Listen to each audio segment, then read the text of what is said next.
Sound good? That's the equivalent of you got in a car and you were driving down the street and you ran yourself over. Oh my god, I'm so tipsy right now. Oh my god, I could just pass out. Do you want to buy me another drink? Wow, thank you.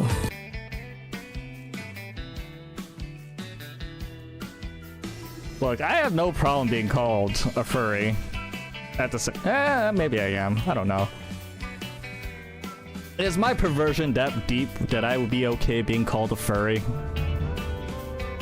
I suppose there are worse things you could be called than a furry. I'm gonna go with that.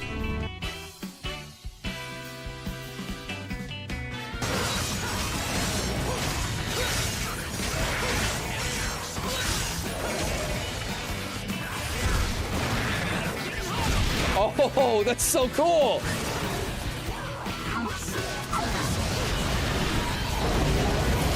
Oh, I probably should have dodged that.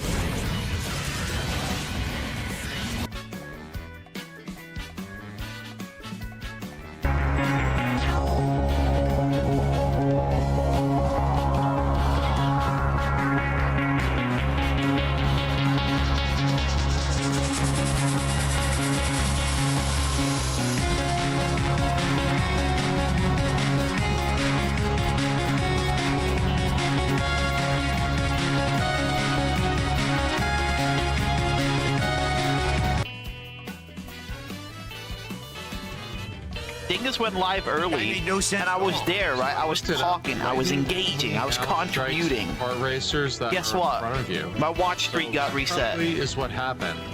Even though Bill probably needs a guide for. I watched all of his streams Only for the one last person gets 8 advantage fucking from lightning. days, Did the game acted like and it everyone else still got advantage from fucked me lightning, but over. me?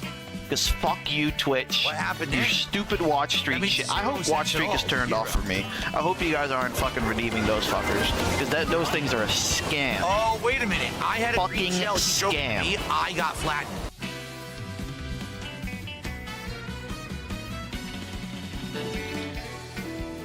Yeah, those are my settings.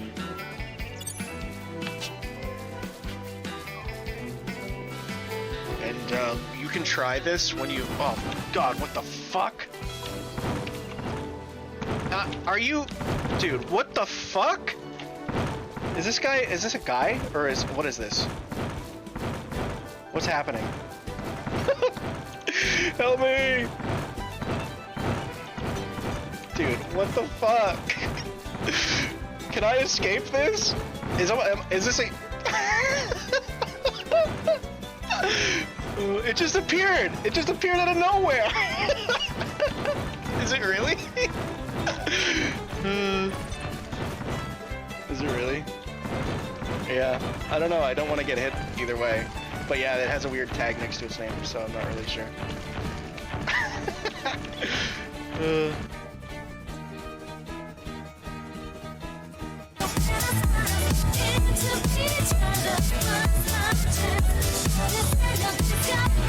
Oh, there we go.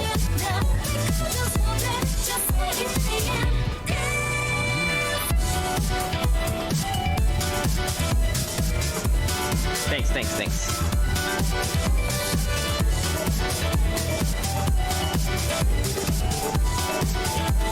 Hey, sorry for that quick.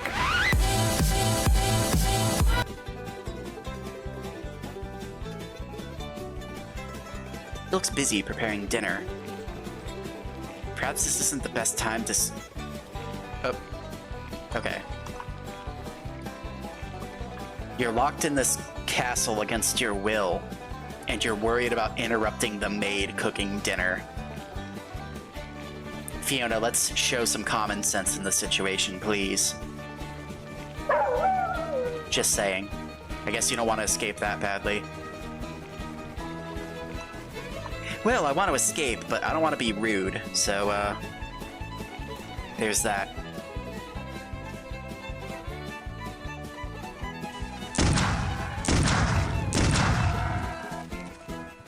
You want Dingus? I most certainly do not.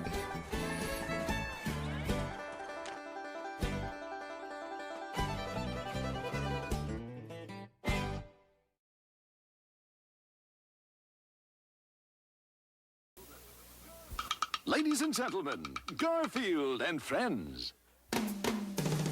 We're ready to party. We're ready. I hope you bring lots of spaghetti. Cool. Come on in, come to the place where fun never ends. Come on in, it's time to party with Garfield and friends. Dancing, fiesta, romancing, siesta, samba, la bamba. Ay caramba, disguises, surprises, and pies of all sizes. Come on in, come to the place where fun never ends. Come on in, it's time to party with Garfield and friends. Come on in, it's time to party with Garfield and friends. Garfield and friends. And pay attention. There'll be a test at the end.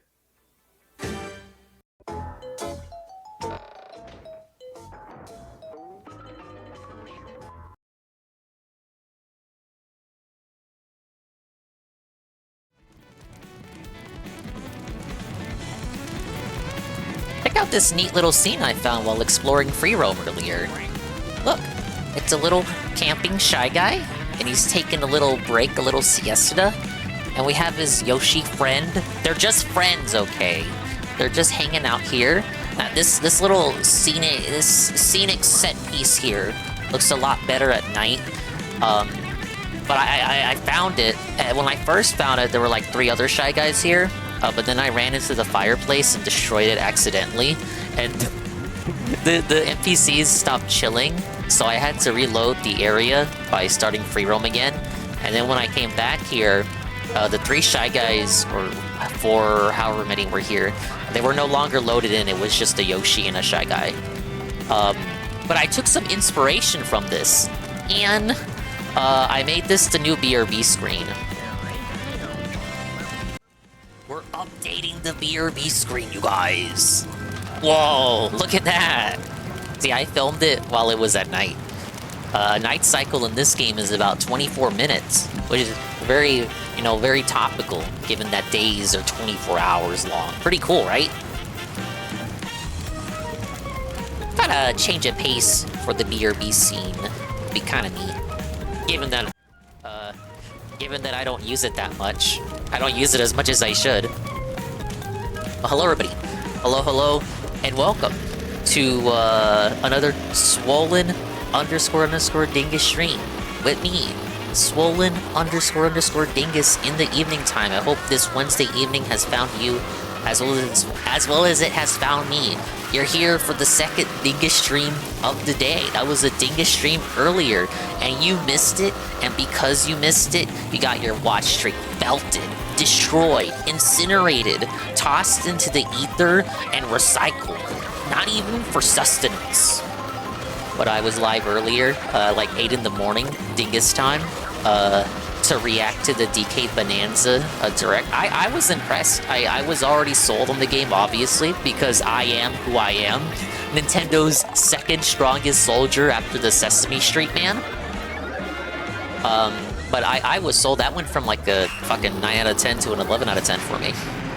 Now, there's a lot to say on it. Alpha Elite was already talking about theories. I've been looking at the discussion all day today as I hijacked this 18-wheeler. But a lot of theories have been posited. Some people are worried that the lore is being changed. People aren't respecting... Nintendo's not respecting the sanctity of the DK lore when they barely give a fuck about the Zelda timeline, so the DK timeline isn't safe.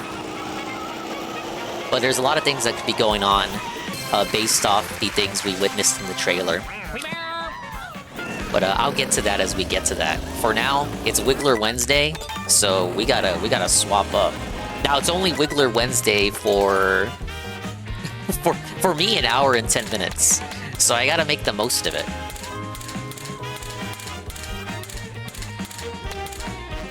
Where's Wiggler? I'm blind.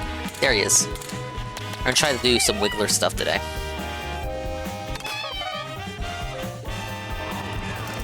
But big ups to the dingers, the dongers, and the swollen _ ones who are here existing in the now. Big ups to the dingas, the dongas, and the swollen _ one ding dongs who will be existing in the immediate and far-flung future.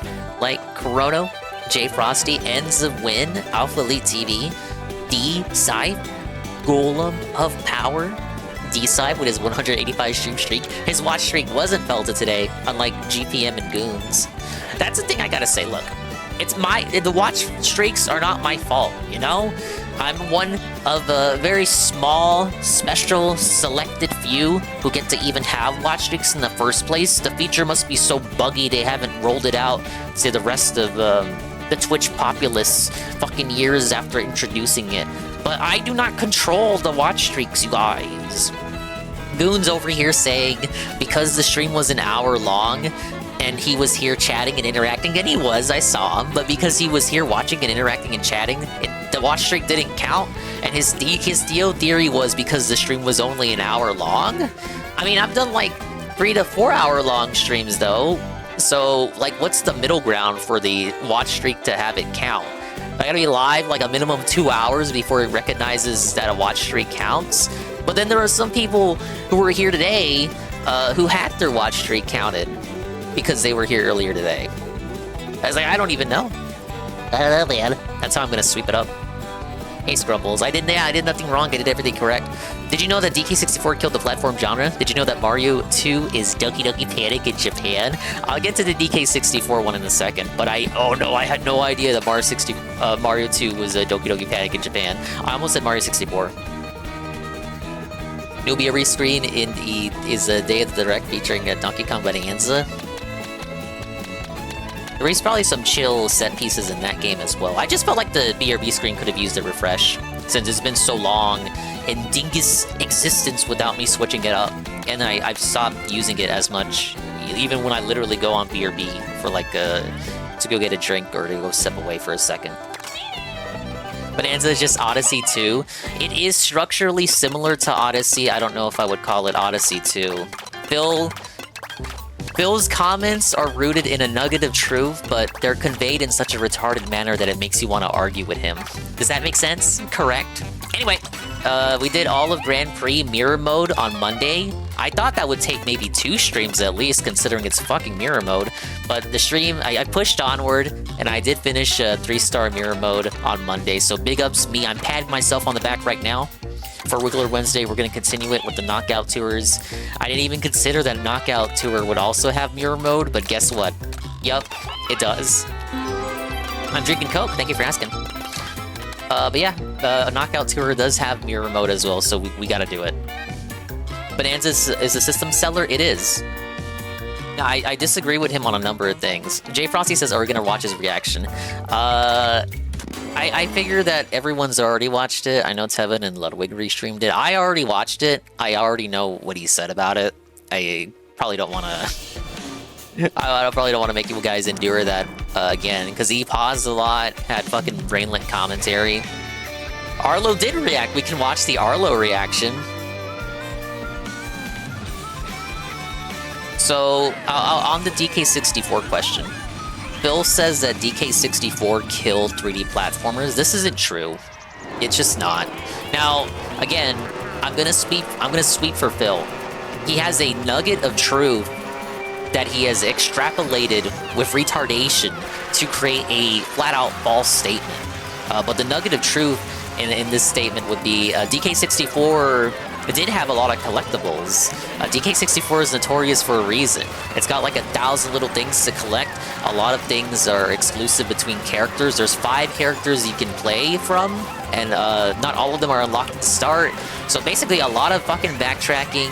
You can only swap the characters at specific areas in the game, so a lot of backtracking to swap out characters. And then on top of that, once you unlock all the characters in the game, you gotta backtrack to the earlier levels where they weren't playable and do stuff with them.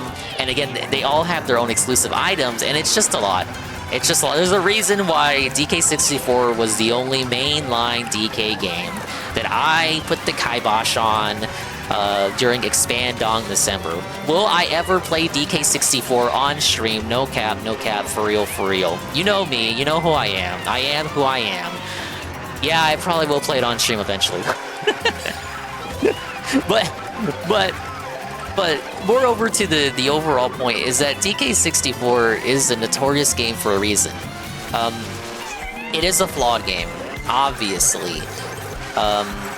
It was in that era of Rare just thinking that more is more. Not less is more, but just more is more. More is more and bigger is better. I didn't play DK64, but I did play Banjo-Tooie on stream. And I brought a lot of this up when I played Banjo-Tooie, where they thought bigger equaled better, but a lot of Banjo-Tooie has a lot of the same flaws as DK64 because they came out a year apart, and the critique hadn't settled in yet. But the maps in Banjo-Tooie are much larger than in Banjo-Kazooie, for example. There's a lot... The levels are bigger, but the objectives are all spread about. So the landmark is to go the moment-to-moment gameplay of you moving from landmark to landmark in Banjo-Tooie. It's a lot of meaningless kind of traveling around because the levels are so big and the characters don't move particularly fast to compensate for it. In fact, if you want to move in Banjo-Tooie without like getting a headache, you gotta input a cheat code, which I did not do. I didn't do it when I played the game because you know, I was playing the NSO version, so I didn't have any lag. But if you play on N64, you know, Banjo moves slow to begin with, and then you have the system's lag because it's such an intensive late-stage N64 game.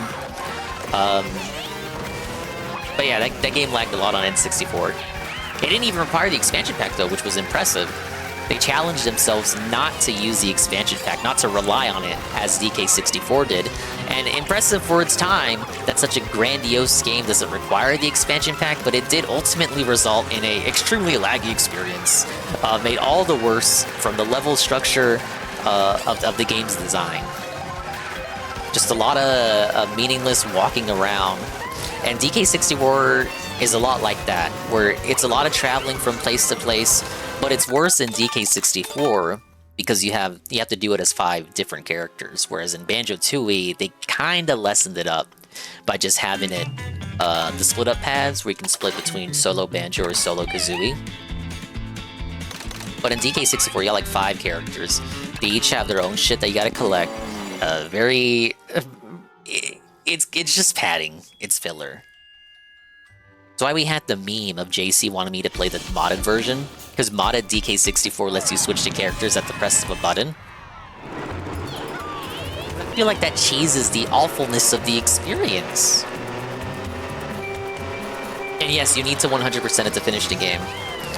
Well, I'm trying to remember. I'm pretty sure you don't have to get all the golden bananas, but you do have to get a high amount in order to get the final boss with K. Rool. To get the secret ending, you do absolutely need everything. Yes. I think in DK64, when I played it, because that was a game I had growing up.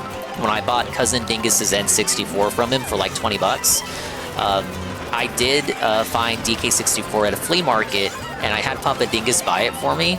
But I didn't have the expansion pack, so we had to rush order one from eBay, Phil style. But then when I eventually played the game, I gave it up around Crystal Caverns, which is the second to last normal level. I just couldn't keep going with it. I couldn't. Don't think I got to the final boss. Didn't get to the creepy castle penultimate stage. But like, dude, I'm like the 3D platformer, man. I couldn't even fucking take DK64. It was too much for me, you guys. I don't even think I can call it an above average game. It's just deeply flawed. It's not truly terrible. It's not like the fucking E3 of Nintendo games. Quitter Billy Dingus. I did rage quit DK64. I make no excuses. So when Phil says DK64 killed 3D platformers, this is as a result of him, I guess, getting his opinions from Twitter and YouTube. He's getting his opinions from YouTube essayists and people in his Twitter timeline and shit talking about Bonanza. So DK64 killed a division of 3D platformers that I would call the Collectathon. And the definition for that is, you know, pretty self-explanatory. It's just platformers where you just collect a bunch of shit. So basically all of the stuff that Rare was making up to DK64, you know, Banjo-Kazooie and like, Banjo-Tooie and whatnot. DK64 was like the magnum opus of that kind of mindset in designing your 3D platformer. And because of its reception, which even back then, You know, people glazed it at first, but in hindsight, you know, people reassessed it like a few years after the fact. And it was like, okay, but that game really did have a lot of shit to collect. And I think as a result of the reassessment, you had the platformers coming out later on having less shit to collect. You know, even Banjo-Tooie kind of reined it in. You know, no longer did you have to collect 100 notes in every level. Instead, it was like bunches of notes. But that kind of made it worse because Banjo-Tooie's bigger levels, the notes weren't really well hidden in Tooie. But you did have platformers from the PS2 era, so Phil is just flat out wrong. Platformers did exist after DK64. DK64 did not kill 3D platformers. It's just the wrong statement. It's buried in a nugget of truth, but the statement itself, like just that statement, is wrong. Because you had Jak and Daxter, you had Sly Cooper, you had Ratchet and Clank. But, and now here's where I make the distinction, Phil should have said DK64 killed Collectathons, because those 3D platformers, Jak and Daxter, Ratchet and Clank, and Sly Cooper, all have less stuff that you have to collect compared to 3D platformers that came before it. Even stuff like Mario Sunshine. Mario Sunshine only really has the blue coins. But I don't think the Mario devs were looking at DK64 as like a reference point. They were just looking at Mario 64. But I'll bring that up just like to bring it up. Mario Sunshine didn't have a lot of shit to collect. Just shine sprites and your blue coins and regular coins. Yeah, I know Sunshine came after DK64. The new DK just looks alright to me. Solid gameplay, but story is kind of dumb. I think for that division of Nintendo, the development team, it seems to be the most effort they've put in a story in maybe like ever, or at least since Galaxy 1. Because that division of Nintendo started with Donkey Kong Jungle Beat, and then they made Mario Galaxy 1, and then they made every mainline Mario game since then, and now they're back to DK with DK Bonanza. So, from what that team has put out, the story, or at least what appears to be the story, if it's as deep as what this Direct is implying it to be, is what I'm trying to say. If it's as deep as what the Direct is implying it to be, probably the deepest, most sincere attempt at a story since Mario Galaxy 1. But yeah, ultimately, DSP should have said it killed Collectathons, not the 3D platformer. Because 3D platformers continued, they just weren't so focused on the collecting aspect afterward. You know, Jak and Daxter, you collect the power cells, those are your power stars. You collect the precursor orbs, and you collect the scout flies. But the scout flies are like they're akin to the red coins from Mario 64. You collect 8 of them, and then you get a precursor orb. Wait, not precursor orb. You get the power cell. I said precursor orb twice, didn't I? Sorry, I meant the precursor orb are your coins. The scout flies are your red coins, and then you have the power cells, which are your power stars. So that's like a standard amount of collectibles for that game. That game came after DK64. Sly Cooper, you don't really collect anything but the coins. In Sly 2, you collect the treasures, but then they got rid of them in Sly 3. And then you got the clue bottles, but there's only about 30 of those per level. And those are the only hidden collectible. It still doesn't compare to the amount that DK64 had. And Ratchet and Clank, you barely collect anything except the standard bolts and then the hidden bolts, which it changes per game. You know, it's gold bolts, titanium bolts, platinum bolts, and so on. But I would say Phil is right in that aspect. He just worded it wrong. And again, he could be right, but he says it in a wrong way and then conveys it with such retarded confidence that it makes you want to argue against him. Even if there might be some truth to what he is saying, he just said it wrong. And right. Rare absolutely dropped Collectathons after DK64 and Tooie. You know, Tooie, you can forgive because it was in development at the same time as DK64. It was just under a different team. But after Tooie, they definitely took the DK64 criticism to heart. Because look at Conquer. Conquer came after DK64 and Tooie, and there is nothing to collect in that game. They really reined it in with Conquer. Maybe because they expected it to go for a more adult, mature audience who might not be, you know, attuned to 3D platformer genre, so they wanted to make it easy. So the primary aspect of that game is the humor in the cutscenes, and you can't see the humor in the cutscenes, and you can't enjoy the game's comedy if you're like gated off by like how many power stars you have, you know? So they reined it in. Conquer, you only collect the money, the cash. That's the only thing, and there's very few gates in that game where like you can't progress until you get a certain amount of money. It was obviously on purpose. But Star Fox Adventures is more like a Zelda-like. No, it actually is a Zelda-like. Oh yeah, Conquer was supposed to be a childish game at first. But then they demonstrated it at E3, and it actually performed unfavorably compared to Banjo-Kazooie, and they thought it was like a lot of redundancy. So they decided to take it back to the drawing board. Why didn't Conker have a gun in Diddy Kong Racing? Because he was a kid in Diddy Kong Racing. That's the canonical explanation. Then he grew up, and then he had his own game. And then he was drinking gin? Hey, Pancake Mix. But it had a lot of collectibles. I gotta be honest, Folie, I never played Star Fox Adventures. But moreover, on the idea that, you know, it's just like Tui, where it was in development for a long time as Dinosaur Planet. So it could be that the structure, that they were just kind of like rooted in the structure that they already had for the game from back when it was Dinosaur Planet.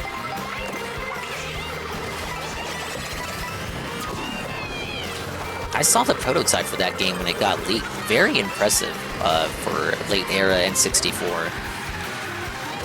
But yeah, no, DK64 did not kill 3D platformers. Phil is wrong, but he's kind of right, but he's also wrong. DK64 killed collectathons.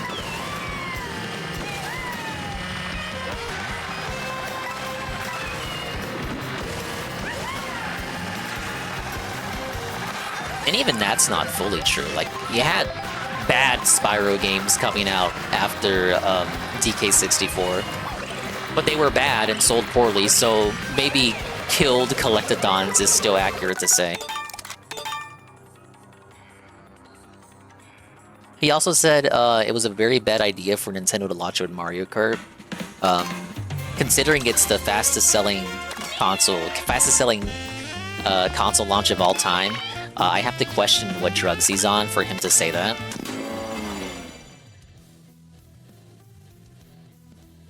Literally 3.5 million consoles sold in the first 4 days. Nintendo's worst idea. What were you thinking, Nintendo? Launching it with Mario Kart, only 3 hours of content? Yeah, I guess if you're dented, it only has 3 hours of content.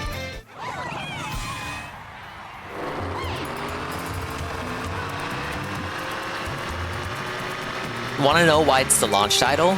Because Mario Kart 8 Deluxe sold over 65 million copies on the Switch 1.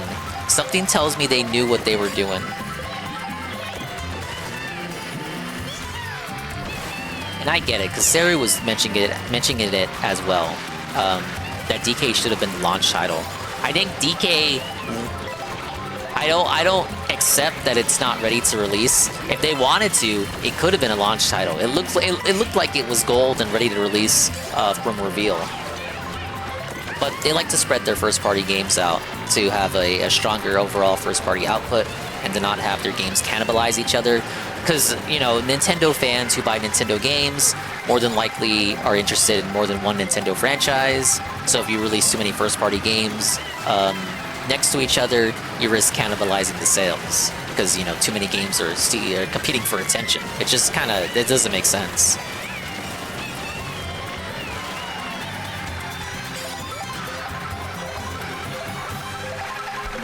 So I think it was deliberate on their part. If they wanted it to launch with Mario Kart, they absolutely would have. But business-wise, there's no point for them to do so.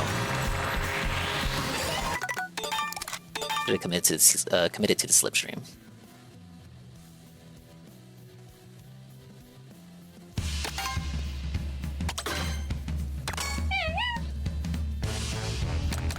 This guy went bankrupt playing Sweaty Men JPEG Candy Crush. What does he know? No, it is unironically you can't overstimulate the fans. I mean, just look at me. You think I'm like a super attendee? A lot of fans who play even more Nintendo than me. Then I don't want to say that's like hashtag not all, but it's probably smarter than to think of like the average Nintendo person that picks up a Switch 2 is probably going to buy more than you know a couple first-party titles, right? So they won't just buy Mario Kart. They'll buy like you know the next Mario game, the next Donkey Kong, the next Zelda. So hypothetically, if you had an opportunity to release both the next Zelda and the next Mario on the same day, why would you do it? It doesn't make sense.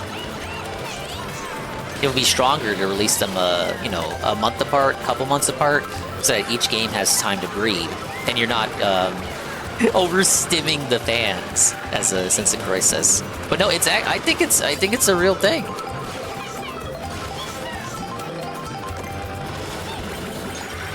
And it's not like Sony or Xbox where they got multi-plats to rely on to occupy people's time. You know, if there's not a Nintendo first-party game out that's like vying for your attention, then it's kind of like, I don't want to say a drought necessarily because you do have third parties on Switch, but you know, if you get a Nintendo console, you're highly likely not getting it for the third-party games. That's why they have to play it smart when it comes to how they release their first-party titles. So yeah, DK could have released with Mario Kart. I fully believe that it could have, but I don't think it would have been smart for them to do it that way. Even if they're different genres who may attract different people, you know? Not everybody's going to be into Mario Kart, not everybody's going to care for DK. Saru just told me on his stream that he almost would rather just watch me play DK than play it himself, even though he has a Switch 2 and is waiting for more games. He still said that he would almost just like rather watch me play it. Let me try Heart Rally. And then you have Golem here, it's like he's waiting for DK because Mario Kart wasn't that interesting.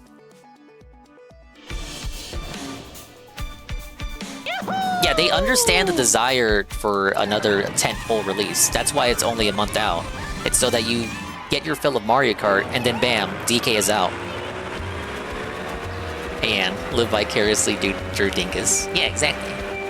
We're just talking about the Donkey Kong Direct and Phil's thoughts on it. Phil said, DK 64 killed 3D platformers, so I said, well, he has a point, but he should have said it killed collectathons. He has a point, but he worded it wrong, and it made people want to argue with him. And then he said it was retarded and short-sighted of Nintendo to have Mario Kart as the launch title, so I'm explaining why it was actually a smart decision. Because Mario Kart 8 Deluxe sold 65 million copies on the Switch 1. I think it was a smart decision. Switch 2 sold 3.5 million in the first 4 days of existence. I think it was a smart decision to launch with Mario Kart Phil. Literally the strongest console launch in gaming history. And you want to tell me they're dumb for releasing it with Mario Kart? Because you only got 3 hours of fucking gameplay with it? 3 hours of content he claims, but he's playing it right now. I could go turn on Phil's stream right now and he's fucking playing Mario Kart. So what do you mean you only got 3 hours of content for it? Sounds like you got enough hours. If he only got 3 hours of gameplay out of it, whoever voted one stream for the DSP Mario Kart bet would have been living large. But he's still playing it right now. That don't look like 3 hours of playtime to me. That don't look like 3 hours of content to me. Why is he lying? He lies. He's a lying liar who lies. Mario Kart 8 sold so well partially because of VTubers. Fans just want to play with their Oshis. You mean their Yoshis. Wait a minute. I'm a VTuber. I guess. I'm one of you guys' Oshi. How terrifying. Whoa! Is Guitar Punk Master GPM 3 months at tier 2 for 20 months? And he says, Baby Park we riot. Sorry GPM. Baby Park is not in the new Mario Kart. I know. I apologize. I hear you were begging this information of me, and I foolishly, in my ignorance of GPM yet again, I ignored GPM, and I didn't answer his inquiries, and for this I must commit Sudoku. Oh, I was right there. I'm sorry for ignoring you, GPM. I didn't see your message though, for real, for real. I don't know if you said it on stream or in Discord. I didn't see it. So I'm sorry. Anne is your Oshi. I'm his Oshi. No, I'm his Yoshi.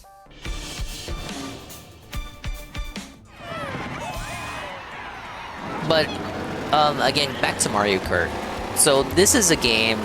You have Arlo asking what the holiday title is going to be. What's the holiday title thing, guys? And you know, you almost don't even need one. The holiday title is just Mario Kart. Because when people pick up a Switch 2, as they become more available, what's the game they're going to buy for it? Assuming the bundle is not available at holiday time anymore, well, they're obviously going to pick up a Switch 2, and they're going to pick up Mario Kart. Like, this is the holiday title. I know they mean like holiday title in the sense of a big game coming out around holiday time, but picture yourself as a family. You're a family man, you're picking up a Switch 2 for your kid, and the bundle is no longer available. They said the bundle was a limited time thing. So if you're picking up a Switch 2 for the first time around holiday time, well, what's the holiday game to you? What game are you getting first? The holiday title that is releasing around that time, or the safe bet Mario Kart? Probably Mario Kart if the bundle isn't available anymore, right? But yeah, that is their holiday title. And long term, it will sell better than DK Bonanza. DK Bonanza is a strong game. I'm very impressed with what they showed off in the Direct. No, I am easily impressed to begin with. I admit, I have a little bit of bias. But a game like that, you know, you play it once, maybe you do a replay of it, but it's a single-player game. The replay value you get out of that is very much lessened compared to Mario Kart. Mario Kart is a pick-up-and-play game. If you're a streamer like me, you can pick it up and play with your viewers. Your viewers can play with their Oshi, as previously mentioned. And it's just a way, it's just a thing you can pick up and play, which goes hand in hand with the concept behind the Switch. You know, device that you can take on the go and do whatever you want with it. It was very tactical and very intentional to have a game like Mario Kart as a launch title. And while people may question why wasn't DK the launch game, you know, okay, Dingus, I accept that they both couldn't be day one, but why couldn't DK be the launch game? I think if you just parse it, and you really understand why they went with Mario Kart, it does make sense. More sense than DK. DK is second banana to Mario, which is a shame because he came before Mario. Or well, I mean, they both came together. Well, you see DK on Donkey Kong Arcade before you see Mario. So, yes, DK came before Mario by like 5 seconds.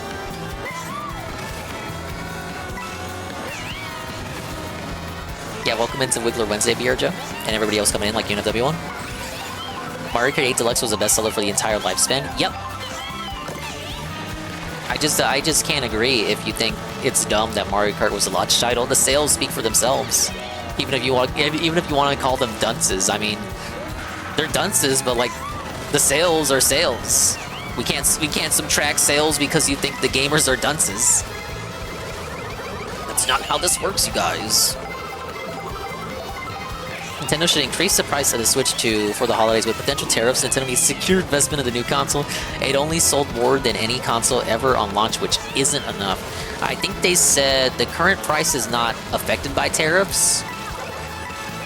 I don't expect the price increase though. But that could be me jinxing myself because Xbox just raised the prices of the Series X and Series S. It could happen, you guys. It's not out of the question. But I don't think that will do it.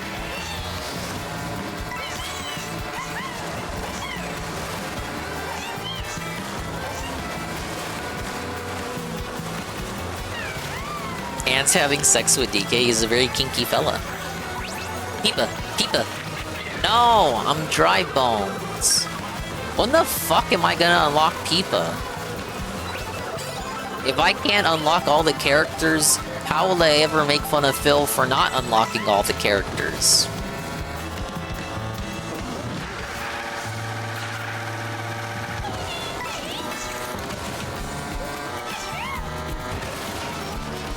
But yeah, I don't know, Phil. Go to an investor meeting, go to a shareholders meeting, and call them dunces for having Mario Kart as a launch title and not DK. A game you'll probably finish in a week and then never touch again. To be honest, I'm just being straight. It does look like an amazing game, but if you think back to how long Mario Odyssey was, Mario Odyssey wasn't terribly long. It was if you wanted to go for 100%, but you guys aren't like that. You'll get to the ending, and that'll be it for your time with the game.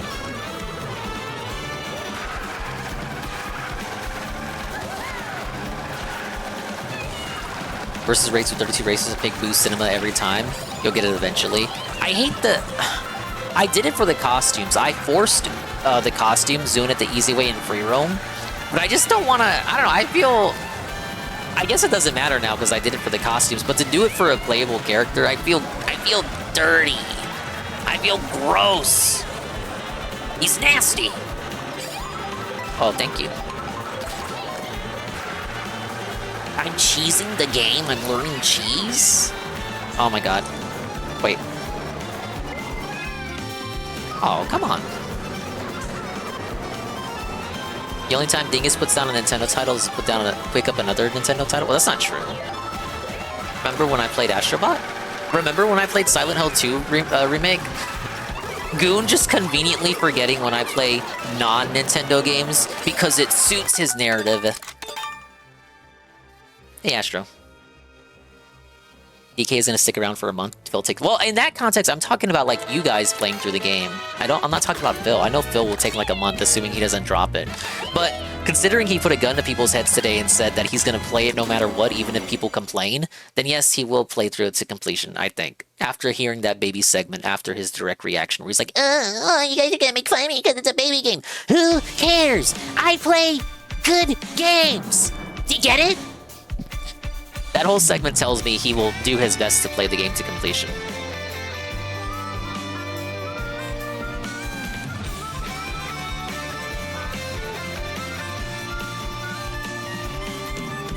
The new DK is a game you'll finish in 10 hours and never touch again. The game should be $80. I did say that. I did say that, and I stick to it. Why are we purity testing the value of a game, Goon? We're purity testing game prices.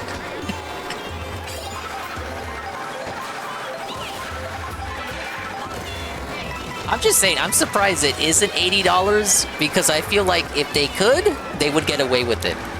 And dinguses like me would pay the price. And it's not like it's a reaction to the Mario Kart backlash because both of those games had their prices revealed at the same time. Which is why I go back to my theory before the Switch 2 released. I said the dingus theory at the time was, if you forget, if you do not recall, I will state the theory now. I said, just like how $60 was the base for the Switch 1 for first-party titles. You know, you had some discounted ones like Mario vs. Donkey Kong, which launched at $50, but the base price for first-party games was $60 for Switch 1. And then you had Tears of the Kingdom, which launched at $70, and then that was the controversy of the now. Like 2 years ago. My theory was that for the Switch 2, the base price would be raised from 60 to 70 for first-party games. And then the Tears of the Kingdom style price point would be raised from 70 to 80.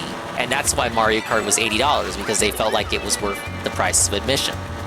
Now, we don't know if that value is going to carry over, like if they have any DLC plans, if it's going to be free updates, or if they'll make you pay even more. Because they could do DLC packs like they did on Wii U. They could do a booster course situation like they did on the Switch. They could do it like how Crash and Splatoon do it, or the Mario Sports games do it, where you get free content updates every couple of months. It depends on the DLC strategy. I will say, post-update, DLC strategies, if it's free, it does bolster the value of the game. Like if it's like Splatoon 3, where you pay the initial price, and then everything they do afterwards to update the game is free, I think that does make your $80 go... It does stretch your $80 a little bit further. Because if you compare it to Splatoon 3, that was a $60 game, and it had, you know, post-launch content. But once you paid the $60 admission, you didn't have to pay again. You know, you got access to all the content without having to pay again. They could do that again for Mario Kart, and I think the format would fit for it. Because a similar format was also used for Crash. The Crash was like $40, and it had a way higher skill ceiling, so it wasn't one that you really could enjoy casually. But for Crash, you paid $40, and then you got like about a year of post-launch content.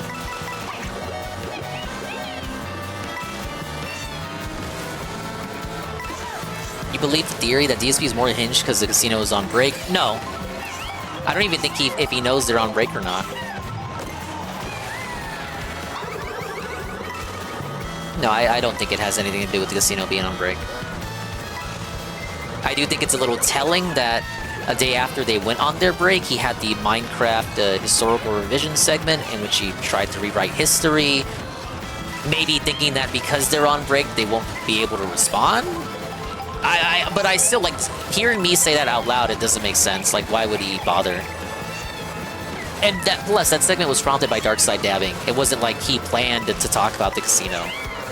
He tricked himself into talking about the casino. But yeah, casino's gone until July 2nd, but I don't think he's aware of that, and if he was, he would say he doesn't care.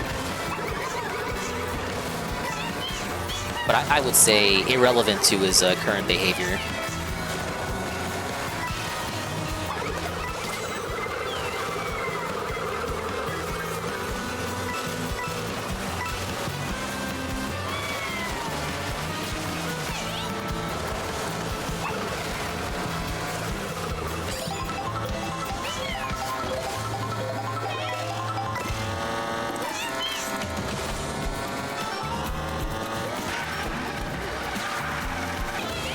Actually, Dunce level thinking if you think he doesn't pay attention to them. I was asked specifically if his behavior is worse because they're on break, and I said no. I don't think his behavior is worsening because they're on break. I think it was already worsening prior to them going on break. And I didn't say he doesn't pay attention to them. I said I don't think he particularly is paying attention to them more because they're on break.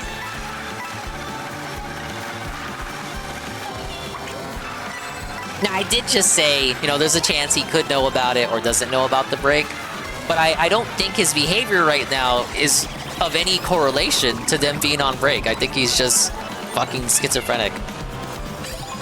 As always. Just getting on a dun stick and you're fine. I know sometimes I have some expand dunce moments. Expand dent. No!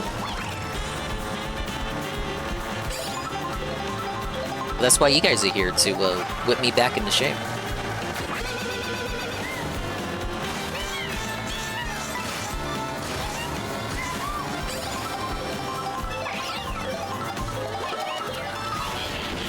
Oh, that's bad.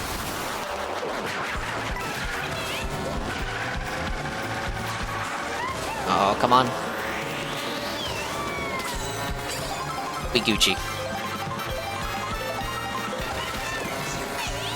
And sometimes, you have to keep in mind that he does have the mod Discord, so oftentimes when it's like, Phil does this, Phil is lurking, Phil is sneaking, it's probably more likely that a flying monkey, as they say, is doing the dirty work.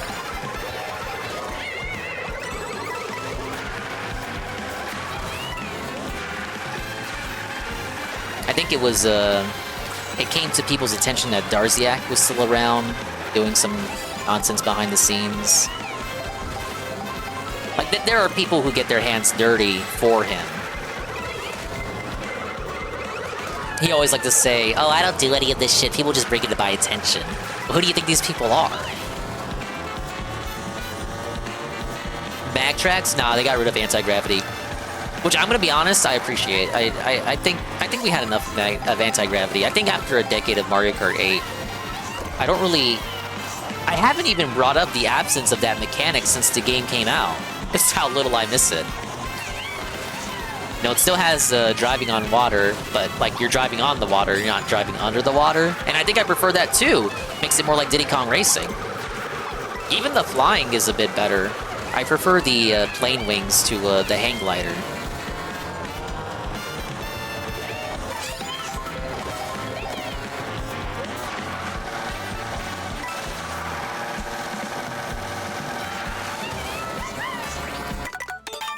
lost it right there. Back when they were friends, they went on break, he did the rich roasting and called Lex a slut, so that's my hard evidence. He did bring up Lex this week, didn't he? Little Dingus in his ear probably has said something about whatever may or may not have happened is not in reaction to them being on break, but about his worry on patterns with both viewership and goal consistency. Yeah, I think Anne's on the nose with this one.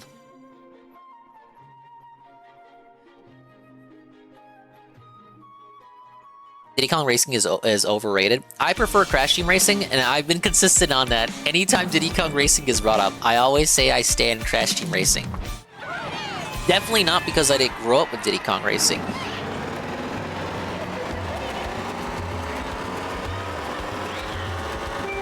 No, we can't ban easy money.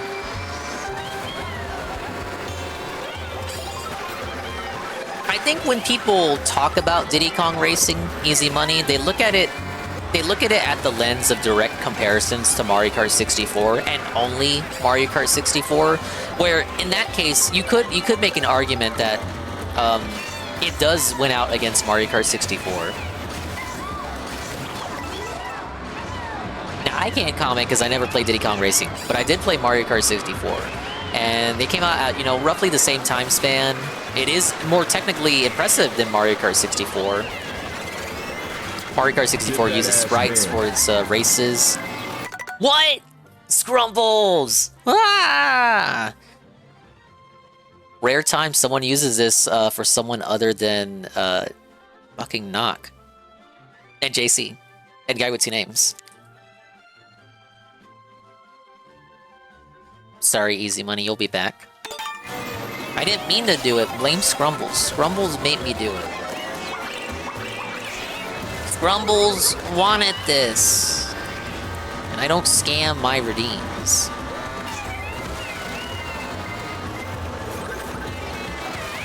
Now, as I was saying, I think when people look at Diddy Kong Racing, it's like through a lens. It's through a tinted lens. People compare it to Mario Kart 64 because that was the competition. It came out the same year.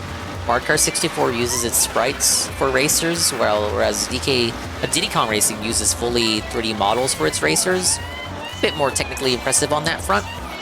I think Diddy Kong Racing's tracks have a lot more going on as well. It's just a more impressive game for the hardware than Mario Kart 64. But Mario Kart 64 was in development for a long time before the system fully came out. So I think Diddy Kong Racing had the benefit of hindsight. It got to learn from Mario Kart 64 directly. The devs were actively paying attention to Mario Kart 64. They improved on a lot of the shortcomings of that game.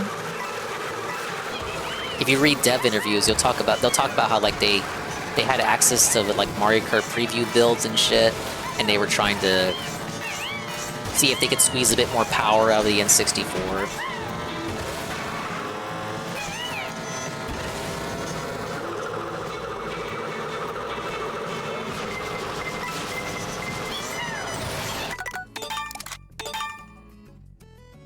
Diddy Kong was great. I like that more than CTR. I just think CTR just feels better to play. But again, okay, when I say that, I mean in comparison to Mario Kart 64. Because I didn't play Diddy Kong.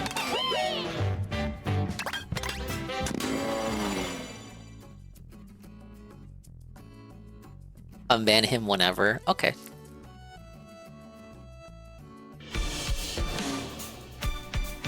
It was only for 500 seconds. You're allowed back into existence, easy money. Easy money got easily banned. He was timed out. Hey, Goki.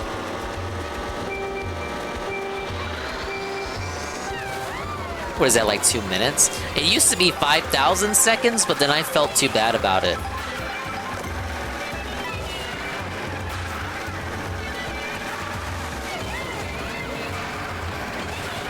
He's soft!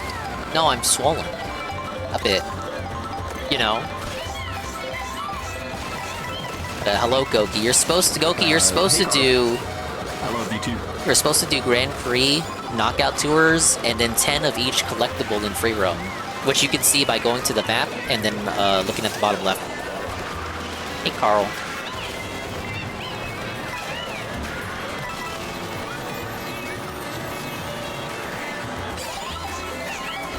Diddy Kong Racing has ass controls and kart racing is all about tight controls. Absolutely.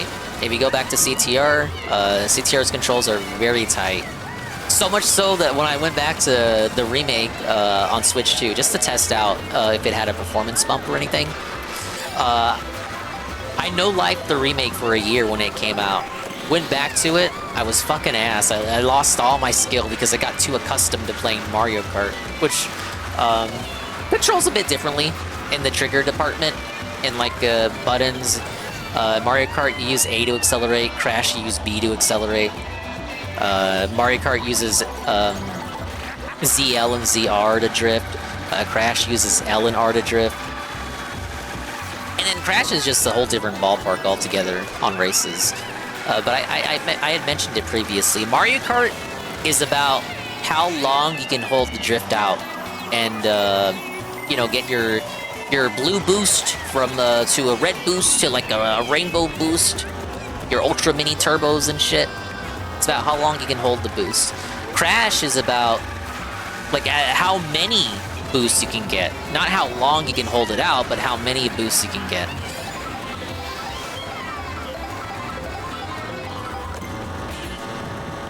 Oh, I may have messed up.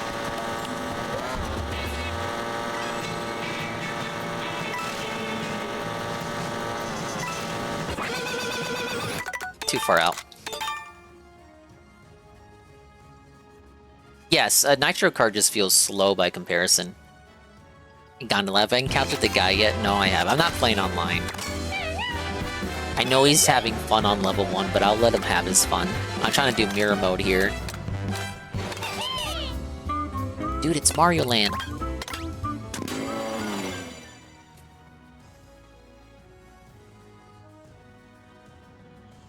But yeah, with Mario Kart, you know, you drift, you hold the drift out as long as you can, or you try to go for good lines, and then you get the mini turbo boost. And it gives you that boost, and then it dies out, and you gotta boost again. In Crash Team Racing, you do constant boosting, and as you do your boosting, you're filling up what's called your reserves. Your reserve boosting. So, let's say you drift 9 times and you fill up your reserves to a full bar. Now, when you stop drifting, you'll still have your boost that you acquired from drifting, even when you're no longer drifting, because you're using it up via your reserves. Crash Team Racing is all about maintaining your reserves so that you're always maintaining high speed. But in order to do that, you're gonna have to drift, because that reserve bar is being used up for the entire race. If reserves exist, your kart is using them up. So you have to be constantly refilling it. It's like, think you're driving your car, right? You're driving your car, your convertible. And as you drive, you lose gas. Now imagine you are on the outside of your convertible, Chad, and you are actively refilling your car. You're refueling your car with gasoline as you are driving. That is Crash Team Racing in a nutshell, just without the drifting.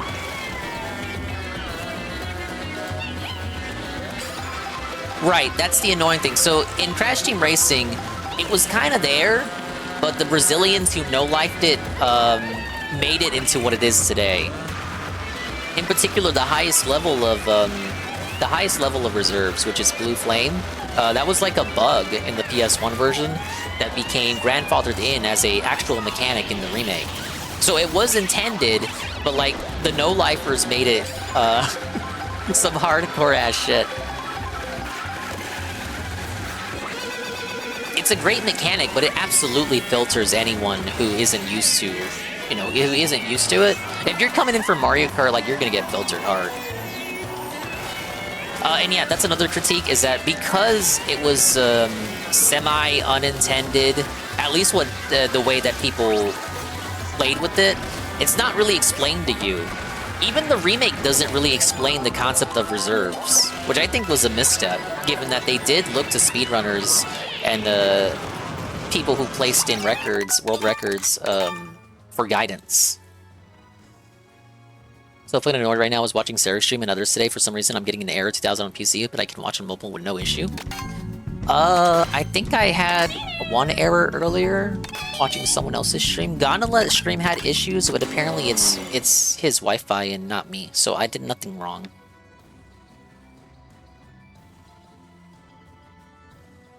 As you drive, you consume gas. Chat is this stream. It is true. Oh, boy. You have a DSP clip for me? It better be worthwhile. Handedly 17 in his group. Yeah, that happened the last time we played Mario Kart.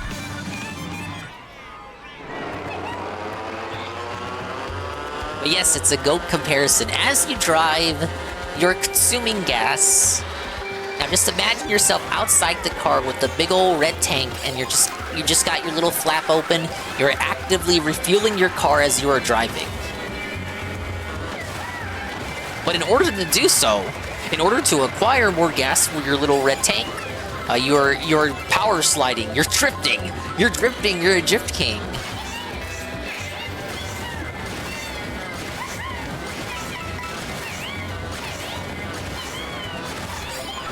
Imagine you own a sandwich shop, and in order to get the high quality ingredients for your sandwich shop, you need to pat your head and rub your tummy. You have to constantly pat your head and rub your tummy in order to get the delivery people to give you the highest quality ingredients, because they're fucking assholes who enjoy a sideshow. That is reserves in Crash Team Racing. It's you patting your head and rubbing your tummy and making a meatball marinara with your mouth, because you don't have any limbs left.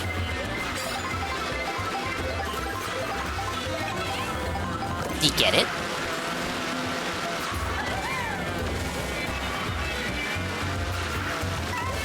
Yoki, I am doing okay. I just woke up an hour ago. I'm kinda low energy right now. Tomorrow I have off, and I wanna play some games!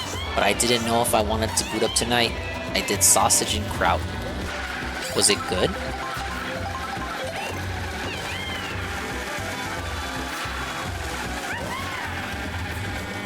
It was okay. He's a bad cook! He's bad! And isn't trad.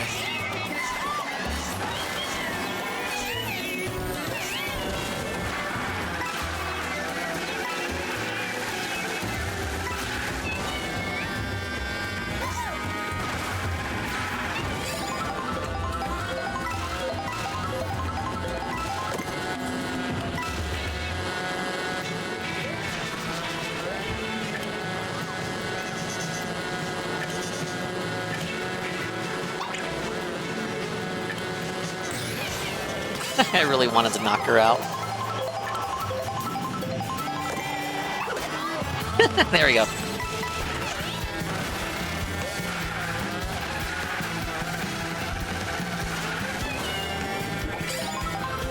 No such thing as a trad VTuber? True.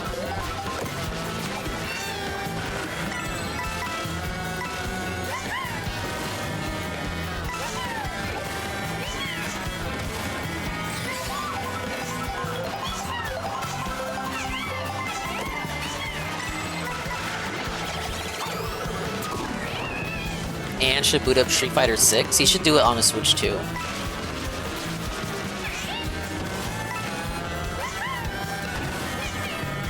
Play that version so I don't have to.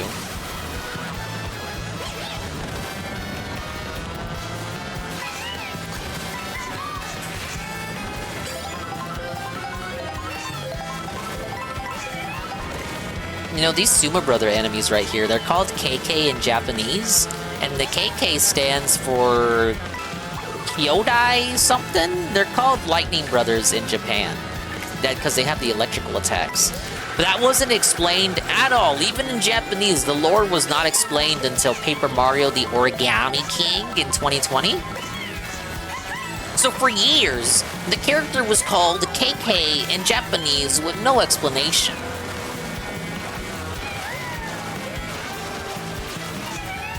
I think I prefer Sumo Brother as the name more.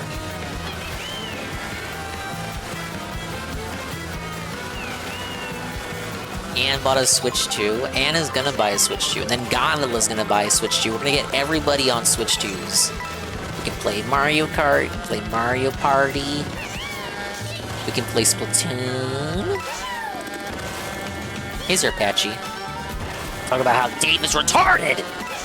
He said, The Switch 2 should not have launched with Mario Kart dented. Fastest selling console launch ever, 3.5 million in 4 days. Mario Kart 8 selling 65 million on Switch 1, not even counting the 10 million it sold on Wii U. He's dented! He's dumb! He's brain dead! Now, Mario Odyssey sold a very respectable 25 million on Switch 1, but that's like a third of Mario Kart 8 sales. And you know, some people took issue with Odyssey's structure, and how it played. I was not one of those people. Obviously, the safest bet was always going to be the multiplayer pick-up and play game. The evergreen game. That's the thing. It's an evergreen title. Like, someone could buy a Switch 2 10 years from now. Donkey Kong Bonanza might not be their first game, but Mario Kart World probably will be. He's been never satisfied with the thing he wanted, the thing he got. Could've fooled me! True. Just think about it. It's actually this is good for a Seru and Alt Insider kind of deep dive. DSP talking about, anytime DSP brought up Mario Kart 8 in the past couple of years and how he doesn't care and how they should just make a new Mario Kart. And then they gave him exactly what he wanted and he doesn't care. And he's pretty much done with it. Maybe a few more streams and that'll be it. It'll be out the door. But that would be a really good deep dive for anybody interested in pick going the amount of times he brought up Mario Kart 8. A staggering amount since it came out on Switch 1. You can go all the way back to its release in 2017 and his refusal to buy it because it's the same game all over again. And then Cat bought it anyway and then bought the expansion pass to play the additional tracks. Wants a new Mario Kart, only plays the Grand Prix. Now he only cares for the Fortnite survival mode. No, the Fall Guys survival mode. Doesn't even touch the other parts of the game. Doesn't touch free roam. Doesn't touch mirror mode. Doesn't even unlock mirror mode. I'm not saying mirror mode is much. It is just flipping the courses. But it's 150cc and the tracks are flipped, so why wouldn't he go for it? And he knows it's there. He knows it exists. He just doesn't care enough to go for it. Because he's bored and lame. He's boring. He hates challenge. And then he's like, the game didn't innovate enough. Like, what the fuck? What do you mean? You hear him in any Mario Kart segment. He's like, I want more Mario Kart. I'm craving more Mario Kart. You give it to him. And this is it? Just 3 hours of content? Go look at his Mario Kart 8 playthrough. See how long that shit was. 3 hours of content, my ass. 3 hours of content. Define content, because he's playing it today. It's his 5th stream of it today. This shit did not give him 3 hours of content. That's for, like, his bullshit little semantics. It's only 3 hours of content, and then you see the whole game.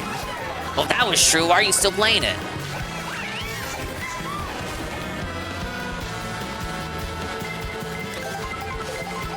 I 100%ed it. You get it? I'm sorry you're just sweeping for Nintendo. I'm laying out the facts. They're lazy, and they priced it at $80. It's not $80 of value, and you fell for it. Hey, Amran, I hear that there's nothing you can do when people get items behind you? Is that what he said tonight?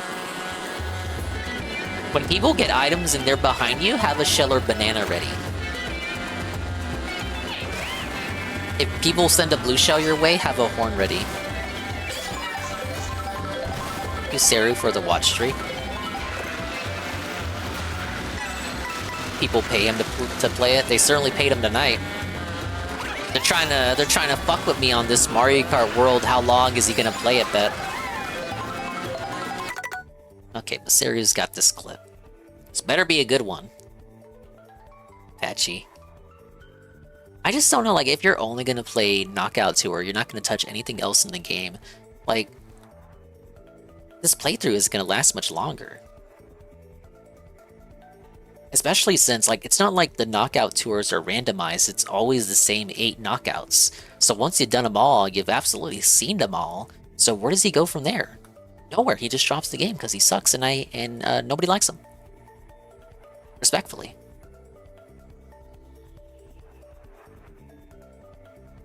Watch streak was felt it today. Yeah, some people were saying it.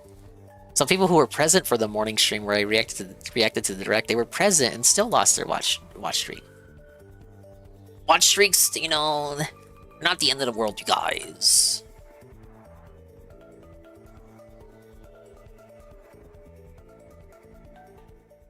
Alright, I have clips muted. Give me a second.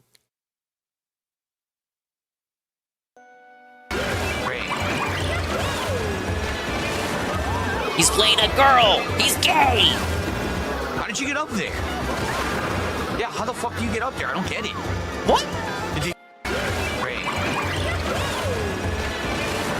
So, he doesn't know about rail riding because he's dumb. Right there. Right there. Right there.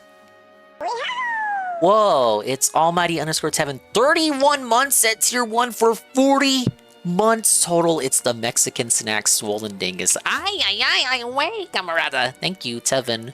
40 months total. Tier 1. That guy. Tevin, should we do the Taki thing at Wendy's? Do you even have Wendy's over there? We're not gonna dox Tevin live, but everybody knows where Tevin is. Do they have Wendy's? Or can we do the Taki's burger on Friday? To felt Phil, we'll do it before he does it. Look, you guys, I think Takis are just okay, but my tongue is more preferential and preferring of sour and salty tastes. And, you know, Takis, you got a little bit of limon to them. They're more about the spiciness and, like, I don't know. Hispanics just like burning their taste buds off for some reason. Yes, I'm gonna put like 10 pounds of seasoning on everything, and I'm gonna sear my taste buds off, and this is flavor, guys. This is a great, excellent substitute for flavor. I'm just gonna dump 10 pounds of dollar store seasoning all over my food and burn my taste buds, and that is based in red pilled, sir. There's more to flavor than just spices, you guys. Thank you, Steffi, for the 10 pitch here. Taki has too much flavor. Do they have a mayonnaise flavor? They have a ranch flavor. I saw it once. I almost wanted to try it out, just like, you know, morbid curiosity. Because, you know, like, how bad could it be? Because I was thinking, like, ranch Doritos. I didn't go for it, though. My nieces forced them on me one year. Okay, I gotta do it and make it look amazing because my nieces forced me. Okay. Do your nieces eat hot chip and charge phone, too? So do mine. Well, one of them is literally like Apex eat hot chip and charge phone. She's from the TikTok generation, unfortunately. I personally think Takis are too hard. Dude, he compared them to Fritos. Anyone who was watching the pre-stream was like, maybe he's just so white, he just doesn't even want to look at any Mexican-leaning snack at the food aisle over there at the grocery store at Fred Meyer's. But the motherfucker said Takis are like Fritos? No, the pre-stream was pretty bad. It was a pretty bad pre-stream.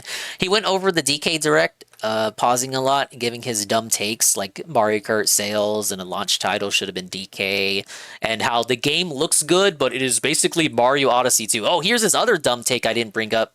He said, because they're doing DK Bonanza, we're not going to get a new Mario game. Now, again, I'm going to sweep a little bit, because what DSP says always has a little nugget of truth. So it's like when he says DK64 killed 3D platformers, he means to say they killed collectathons. And he knows this because he just copies what he says.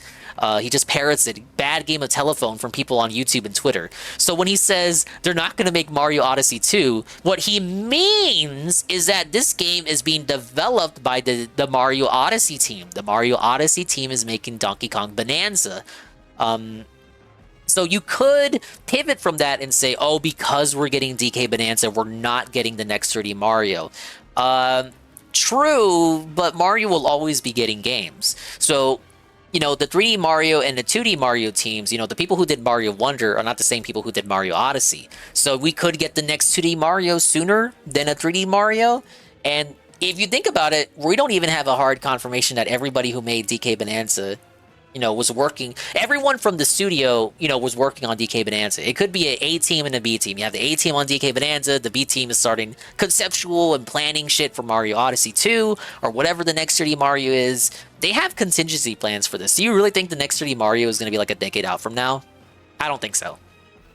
I think they're already working on it. Because if we go back to, for example, Mario Kart, go back to 2017, they announced that they were working on Mario Kart World, the game we're looking at and play right now. They started working on it March 2017, and it moved to the Switch 2, and I want to say they had said around 2020. Around 2020 is when it moved to the Switch 2. So they work on this shit for a long time. In 2017, that was like before Mario Kart 8 Deluxe even got ported. That came out April 2017. So like they're not a monolith. I know people. This is the thing with Nintendo. People seem to think they're a monolith, and that they don't have like dozens of fucking divisions and factions and teams that work on different shit. I think I got an infograph for this. We're gonna do a little red pilling.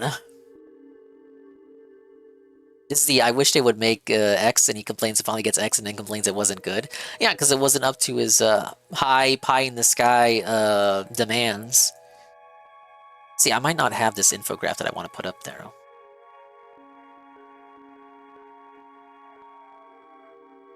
Turning a certain block off and on. Oh, they did update something with uBlock today. I would just recommend Brave now. Brave bypasses all the doohickery going on with Twitch right now. Is this it?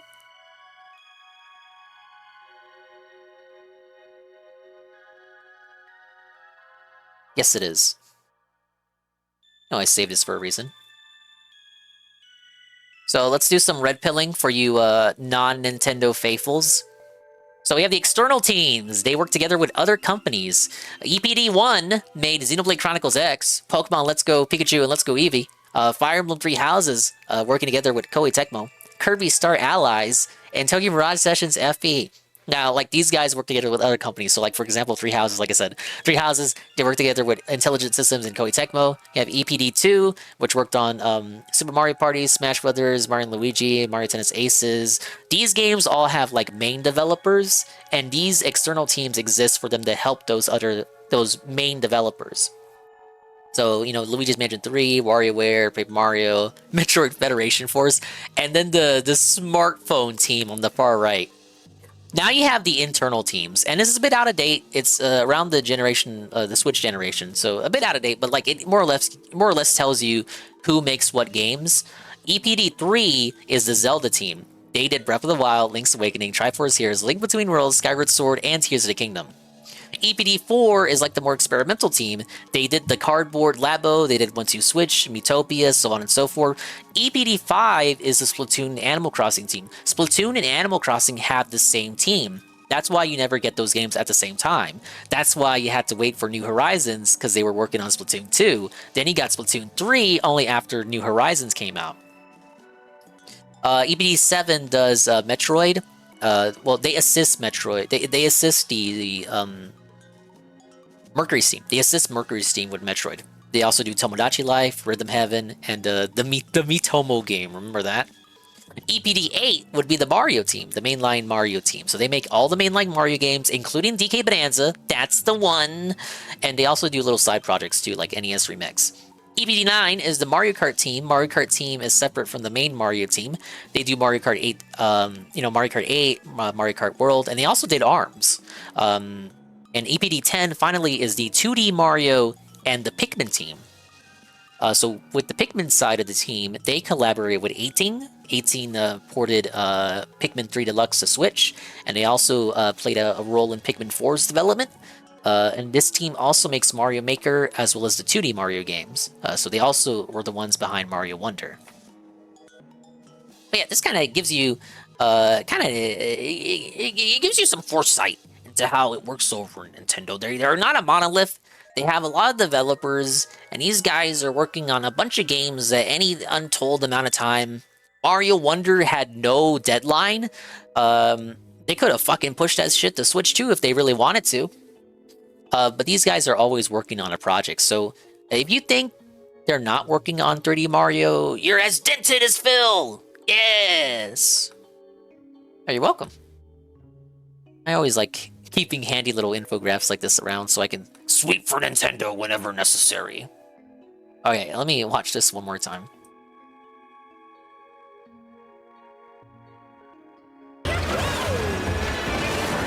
Yeah, so the ramp is right there for him to drive on. It's because the way he plays, and I'm not saying I'm good at it either, but the way he plays, he doesn't do rail riding or wall riding or charge jumping, really at all. Okay, right here. Yes, he doesn't know the concept of charge jumping because he didn't look through the manual, and it told him how to do it in the direct, and he was impressed when he saw how it was outlined in the direct. I know he watched the direct because he made us watch it on pre-stream, watch it on pre-stream. So he saw them explain how to do the tricks in the direct. He just forgot because the direct was a month before the game came out. But here's Peach is going to do a charge jump, and he's confused by how she did it. How did you get up there? Yeah, how the fuck do you get up there? I don't get it. Yeah, he doesn't get it. The game didn't have a forced tutorial that he would have skipped anyway, telling him how to do the tricks, so he doesn't do the tricks. Never finds out how to do the tricks because nobody in his chat wants to tell him, because nobody in his chat has a Switch too, because they're all anti-Nintendo people who don't like to watch him play Nintendo games. And if nobody in the chat tells him, and the game doesn't want to tell him, and he doesn't go out of his way to see shit about a game because he's lazy, and uses the I don't want to spoil myself as like a veil, an excuse to defend not learning and doing research on the games that he has to play, despite it being his job. He just never knows. He just never figures it out.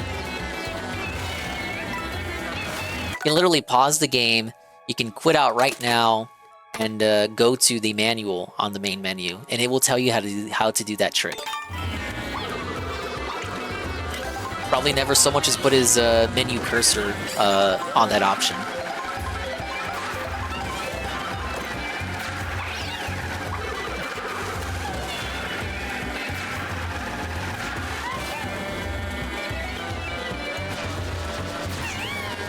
It's easy as that, Phil.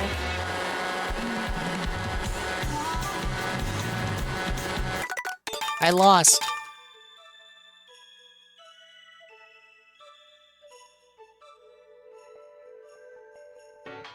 Okay, but let's go ahead and pivot. I'll continue doing the knockouts, but we're gonna...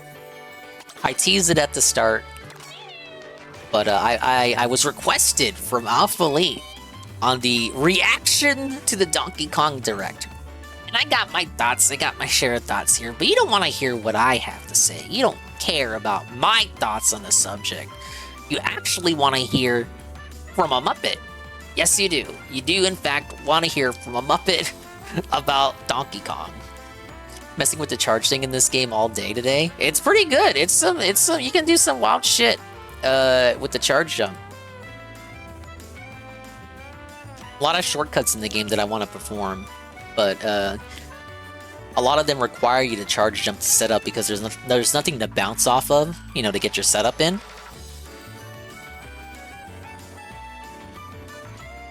Okay, where is it?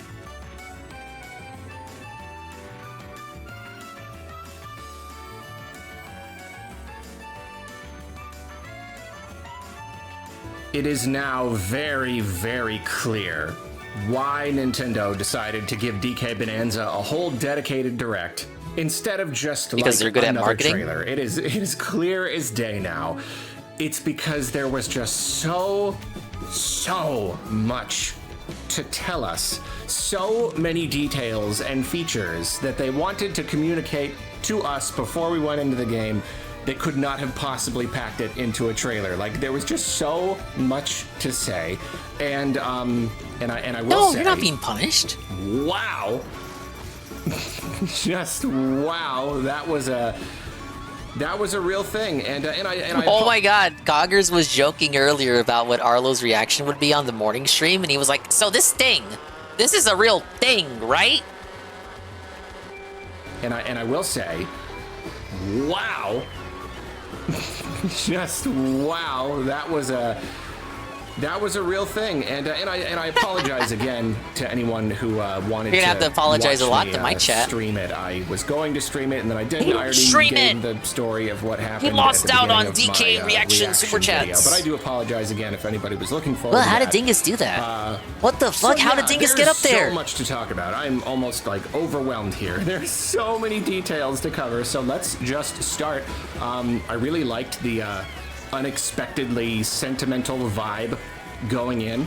It was a cool way to start. Yeah, it was like one of Anne's animes. And yeah, so Pauline has now been confirmed. We already knew she was going to be in the game. Man, people were saying it was Pauline's daughter. It was already they were leaked on coping. like the Korean They wanted Mario website to be or the something. dad. I can't remember. It was leaked.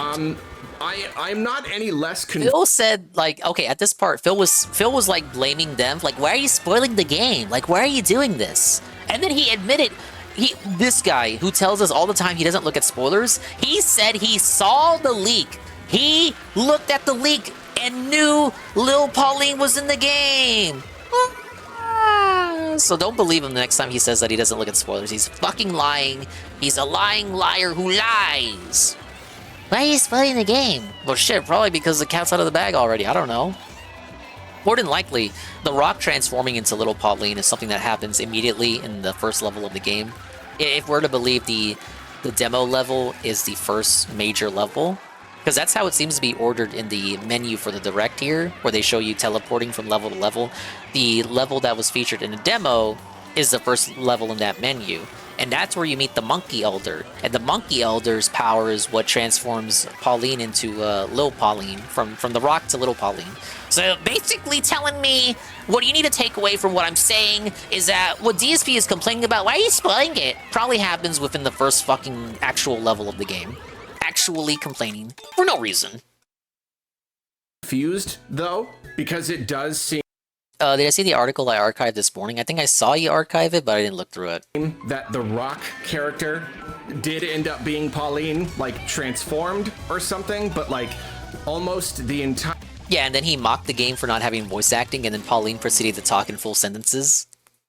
Entire thing that we just saw here, it's just Pauline. It's not even a rock. So, like, I don't... It's...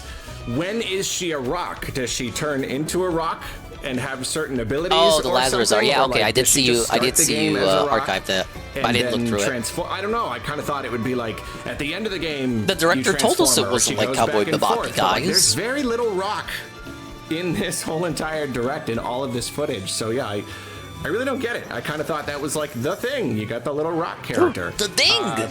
Not really sure where the rock is. And you know what I do? The thing was just the red herring for marketing purposes. That's all.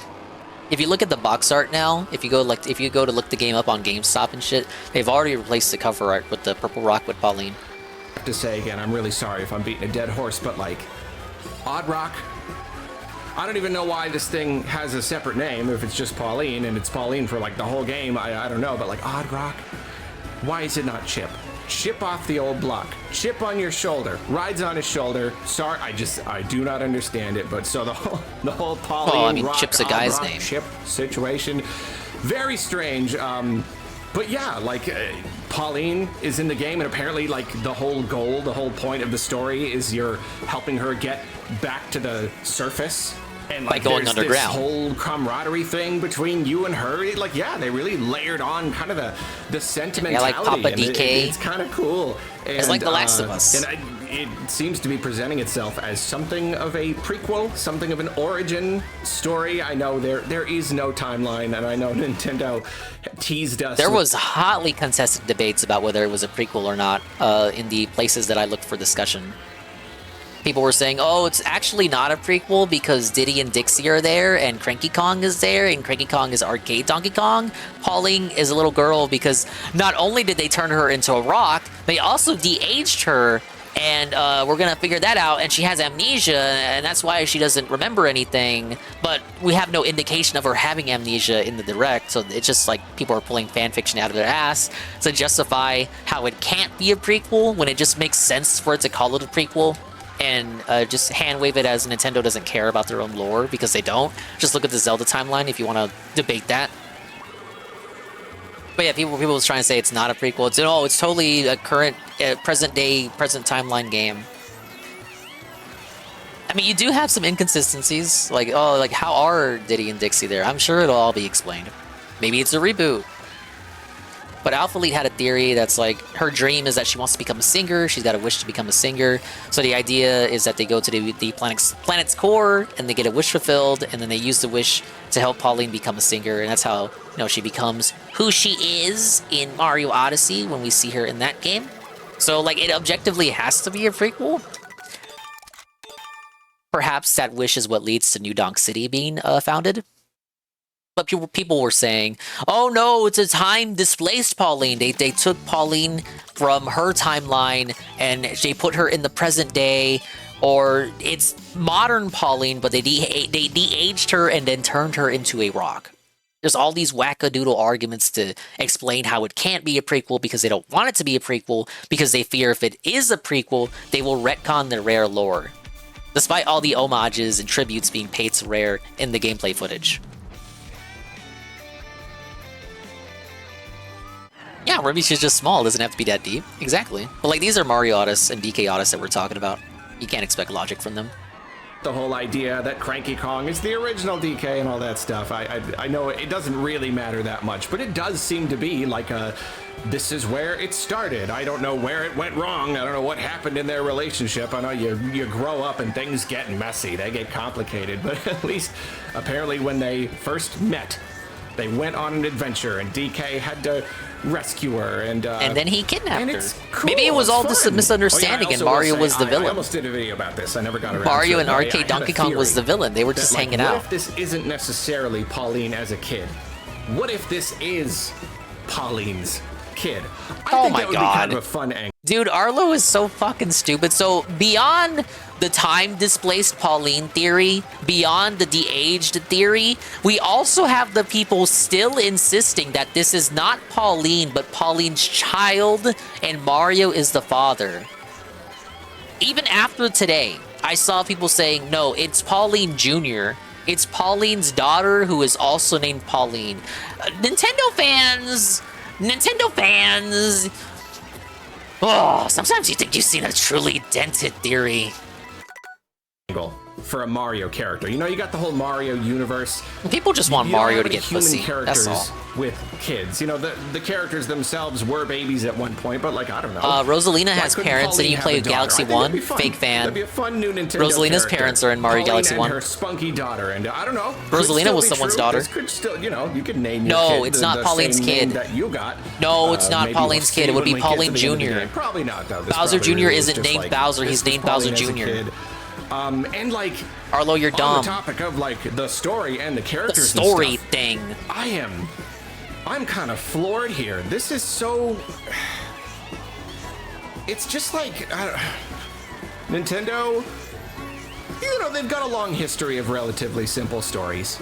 You know, especially when it comes to like platformers. This department, especially yes, like not Mario every department and though. DK doesn't need a lot of story, right? It doesn't need to have like a big setup, a big interesting world. You know, they're just like a straightforward gameplay and all that. But like, I've always really appreciated, obviously, more story and characters and an actual like motivation. Yeah, coming to me, from the it just Paper Mario enriches dude. the experience. And I just could not have expected that Nintendo would go this hard on the story and the characters in a DK game. You know, they gave us that first trailer. And no, I mean, it's the roots. It's where the company not necessarily got its start, but you know, it's where it all just be started going DK's right. taking a nap, and then the bad guys come and and they grab the bananas and they run away, and that's it. You know, No, he liked I've this. been He's not mad. conditioned to expect a certain level of like simplicity, especially because like I don't know, most people don't seem to mind. Some people do, some people don't. Rent check. Nintendo doesn't usually. I don't know. I'm just saying I'm kind of amazed here. The whole entire setup is that like this whole game takes place underground, even in these big, huge areas where you can like see the sky. Apparently, these are just layers of the world. So like that alone We gives knew that the from the game demo. a very cool vibe. That's the kind of stuff that gets me going. It's fine to be like, now you're in the lava place because it's a lava place. Now you're in the jungle. But like now the whole entire game has got its own unique kind of vibe and context. And I think that's so cool. And yeah, like there's a bunch of dialogue. There's a bunch of characters. There seem to be areas where there are just NPCs all over the place. It is not simple. It is not just doing that like Mario thing where everybody just grunts Mario and you just thing. gotta beat the bad guy and get the thing back or rescue the person. It's just kind of more. And Really, really appreciate that. Again, not everybody cares about that stuff, but I feel like a lot of people do. I really do. I feel like there is at least a pretty good amount of the audience that's more like me and wants just a little bit more. Not a ton. Not Shakespeare. It doesn't need to turn into an anime. Just like some more. But it should I be. want to believe that the characters I'm not against are it. like kind of actual people, not just video game characters, whatever. I'm going on way what the too long fuck are you about it. talking about, I'm Al? amazed. It's awesome. There's a genuine story. There are actual characters. The world feels real and He's interesting. over-explaining it. Just say The whole you're entire happy that premise is the just plot matters. Really interesting. And I The really plot and the characters appreciate matter. that. Okay, and great. We also got to talk I'm happy about too. The Void Company. I love how we have like bad Kongs now. I always kind of thought if you had the Kong name, we had an evil does Kong that in the first always Donkey mean Kong that Country you're kind game, of a part the of this orangutan enemy? family, or is this more like a species thing now? But like we've got bad Kongs, we've got Void. Okay. Itemized critiques of bad Kongs have existed in Donkey Kong Country 1, the evil orangutan enemy Monkey Kong. Evil Kongs were in Donkey Kong Jungle Beat, which was by this team. The team making this game and who made Mario Odyssey, Mario Galaxy, Mario 3D World. Their first game as that team was Donkey Kong Jungle Beat on the GameCube, which had evil Kongs as the villains. So they're just revisiting that idea. Even the DK power-ups, the Kong Bonanza forms, reminded me of how the villains appeared in that game with the kind of like dreadlocks and shit. But no, he's dented. Incorrect. Evil Kongs have always existed, and he refers to Kongs as a species. Like, oh, they've never said Kongs have been a species before. They have. I even told this to Red Animator today, because Red Animator was trying to tell me that DK is a gorilla, and not like a monkey. But like, here's the thing. Nintendo has never said like that DK is a monkey or he's an ape or a gorilla. Kong is a species within the Mario world, and that's why we're able to have like Donkey Kong and Diddy Kong. So even though DK is a gorilla, clearly, and Diddy's a chimpanzee, they're different types of monkey species in our world. But in the Mario world, they are all just Kongs. They're all the same species of animal. They just look kind of different. Diddy's a little guy, Donkey Kong's a big guy. I used that horn too early. Kong and Grumpy Kong. That's whatever the case. That's fun. And they like create all of these big like weird rock monsters, and then you got like these. I didn't expect them to have like Kong names. To be honest, that kind of shocked me. There's so much going on. It's so.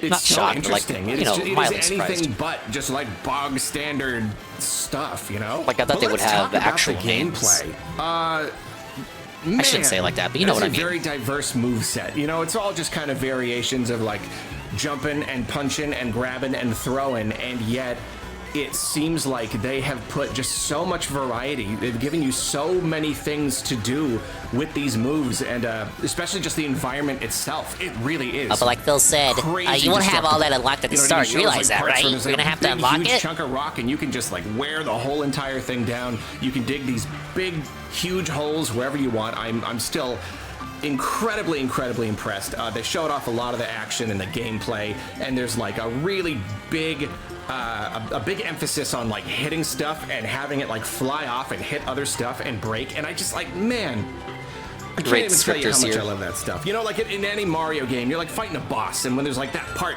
where you get to hit the thing and it flies back and it smacks them, and it's like, it's a Nintendo game, so it's like amazingly animated and it's super just crunchy, and the noises, bow, bow, and it breaks and pieces fly everywhere. That's this whole game. Like that used to be like the best parts of the best boss battles in Mario, and they've like built an entire game on just that idea, that crunchy, it's pretty good. tactile, explodey, smacky kind of. And I imagine there with is the voice HD acting Rumble, for Little Pauline. it's Yes, gonna be even better. Not Donkey Kong himself or the other monkeys. They still make monkey noises, but Pauline has full voice acting by, I believe it's Kate Higgins who voices Sakura and Naruto. So many ways and a bunch of Fire Emblem characters. Like, you can rip a chunk out of the ground and like throw it. In my mind, it's like, okay, yeah, so you can like throw it at an enemy. That's like an attack. But they are just like thing after thing after thing after thing that you can do. You can like surf on them over the water, and you can like get a double jump by jumping and then jumping off of it. You can rip chunks off of enemies, and you can like manually aim like with a little like crosshair, so you can go wherever you want. And like soft material, they only touched on this so briefly, but like soft materials like sand, you can throw a bunch of them and like pile them up, and they'll stick together. And it just kind of showed them Yeah, like I should have went for the making this food. little thing, like a little bridge or something. But like, oh, like what more could you do with that? That idea alone is like mind-blowing. All of this physics stuff. I mean, it's a lot like Zelda. You know, you create these physics-based systems. Yeah, they showed off some of those puzzles in the Direct, like the spiked balls and the pit that you make, so the spiked balls falls into the pit. They just kind of naturally occur. So. And there's even We're calling it Odyssey 2 over here. Might actually be taking some tricks out of Zelda's book too. I'm not going back to watch these again because I don't want to see any more of the solutions. But there's like I don't think it was supposed to be a new IP. Stuff is rolling, and I think they wanted to bring DK back, but they were trying to figure out a way to do that and make it a game that fit DK's identity. Not like, okay, the game could have just been Mario with like Mario could have just been doing this, right? I think they wanted to bring DK back in a big way, because you've also got the theme park. He played a prominent role in the movie, and it's like he's like their character. He's like their first breakout character, and they wanted to pay respect on that name. But they were like, okay, how do we do that? Because we just can't come back with a new DK game, and it's just like another side scroller. So how do we bring DK back in the now in a big fat fucking way, and how do we make it feel like you're playing as DK? Like, only DK could have done this. You can't, like, you wouldn't be able to do this if it was a Mario game. And I think they succeeded. Like dug a hole and the balls are like rolling into it. Like that, I mean, that's just like one example. Like breaking the terrain to like guide some sort of physics-based thing, like objects or liquid. The physics thing? I don't know how far they're gonna go with it, but the potential is just... It's just humongous. It's just absolutely humongous. You can do so much stuff just by ripping up chunks out of the ground. They've developed half the game is just based on that. So then they revealed Bonanza mode. Should have seen that coming. I mean, that's such a Nintendo thing, especially if it's like the name of the game, the subtitle or whatever, and that is like the name of the super cool power-up. So yeah, of course you go Bonanza in this game by building up your Bananergy or whatever. It's amazing, just absolutely overwhelmed by banana puns. Yeah, he basically goes Super Saiyan because, of course, like, how are we not seeing this coming? It's Gear 4, actually. DK was next in line. So, like, and his hair, he's like Mario's Super Saiyan, the one like that went Super Saiyan in Bowser's Fury. Bananas, somehow, I feel like I should have seen it coming because it's just perfect. And yeah, you get like super strong. But then, like, yeah, obviously in past games, you team up with animals and you ride them. But now you are the animals. You go Super Saiyan and you transform into animals. You become a big buff like zebra. There's like a zebra and there's an ostrich and you can even fly, which is just a very it's just a clever new twist on the idea of animal companions. DK becomes them himself, and I have no doubt that there will be other transformations in the game, and I have no doubt that there's going to be some absolutely bonkers final transformation for the final boss. I'm sure that's going to be absolutely amazing. Blue shell for me to get Mario. Element of the game we were not. I don't think Mario's in sight for me to have to worry about him. Just to say, I am fully remembering now that there are times in the old games where you transform into animals. You don't just ride them. Yes, I know you had your. Oh yeah, in Donkey Kong Country 2 and Donkey Kong Country 3, there are segments in which you do transform into the animal buddies for like a whole level. Oh, even I had forgotten about those. I'm a faker fan than he is. Element of the game we were not aware of. Hello, future Arlo here, chiming in just to say hello, future Arlo here. Now that there are times in the old games where you transform into animals, you don't just ride them. Yes, I know you had your typing fingers already, but I remember now. Not true, it's in DK64 as well, correct? A clever new twist on the idea, because now instead of just transforming straight into the animal and just kind of moving around like it's a DK buff version of the animal, and you have all these extra abilities and things, and it's kind of built right into your moveset. You can do it anytime, as long as you have enough Bananergy or whatever. Just had to chime in and say that. Thank you. Back to you, past Arlo. And so that's most of the new like gameplay stuff. But then of course it also just showed off a lot of like what we already know, but just more. Just the basic gameplay of running around and ripping up chunks and digging. It just showed more and crazier and better and more exciting. I was already just out of my mind excited to play this and everything else that they so was Phil. show. Just what you can do with the whole digging mechanic. Can't wait till we get to begging segments for this game. More. It looks even better. And so that's all the gameplay. But then, like, again, like, why did they have to do this direct? Why couldn't it have just been a trailer? It's because there's just they're so trying to many market the features. game. This game, they're Guys, it's going like a 10 big with this. You know, like, they're not like, let's even use, like, some of our ideas, and then, like, the sequel can have... Guys, it's like a tentpole release for our new system, but let's not do a direct for it. More. Like, no, they are putting everything into this game. I had to go back and watch and make sure that this was not something I made up or misunderstood. But no, it's true. You've got like skill upgrades. There are collectibles, and you collect them, and you can use them to upgrade your stats. It has a skill tree. That's not a thing. It's modern. That's not a thing you get in a Nintendo platformer. No, I mean, you can collect it's all the Cyberpunk, purple it's The coins Witcher. or whatever. Get to the top of the flagpole. No, it's Skyrim. Skill upgrades. Carl's a big Skyrim fan. That's why he's pogging out over this. It's another thing. It's like another story thing. atmosphere. It's and another characters. thing. It's something that is not It's the necessary. RPG but it just thing. adds an extra little something. You know, I know it removes some of the purity of the experience. The gameplay should speak for itself, but I can't help it. I love this stuff. I love that feeling of gradual progression, seeing my moves get better and better. It makes me really want to explore and find the collectibles. I can't believe it. I simply cannot believe it. And then you can also collect costumes like in Super Mario Odyssey, but in Super Mario Odyssey, the costumes have abilities side to them now. I get it. The simplicity is important. Whereas in Odyssey, they were just for cosmetic purposes. These costumes did something. Even if it was just a little I think I prefer that they don't do anything, so you don't feel like you know. They also provide buffs. I'd rather just have them be cosmetic so you can wear what you want. Your skills and your stats. They have abilities, then you have to think about like abilities over, costumes. Abilities over what looks snappy.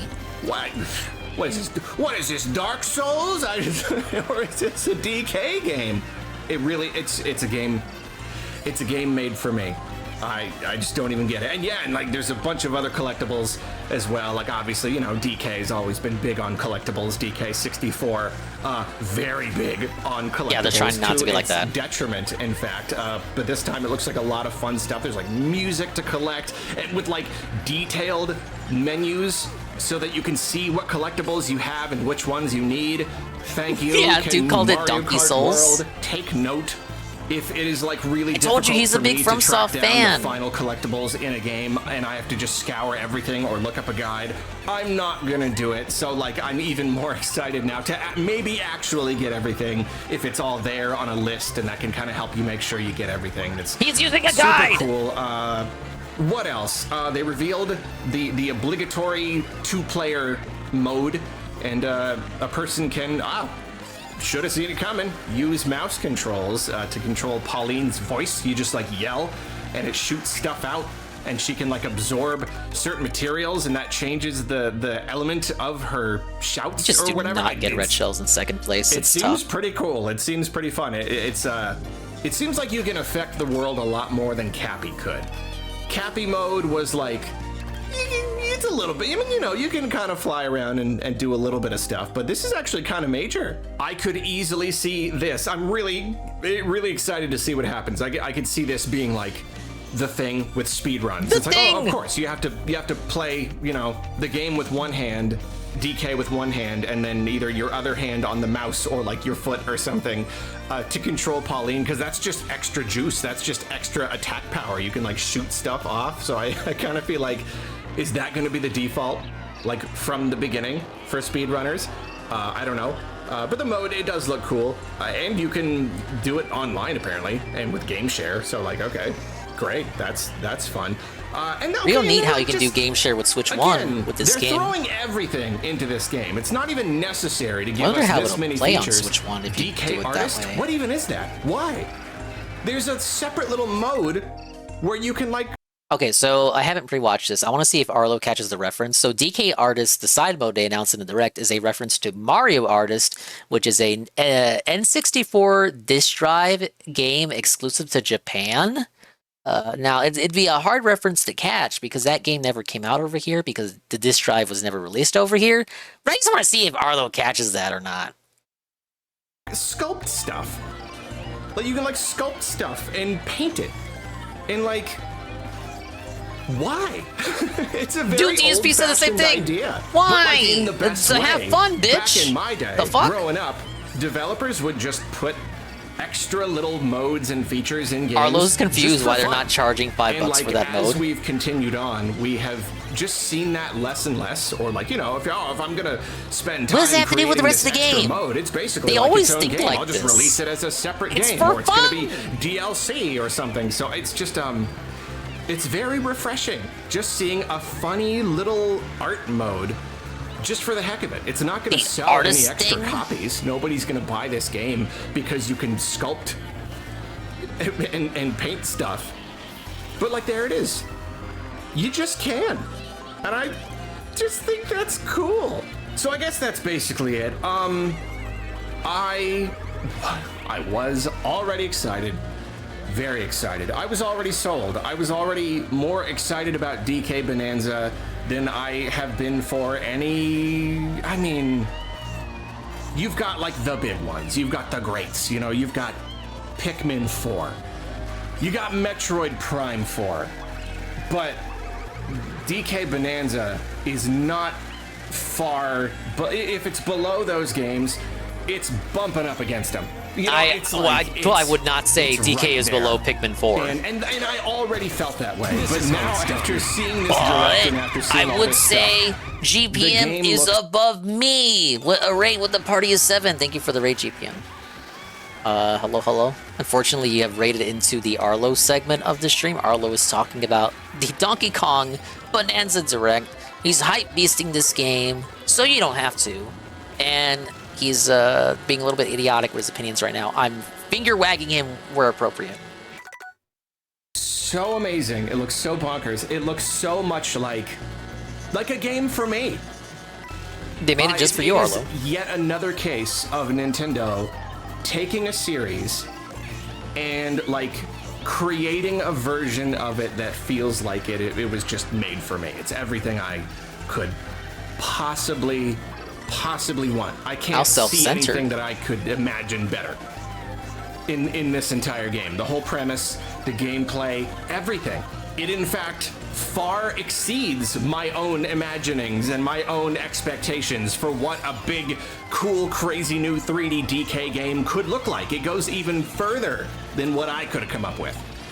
And that's a good feeling. And you know, and again, I don't think it's just me.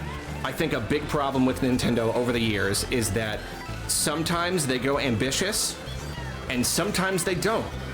And, you know, sometimes games Depends that on you the wouldn't development necessarily team. call ambitious, they can still resonate with an audience. They can still, you know, people don't always need ambitious games, but I do think it helps. I do think overall, the more ambitious games tend to sell better. I think that there is something to be said for just going You think that it has bigger to do with the ambition of the something. game It or the gives it a IP attached to it, different feel. Arlo? And I don't know. I think that will really resonate with a lot of people. And you know, DK games, they've sold like fine over the years, but this, I don't know. I think this could be DK used to outsell could kind Zelda. of be his big break. If you want to talk I about have sales. no idea how the sales of this game are going to compare to a 3D Mario game. Is it going to sell like however much percentage less just because it's DK on the cover instead of Mario, even though they're still Nah, I've seen a lot of hype for 3D this game in platformers reality. from Nintendo. People know I really who Donkey don't Kong know, is, but, like, even if they only know him from the I don't know. arcade. I just DK think has Nintendo's doing he's the a right household thing. name. I'm really happy they're going really People big with know this what game. Donkey They're going Kong super is. duper ambitious, and I am unbelievably excited. We'll be playing this in a month. In a month, we'll be playing this. I am. Yeah. I love it. I have been feeling a little distracted by life recently. I have not been playing as many video games. Obviously, I'm really enjoying Switch 2 Thanks for the overall blog and update, Mario Kart. Arlo. It's kind of gotten me focusing back on video games again. But like this game, this game in particular, I only have to watch a few seconds of this before I'm just burning to play it. So yeah, anyway, I should stop. Just very excited. I'm just very, very excited. So yeah, I'll see you later. There you go, his thoughts on the game. It's, so this is a real thing, huh? Right, guys? It's a thing? And then he glazes it throughout, and he's hyped that it's gonna have a skill tree. And he feels like it's a game personally made for him, like they focus tested him or something, and asked him what he wanted to see from a new DK game, even though he's not a big DK fan.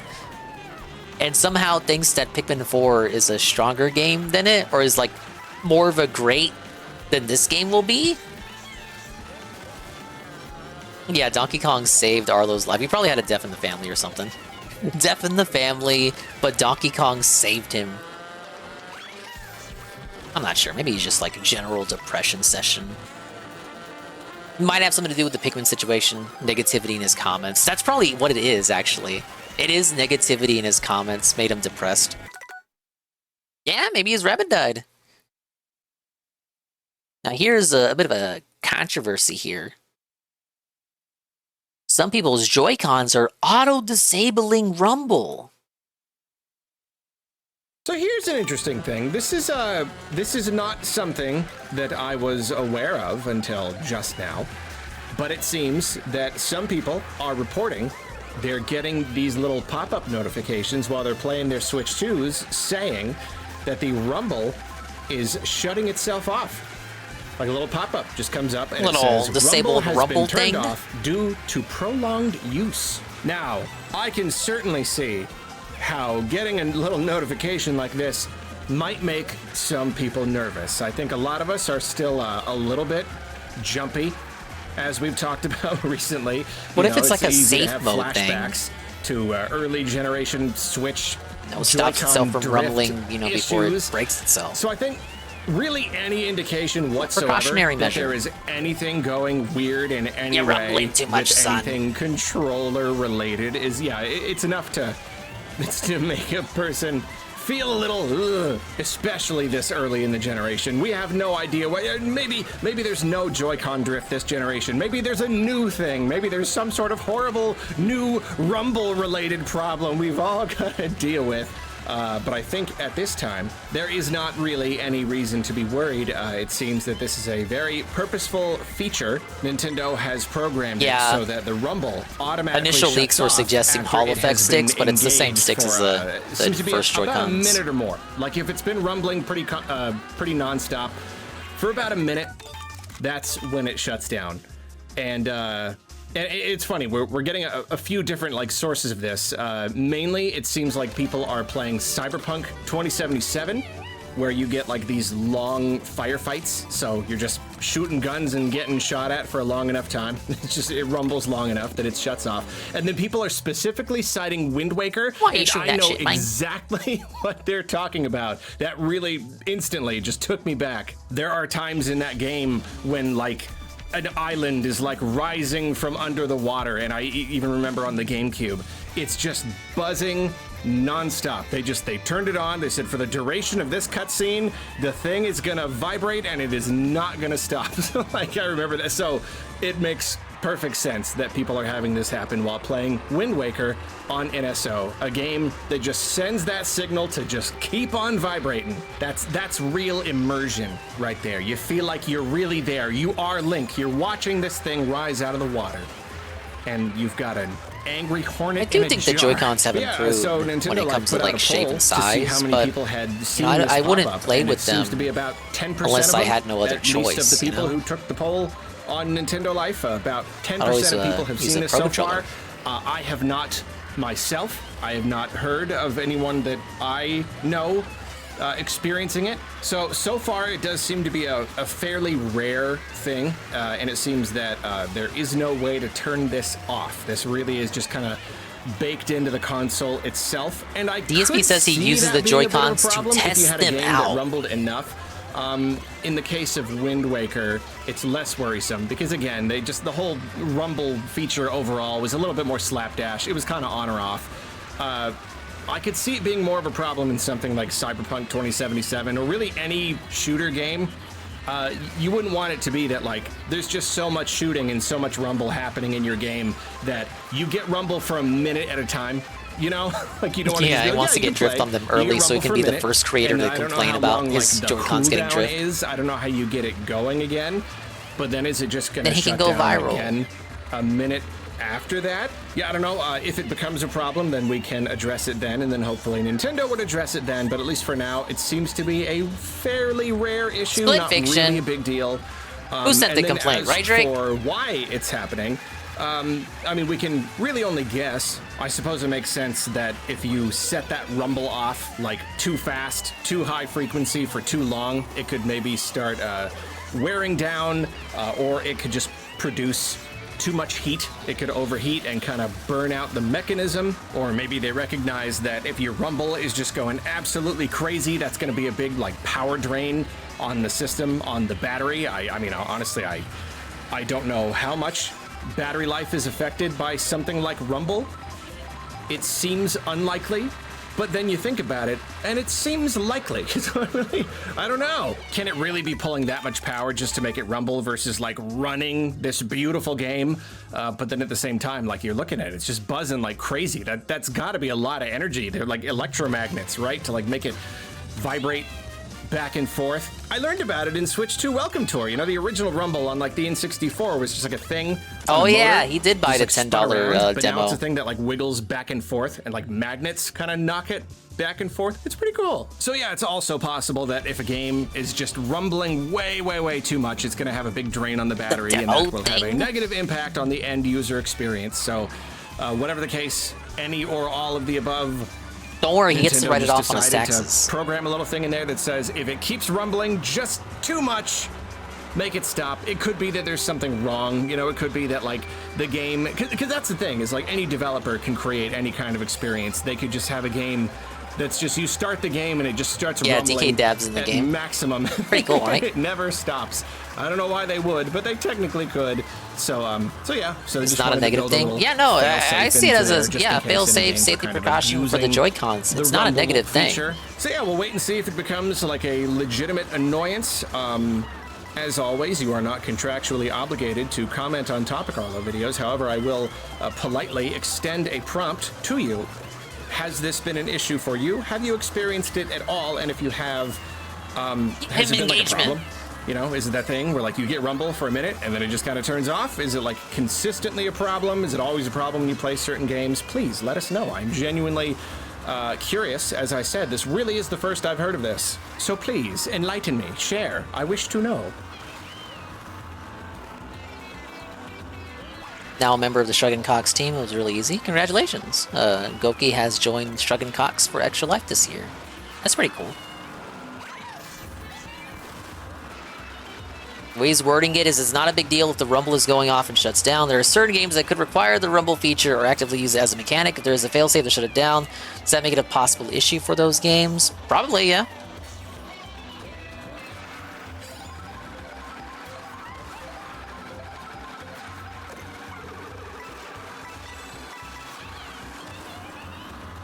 I guess the question is, like, what are you doing to make it activate that failsafe? If the failsafe wasn't there, the Joy-Con would just fail. It's there on purpose to protect the Joy-Con. If it turns off the rumble, how long is it? How long is that for? If it's disabled, how long is it disabled for? It's like 10 minutes, then you get to use it again? In which case, if it's to protect the Joy-Con, is it really that bad?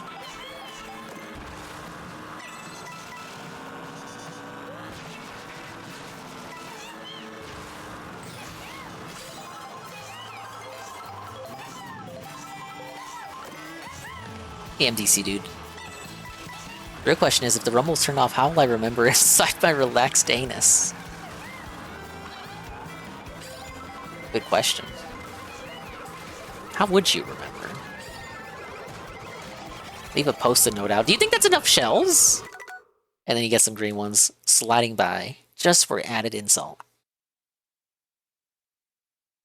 Alright, last one from Arlo. Splatoon 3 is on... Splatoon 3 on the Switch 2 is so smooth that I want to touch it, is the title.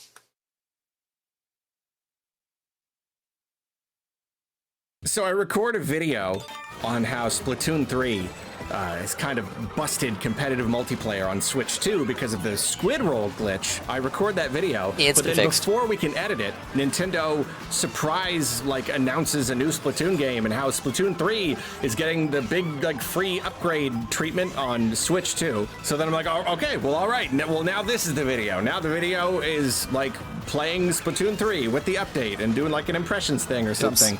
And then I go to play, and the servers are down. There's this giant Google Cloudflare something or other outage just across the internet. So all of Nintendo's online services were down for a bit. I'm like, okay, I guess I'm just not playing Splatoon this week. I just every attempt to do a Splatoon video, it's not working out. But now it is Monday and I'm here and I've played the game a good amount and I finally got to play online. So now I'm finally maybe the here controller should just be better, Nintendo. The Splatoon 3 update game, and there are many Switch 1 games, obviously, that I wish to see running at higher resolutions and frame rate and whatnot.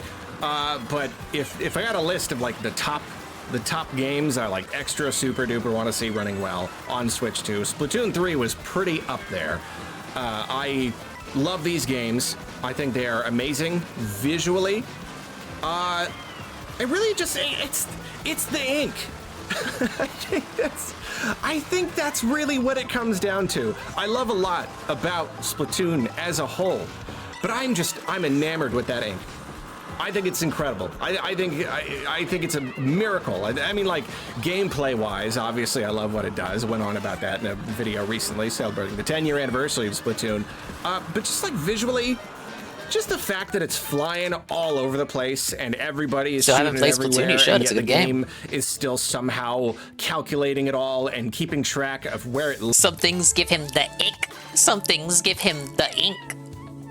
True. Lands, and it just looks really cool, just splattering ink all over the place. It was awesome 10 years ago, and it is awesome now. There's still not quite any game like it that I have played that just it gives such an amazing tactile feel to it. And I just really wanted to see that, but at an even higher resolution, running even better. And these games already run ridiculously well. I don't even get it. There's so much behind the scenes, under the hood kind of tweaking that they did. The image it's so dynamically scaled. Whatever you're doing, wherever they can lower the resolution in a way that you can't even really tell. They'll do it to just scrape every little bit of performance that they can out of it. It's already something of a technical miracle. But what would the game look like without having to employ quite so many little tricks? If it had a whole bunch of juice to just run as well as it possibly could. I've always been curious, and now we have our answer. It is here. I have played it, and you know what? Splatoon 3, after the free update on my Switch 2, on my 4K TV, it looks so good. It looks so good. He's Let's bragging. talk about that paint, that beautiful, glorious paint. It looks amazing. I mean, it did look good on Switch too, to be honest. I mean, ink. Sorry, it looks like the ink, but just I don't know, something about Strava. seeing Welcome so to much Wiggler detail, Wednesday. So few jaggies, playing it on this big TV. No, there is I can get, parity closer between to the Switch TV 1 and now, Switch 2. and being able to see Splatoon. so much No more advantages. detail, laying out the ink all over the place. And it's Other than the enemy ink rolling glitch, but I believe that was patched out already. It is just nice and smooth. The frame rate has always been pretty darn smooth. Obviously, if you're playing online, you're more likely to get hitches here and there. But it's been a pretty darn smooth experience. They've always prioritized the frame rate, but now seeing that the visuals are just as smooth as the frame rate, I don't know. It's like the scales have been removed from my eyes. The whole, it's a breath same of frame fresh rate air. You just- in battles. Oh yes, I don't know. I'm not in the game, and yet like me looking The hub worlds at the were game at 30 and feeling frames the game before, and, like, but now they putting run my at 60 on Switch consciousness 2. into the game. It feels like I can just.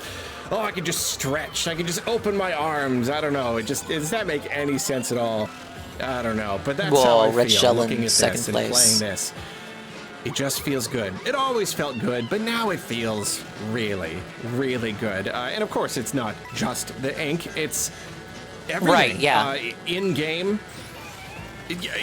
Yeah. To improve the parity between the two consoles, the Switch 1 version was downgraded with the elements in the background for levels. The elements that were removed still exist when you go to the practice version of the level, but for actual online battles, certain levels have less detail now, just so that the frame rate can remain consistent when playing with people on Switch 2. It just runs really well. I mean, it's almost hard to even like pay attention to how much better it looks when you're in it, when it's all good. Like how you play a racing game multiplayer, and some background elements are removed to ensure a more smoother, it still already consistent looks so good because playing the action experience. is so crazy and the ink is flying all over the place. You barely even have time to like stop and look at the finer details. So it already just seemed fine, but it does look that little bit extra good in the times when I do stop and just kind of like, wow, I can really make out these details. I can really see. I can just see further away, you know? It's just, I don't know. It's just nice. And it's funny because when I was doing that squid roll glitch video, I was wondering, like, are they going to give Splatoon 3 a free upgrade? Or, like, if they made the game no idea how right he better for was. people on Switch 2, would that give them an unfair advantage over people playing on Switch 1? And so Briefly, it is yes, funny to but see now that fixed. technically with this update, the original version has been, the visuals have been downgraded somewhat. This patch has also gone through and affected the Switch 1 version, where I don't know the exact details, but it just seems like it culls out certain items a little bit more aggressively. Some small visual details have been reduced just to get the game running that much better, I suppose, so that it can keep up with people on Switch 2. And I haven't seen any comparisons or anything. I would not be surprised if no one could even tell the difference. I don't think they've made dramatic changes to how the game looks. It's probably more of that technical wizardry they've already been employing. It's probably just a bunch of stuff you wouldn't even notice, and yet they have run 40 that months. much more frames. Still playing this out of the favorite way, experience unfortunately. for us. So I don't know. I got 100%, thought that dude. was interesting. But yeah, Doing back to knockout the tour, Switch trying 2 to version. 3-star Every single gold thing crown everything. Looks better. Everything is I gotta be just first place that much at more every smooth. leg of the But you know race. what? Okay, I love the ink. But I you wanna reset talk about a if the shock. leg doesn't end with You wanna being talk about a first. shock. It's the square. It's like the city square. Because like ever since Or the watching the beginning, Muppet talk about first Splatoon, Nintendo. all 3 games. So I don't have to. The hub area runs. Thank you at, for the like, 40 months. Half the frame rate, if not less. It's I can never tell if it was like extra choppy or if it always just felt choppy compared to the very, very smooth 60 FPS actual gameplay. But like it's always been a thing. You know, there's just so much like visual detail to take in, so many NPCs with a lot of different animations, and just the city itself. It's just very big. There's just a lot to take in. So it's always just been okay. It runs worse. You know, it's just something that we've had to get used to. When you're in the game and you're playing the game, that's one thing. Now you don't gotta But if worry you're about it, in, 'cause like, now a the little hub runs area as well like as the this, battles do. It's just not gonna run as well. It's just the way that it is. We get used to it. So it almost seemed like it was the rule. You know, it almost seemed like, oh, it doesn't even matter what hardware you're playing on. It just doesn't, right? That's just a choice that they made.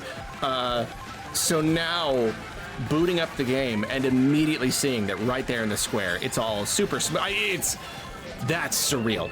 That is 80 day. very, very strange. We've been You know playing about these this games dude? for 10 years. So after 10 years, you get conditioned to expect a certain thing. So dropping in and seeing it's all Least just favorite card, the pipe frame? buttery smooth. It's a classic, though. It's crazy. It's just weird.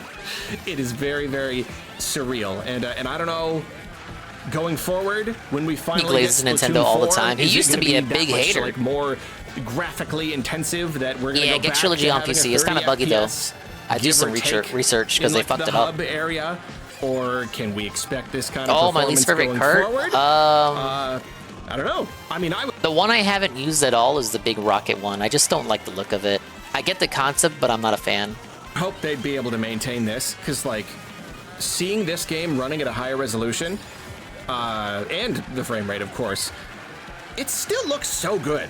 You know, like, I really don't think Splatoon 4 needs to look that much better than this. But it will! To, like, impress me. These games already look amazing. So, like, yeah, I don't know.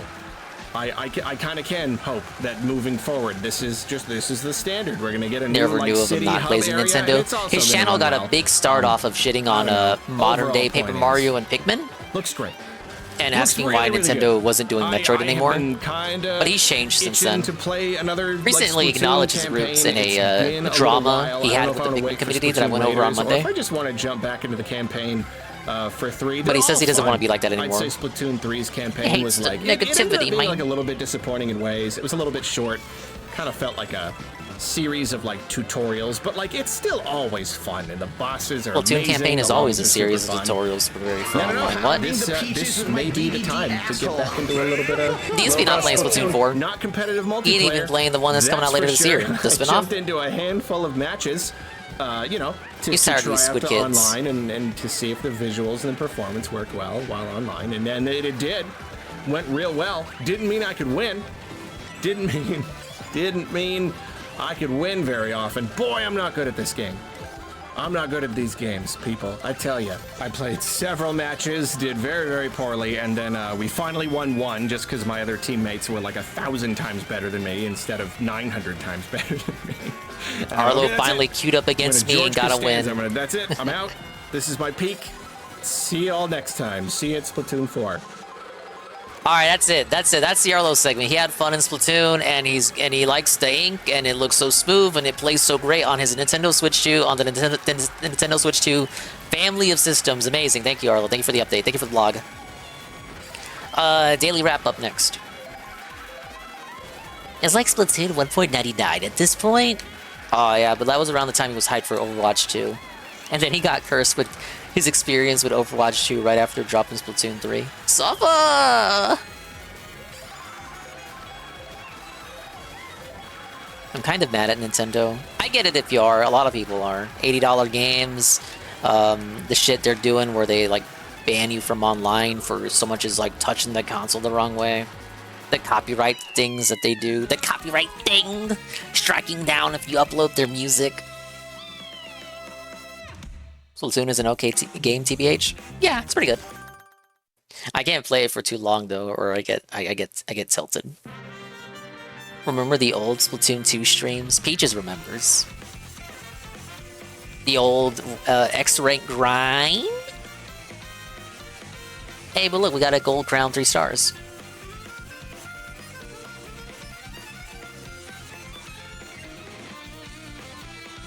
All right, let me pull up the daily wrap. Can figure out what's going on with the guy.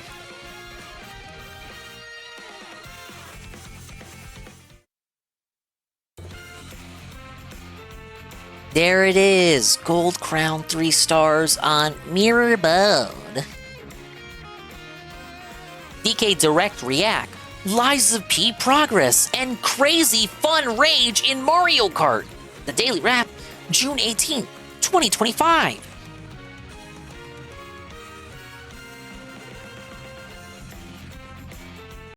Good evening, everyone. Phil here. Welcome to the Daily Wrap for what was Wednesday, the 18th of June, 2025. A great variety streaming day. I feel like all 3 big segments that I did. Nintendo hasn't followed through on breaking someone's console yet. They just banned from NSO isn't breaking your Switch 2. Yeah, but people act like it is. No, I know what you're saying. You're right. They haven't gone through with the thing. And I even said that, like that variations of that toss have existed since the DS days, and they've never gone through with it, even on the worst hackers that they've ever imprisoned, even on the hackers whose wages they started taking from, the guy whose surname was Bowser. That's not Doug Bowser, who's the current CEO of Nintendo of America. No, that other guy that was named Bowser, they're like penny pinching his wages for life now because he's such a big notorious hacker. But even that guy, even that guy didn't brick his consoles. They just sent Pinkertons after him. Hey, Jesse. today went really well. Yeah, Had a lot of Raging fun. Mario Kart. Let's talk all about Thank you for the them. Coke. And let me talk with my hands while I do this because I'm full of adrenaline because I played Mario Kart World tonight. No, Okay. I'm so pumped full of adrenaline, you Today's guys. Level 1 podcast was a return show because I didn't do one yesterday. And it was a big show. Number one, we figured out what the next DSP tries it will be. The Takis meal. Thank you, MTC dude. Or the Takis menu at Wendy's, which releases in 2 days in the United States. If you have no idea what I'm talking about, check out Takis, T-A-K-I, online. You'll see it's like a snack chip. And they're doing a collab crossover with It's a collab of the Wendy's this century, week. yes. So that's going to be the next DSP Tries It, special episode. Also, I live reacted to the entirety of the Nintendo Direct that broadcast this morning regarding Donkey Kong Bonanza. Now, in a nutshell, Bonanza. Tell us about the game. I was blown away. Thank you for the puppy. I need his reaction on this. He's gonna love it. He's gonna have no complaints. But frame drops. I didn't even bring up his complaints about the frame drops. I think at certain points his complaints about the frame drops was actually the game, like the footage slowing down on purpose to like highlight something. Because he pointed out, frame drops. Look at the frame drops. But it was actually the stream, like the direct footage was slowed down on purpose and zoomed in to highlight something in the game that they were talking about. But he mistook that as a frame drop. I had a lot of very positive things to say, but I did have a couple really huge questions for Nintendo because it left me scratching my head interview in a couple of Nintendo? ways. Check it out. The live react is part of the podcast. What are the today. I questions? did not have a chance to edit it out. I'm not going to, but check out the podcast He's from lazy. this morning. He's not going to edit it. The June 18th episode. You'll really enjoy that react. Okay. Then we jumped into Lies of P Overture, the DLC for Lies of P, where we are continuing on with grueling combat, big boss fights, and more. Today I continued on with the sword that I gotten last time around, which I only used for a very short period of time. It's the sword that you charge up with the power of fire. It has like big explosions when you hit the enemies with it, so it basically builds up their stun massively. So I started using it, and someone recommended, Not hey, that why don't you June. respec? Because aren't you aware that's a motivity sword? Now, motivity is the equivalent of like big burly strength in like Dark Souls. So I was like, all right, let's try it. So I did. I respec, and the sword got even better. Started dealing even more stun, even more damage. It was He's pretty already losing. sick, He talked about some actually. weapons in a game that I don't care and about. So we continued on through the mines. There was a really cool optional boss fight that I really enjoyed because it actually tied into the regular story of the original game from back, a year and a half ago. And I really liked because you went back in time. It tied in time-wise. I thought that was a really nice way to do it. And then we had some big epic boss fights, including a ginormous kind of Massive finale bosses. of the mines fight. And then we moved on down to the beachfront, and that's where we ended the stream. So it was about another 2.5 to 3 hours of gameplay. Phenomenal support. Exceeded the goal. Very Well, yeah, nice. you begged for So it like got us 10 on a goals great in 3 track days, right? For DSP Tries It, coming up this week. All right. Then tonight on the late stream, This it week as in was tomorrow. Mario Kart World. Thank you for the prediction. Continuing. I guess that's Even Peaches. though Peaches I is only the play one who this likes once doing a week, predictions. people really like the stream. Attendance was up. You both could on win YouTube and on big. Kick. People were excited, engaged. I was raging at the baloney when you play this game. There's so much bullshit that happens that you can't avoid. The fuck? They hit once. Oh, then 4 more people hit you in a row. You went from first to last. I'm not kidding you. There was races tonight. I was playing exceptionally well in first place, and then I heard blue that, shell, blue that shell. that came through my ear a certain way. Wow. I guess I can't win. Oh, then 4 more people hit you in a row. You went from first to last. I'm not kidding you. There was races tonight. They're always racist in your chat, Phil. His name is Kirk. Ban him. I was playing exceptionally well in first place, and then blue shell, blue shell. Huh? Wow. I guess I can't win. Even if I'm the best driver. He was playing exceptionally well, but doesn't know how to whale ride. Whale ride. He does that every day on Ryan. He doesn't know how to rail ride. Right now, because they keep giving people the OP, stuff. Good news is I did well. I had multiple Prediction. Does DSP say anything about Juneteenth? Get your Tons of predictions epic submitted moments. in now. I used a Click ton on of top. characters because I made it Submit so your that if they points. contributed $10, a viewer You could could pick a win character. big. Jeez, who did I use tonight? I used Princess Peach. Bro, $10 I for a used character. Yoshi, Waluigi, Baby Waluigi. Mario, Daisy, Rosalina, and Dry Bones. Support was off the charts. We exceeded 2 goals. Mario Kart not going away. Yes. So amazing day. Great Amazing. fun, Fantastic rage-filled, day. but epic, adrenaline-fueled Mario Kart gameplay. Great progress and tons of advancement and fun in Lies of P, and a great podcast. You can't ask for anything better than that.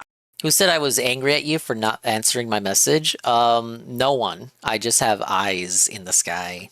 A day full of great stuff, right? For real though, no, JVN, it was no one. I was just speaking in and I saw, I think it was Wrexham had said my name, so I was like, oh, okay. I guess let me rewind the GPM VOD, and I found that segment. It was no one is going behind your back, GPM, and betraying you and telling you things that you have said about me on your stream, if that's what you're worried about. I don't have Goon and Alpha Lead and Wrexham in my DMs telling me about all the shit you're talking about me on your stream. No, that's not GPM. It's actually not. And I'm not being like facetious here. That's literally not happening. Like, I'm not trying to be cute or catty. That's not happening. But I know that's specifically what you're worried about right now. I'm calling it out, so I'm gonna be transparent about it.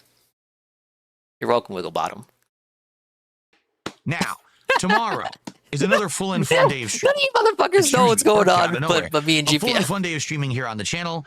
There will be a podcast in the morning. However, I'm going to leave it like this. If something happens, if there's game news to talk about, if people have topics they want to discuss, Game news? then we'll What do the a full fuck's gonna show. happen tomorrow? But if there's not that much going on, then we'll do an abridged show like we've been doing. We do a shorter show that's only like a half an hour, 40 minutes, and that way we can get more gameplay in.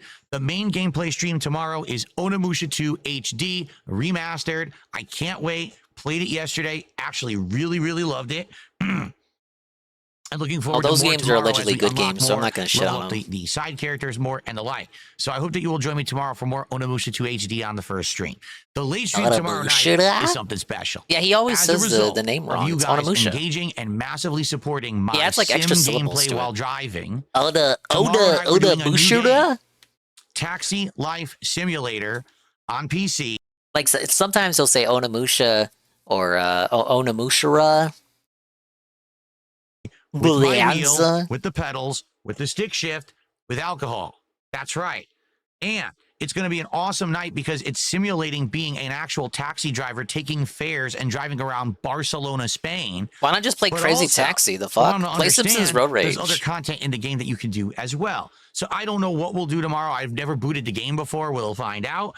But it should be a really How old is this game? exciting Why is he playing late-night potentially old interactive games? Stream of me trying to learn how to be a taxi driver in Spain and probably massively messing it up. It's probably going to be like, oh, get the fare here in a certain amount of time, but obey the laws and everything. I'm like, oh boy, I don't even know what side of the road you Obeying drive the on in laws, Spain. oh boy. Seriously. So Ugh, I hate this will doing be that. an interesting endeavor. I hope you'll be there tomorrow Then I night. cry about on the criminals late stream, in Seattle. 6:45 p.m. Pacific time. That'll be a special one. All right. So tomorrow, full and fun day of gameplay, plus possibly level 1 podcast either being shorter or longer, depending on what topics we have. Should be a great one. Let's keep that positive momentum going, my friends. Everyone have a good night. Thank you so much for a great streaming day. I will see you in the morning. Peace out. Oh, look at that. He was really satisfied with how today went then, huh? I see that had happened, that the tips to help him out with tonight happened like immediately as soon as the stream started. All right, Peaches, you can pay out. Juneteenth was not mentioned. Ah!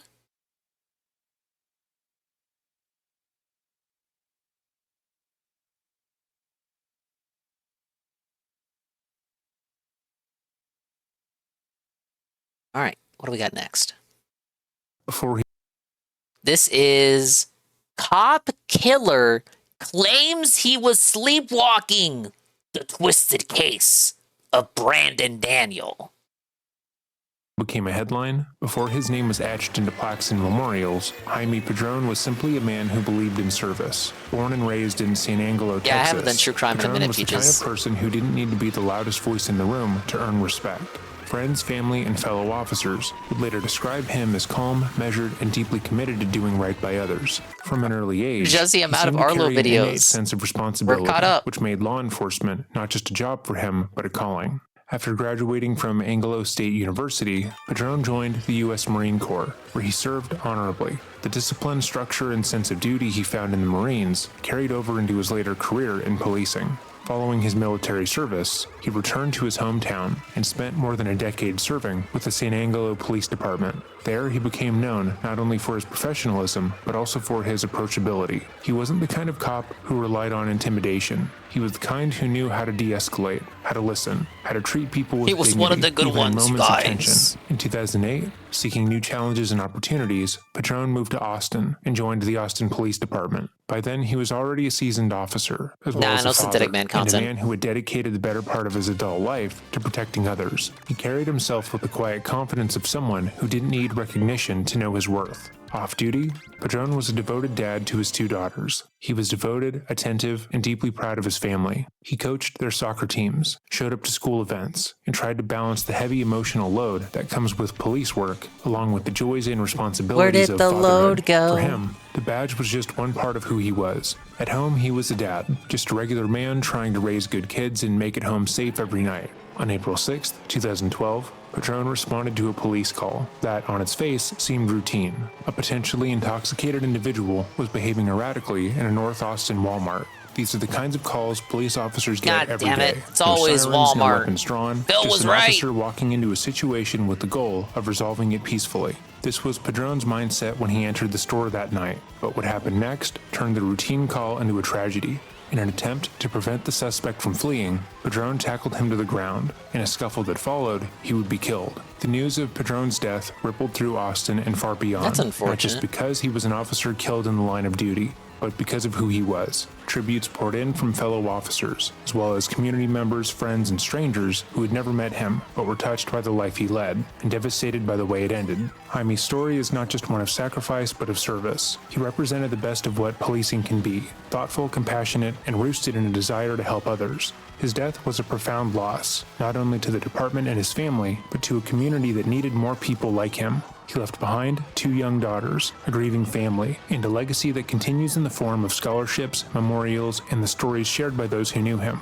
More than a uniform and more than a badge, Jaime was a man who chose every day to walk into uncertainty for the sake of others, and ultimately gave us his life doing just that. Welcome back to another episode of Dreading, or if this is your first time here, welcome. Today we're going to be discussing the case of Brandon Daniels, the software engineer that would go on to kill a cop. This case tends to provoke a lot of extreme reactions, which we were quick to notice based solely on the emails asking us to cover it. Some of the emails asked us to go over and, in essence, debunk the defense that Daniel would later put forward, while others asked for us to cover his case in order to prove that he was unfairly penalized. These emails were often strongly worded and somewhat aggressive, but we decided to cover the case in the hopes that we could thoughtfully break down what occurred and observe what conclusions you're left with. A list of sources that we used will be left in the description box down below, should you want to verify our reporting and make sure that what we're saying in this case is accurate. As always, if there's a video you would like to see, Well, the or modes a are case you would like us to discuss roads on are the channel, massive because let me know it's by 24 emailing me at players. dreading.official@gmail.com. We're consistently going through your emails and adding them to our list, I don't really have a even though issue it may with them. take a while.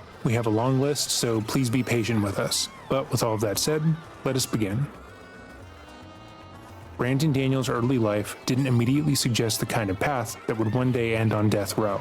Daniel was, by many accounts, a quiet, intelligent young man. He was described by his mother as being brilliant, with her stating that he was able to talk by the age of 1 and read by the age of 3. He sought out knowledge wherever he could, often taking interest in something, then teaching it to himself, like guitar or electronics. Those who knew him during these formative years described someone thoughtful and introspective, a person who seemed more comfortable behind a keyboard than in the center of attention. However, Brandon also had a propensity to jump to extreme anger over small slights. For example, So he in was the a 6th spurg. grade, Daniel would lash out at one of his female classmates over an unspecified incident. According to witnesses, he ran over to her during recess one morning, cursed at her, and then stated in explicit detail that he was going to come to her house in the night and rape her. Then in high school, You probably he shouldn't also be telling the physically girls that at assaulted another school. boy in the locker room. According to the school's records, Brandon showed no remorse for either of these instances, and instead felt they were perfectly justified. Between the ages of 11 and 13, justified, you Brandon would guys. begin using recreational drugs frequently, taking whatever he could get his hands on.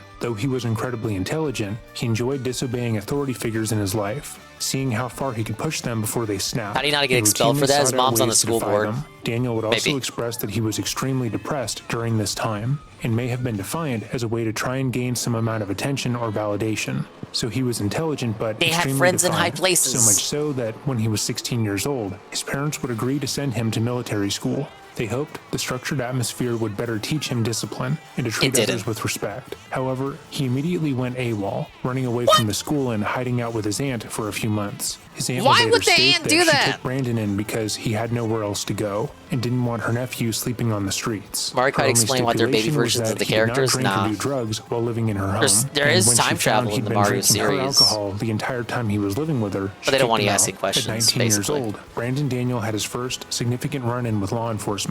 On January 25th, 2007, while riding his motorcycle near Denver, Colorado, Daniel was spotted by Officer Sean Wyckoff, speeding at 80 miles an hour in a 55 zone. When Wyckoff attempted to initiate a traffic stop, Daniel didn't slow down. Instead, he accelerated, weaving through lanes at dangerously high speeds. Though Officer Wyckoff was unable to apprehend him, Daniel eventually pulled over for another responding officer. When stopped, it was discovered that while the motorcycle was registered, the plates weren't attached. He also lacked the proper endorsement on his license to operate a motorcycle. A small amount of marijuana, just 0.2 ounces, was found in his pocket. When questioned, Daniel admitted he was, quote, out joyriding. Instead, he fled because he didn't want to get caught and didn't want to lose his license or his bike. He I'm would just go on to be joyriding, arrested mate. at least 4 more times that year, but each time was able to narrowly evade taking any real responsibility. On another occasion, Brandon was caught on a drunk driving charge. Facing potential jail time, he would avoid incarceration by offering information to authorities about a campus drug dealer. In December 2011, Brandon Daniel was pulled over for speeding on a stretch of highway between Amarillo and Lubbock. They're just When having Department fun, of dude. Public There's Safety nothing wrong Trooper with it. Charles Hoover approached the vehicle, he immediately noticed a strong, unmistakable odor of burnt marijuana.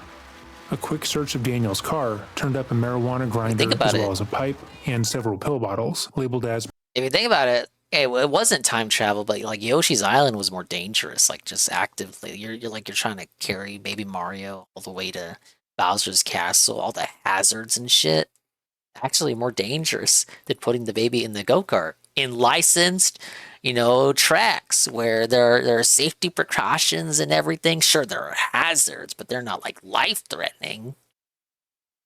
medical marijuana, though the prescriptions appeared to belong to someone from Colorado. Ignore all the not cars on the Daniel road. himself. Despite the circumstances, Daniel remained composed. When questioned, he didn't resist or grow agitated. Instead, much like previous encounters with law enforcement, he attempted to frame himself in a favorable light. He made polite conversation with the trooper, describing himself as a productive member of society. The same pattern repeated just 6 months later, in February of 2012, when he was arrested again, this time for driving while intoxicated. During that second encounter, Officer Knopp noted that Daniel once again brought up his role as a former police informant in Colorado, a detail he volunteered without prompting. It seemed to Knopp like an attempt to leverage goodwill or leniency. While nothing about Daniel's demeanor was hostile, the underlying message was clear. He wanted the officers to see him not as a criminal, but as someone useful, someone cooperative, someone who, in his view, didn't belong in the back of a squad car. But these efforts to deflect consequences only highlighted a recurring pattern, trying to talk his way out of trouble rather than facing it head-on. But despite his repeated run-ins with the law, Daniel was still viewed as an incredibly intelligent, well-put-together individual. His friends would laugh at his antics, and he always seemed What would be pretty wild is if a baby character killed themselves on purpose during the race so that their adult version would stop existing, preventing them from winning the race. It would have to be like a dirty deal with another character to ensure that they win the race. Like Baby Mario agrees to kill himself so that Bowser gets first place. Like Mario's like his competition. So Baby Mario kills himself so that Mario stops existing in the present time, thus allowing Bowser to steal the gold trophy.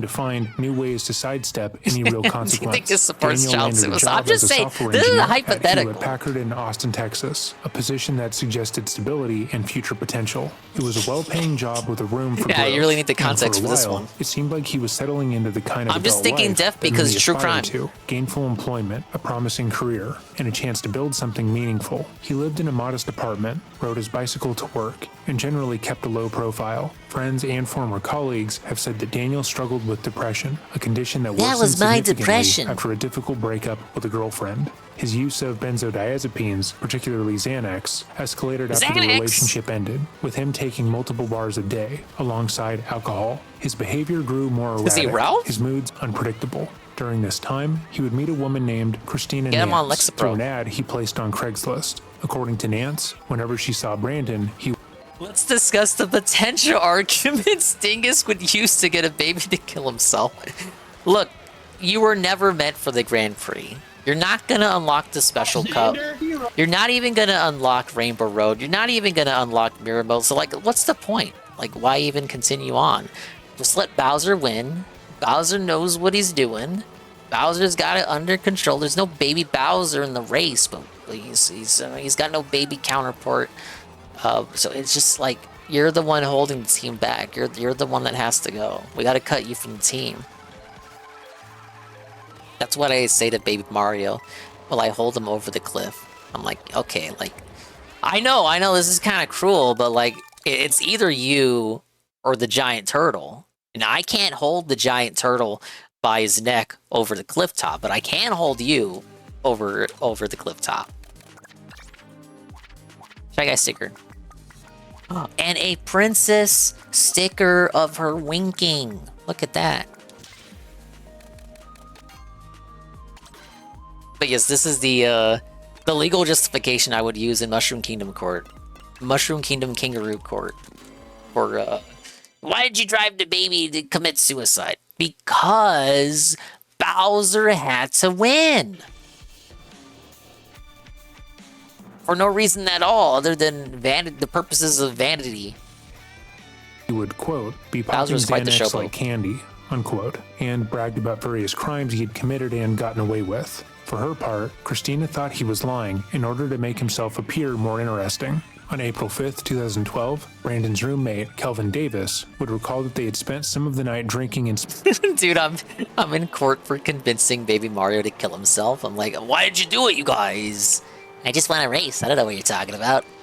smoking weed while hanging out together. Davis was trying to get Daniel's mind away from the breakup, but every now and again, Brandon would go I into the say other room we to let him cry and talk to go. his mother. When he wasn't distraught, he was witnessed taking multiple bars of Xanax and wondering aloud what it would be like to, quote, hit a store, unquote. He would also allegedly tell his roommate Just that walk he'd up to already it and done, punch it. quote, worse shit before and gotten away with said crime. Davis, like Nance, didn't believe his roommate, largely because he was well off and didn't need to rob anyone. Brandon had a high-paying job at Hewlett-Packard. He was living well below his means and could afford to get whatever he wanted. He most likely had more money in his bank account than whatever Walmart's registers had in them at 12 a.m. So the very concept that he would need to execute some form Why of hit that up a plan Walmart when was he can convince a ridiculous. baby to kill He thought himself? that at most, Daniel was trying to make himself feel better by bragging about non-existent accomplishments, that he was so heavily Just like impaired Phil. that he was just saying anything to get the desired response, and ultimately, Kelvin ignored him.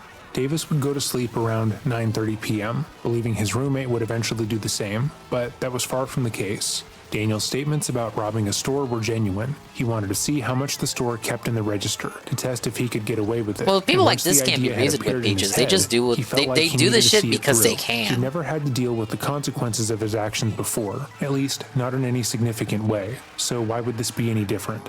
His Oh, he's judgment was a fucking extremely silver impaired, spoon idiot but is when what he he left is. his apartment that night, he would bring along a backpack to store the items he planned to shoplift, as well as a Jimenez 380 pistol loaded with hollow point bullets to use either to rob the store or to get away from police. He knew that what he was about to do was wrong and would likely result in someone being killed, but when he left his apartment that night, he knew what he wanted to do. Daniels would leave the apartment and drive to a Walmart on his motorcycle. He was immediately noticed by staff. due to his obvious intoxication. He had approached various employees, asking them questions, and was very obviously shoplifting. According to one employee, it appeared as if he wanted them I can to only approach imagine. him. He had placed nearly $60 worth of food I got a mental and image for a lot of alcohol in his obvious backpack shoplifters while in my the store, head. in plain You know view how of it the is. employees. But understanding that he was drunk and would likely be belligerent, the staff did their best to keep their distance and call the police. Jaime Padron would arrive at the Walmart and approach Brandon. According to the CCTV footage and the testimony from witnesses, Jaime was approximately 100 yards away from Daniels when he asked the man to stop so they could talk. Brandon, realizing that Jaime was a police officer and that he was in some kind of trouble, began to sprint towards the exit.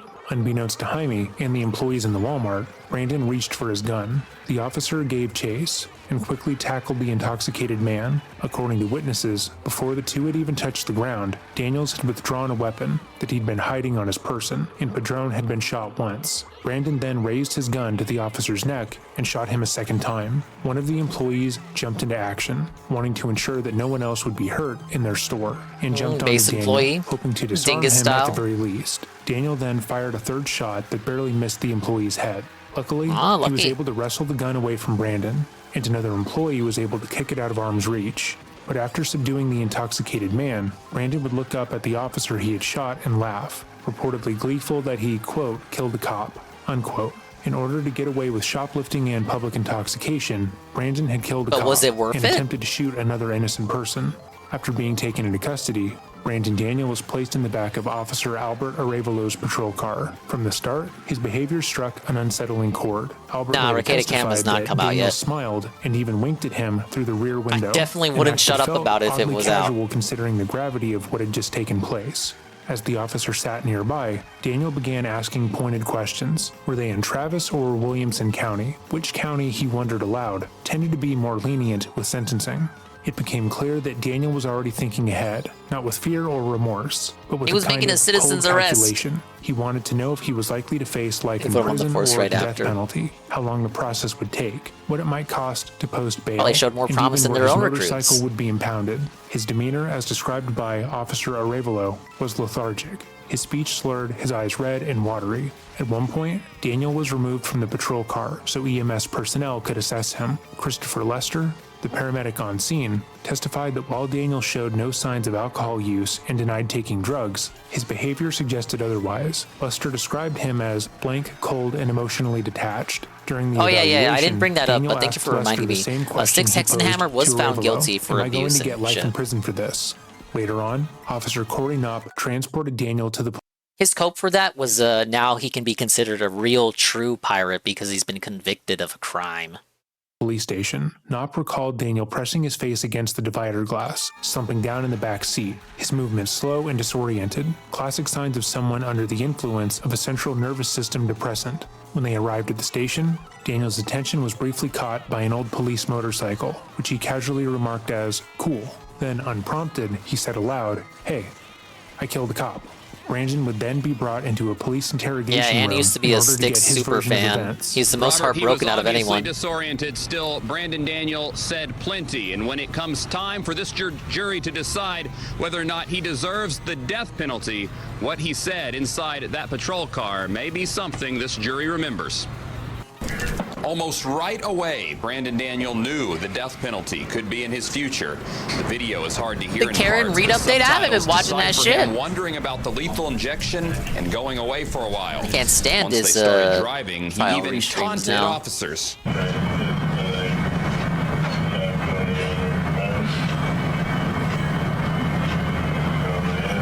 Swaying all over while in the back seat, Daniel tries to get officers' attention, even asking to go to the bathroom. But Yeah, Styx is the gay family pirate that left the Kino Casino courtroom talks when about. he tried to find If you don't positives know. of going to prison after killing an officer. Free food and no work. Daniel appeared Okay, to but get the food emotional as sucks. evidence showed graphic It's not pictures and other particularly good. items taken from the crime scene, including his .380 handgun. But any remorse he may have had about Padron's death definitely could not be found in the video.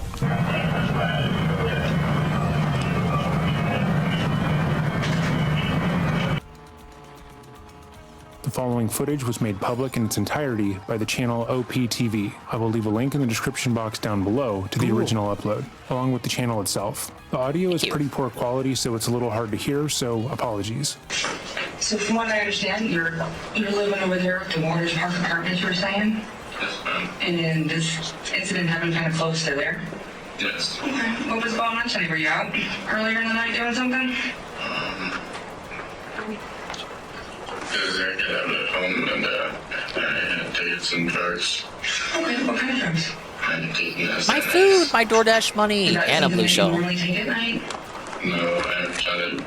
Sitting in the interrogation room, Brandon Daniel claimed he hadn't taken anything. No drugs, no alcohol, just an ordinary night gone wrong. But that story didn't match the version told by everyone else during the trial. According to his friends, Daniel hadn't just been drinking. He'd been drowning. Xanax in handfuls, alcohol from the moment he woke up, and behavior so visibly impaired that even the closest to him were starting to worry. One friend would later describe him as being in a constant fog, at least in the weeks before the shooting. So why lie? Why claim sobriety when the evidence, both physical, behavioral, and testimonial, clearly pointed to the opposite? Because he is cognizant of how the officer sitting across from him might view the situation if he were honest. He knows that admitting that he had a problem with the medication might make the interviewer view him in a more negative light, and he doesn't want that. Sure, he just killed another officer, but this denial shows that he is somewhat aware of the situation, that he knows the difference between right and wrong, and he knows what is and isn't socially acceptable to say. But Brandon's story doesn't stop with denial. He asked which county he was in, Travis or Williamson. That's not confusion, that is calculation. According to research published in the Journal of Psychiatry and Law, individuals under the influence of depressants like Xanax may experience impaired memory and impulse control, but most retain a core understanding of right and wrong, especially when it comes to the consequences that affect them personally. In other words, you might be too impaired to drive safely, but still sober enough to know that you're breaking the law. 2 or 3 times. Was this with like a roommate or a group of people, or was it just you on your own? Just me on my own. And how big was the Xanax, I guess? 4 bars. Well, that's just the thing, MTC dude. The number one takeaway from these interrogation footage things, they never ask for a lawyer, and they never shut up. They just keep yapping. The interrogation thing. Is that when you have taken it before? Is that a normal amount? Yeah. They take about 2 bars. Oh, you normally take 2. So it's a little bit more than usual. What time was that around? Well, I thought it was 11 p.m., so I don't know, like 9 p.m. 9 p.m.? Okay. And then what happened? And then I decided to go on a ride on my motorcycle. You know, I was thinking very clearly. And went to the Walmart, and I... Well, yeah, they don't fucking think in the moment. These guys are trying to get someone arrested. You shouldn't talk to them without a lawyer present. Stuff. No hesitation, no but in the heated moment, they don't just think, a blunt yeah. admission. They're just trying to get out of the situation. Carries more weight They don't than have it the might time, they're seem free to at walk first, away whenever they want. Because it tells us something crucial. They don't know that. This was not accidental. This guy is not free to walk away, Brandon no. didn't absent-mindedly wander into the aisles of Walmart, stuffing items into his bag without understanding what he was doing. He wasn't too intoxicated to remember, or too impaired to form intent. Even if this worked and like he could convince them that he was just like that intoxicated, it's not an excuse.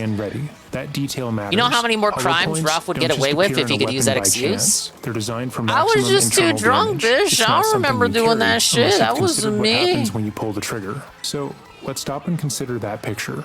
A man walks into a Walmart with a gun that's ready to fire, in a mindset prepared for a confrontation. He's not unsure of where he is or why he's there. He's committing to a course of action, one that he fully expects could end violently. In the field of forensic psychology, this clarity of narrative, especially immediately after a crime, can be incredibly revealing. Impaired individuals often struggle with recall. Liquor. They give fragmented timelines. Spend Their more speech on trails spilled off. liquor than They you dodge do on new direct shoes, questions or bitch. contradict themselves. But as for Brandon, he was almost too direct. This isn't the profile of someone who didn't know what they were doing. It's the profile of someone who did, and seemingly hoped that afterwards, the fog of intoxication might serve as a shield. But statements like, "I decided to shoplift," pierce right through that defense. Basically, he said too much when he was in the cop car, and now it's fucking over. And I pulled my gun out and shot him. Anything you say can and will be used against you in the court of law. They're not fucking around when they tell you that, bud. Is that something you normally carry on you? From time to time, because I've gotten threats before. Threats? I've worked as an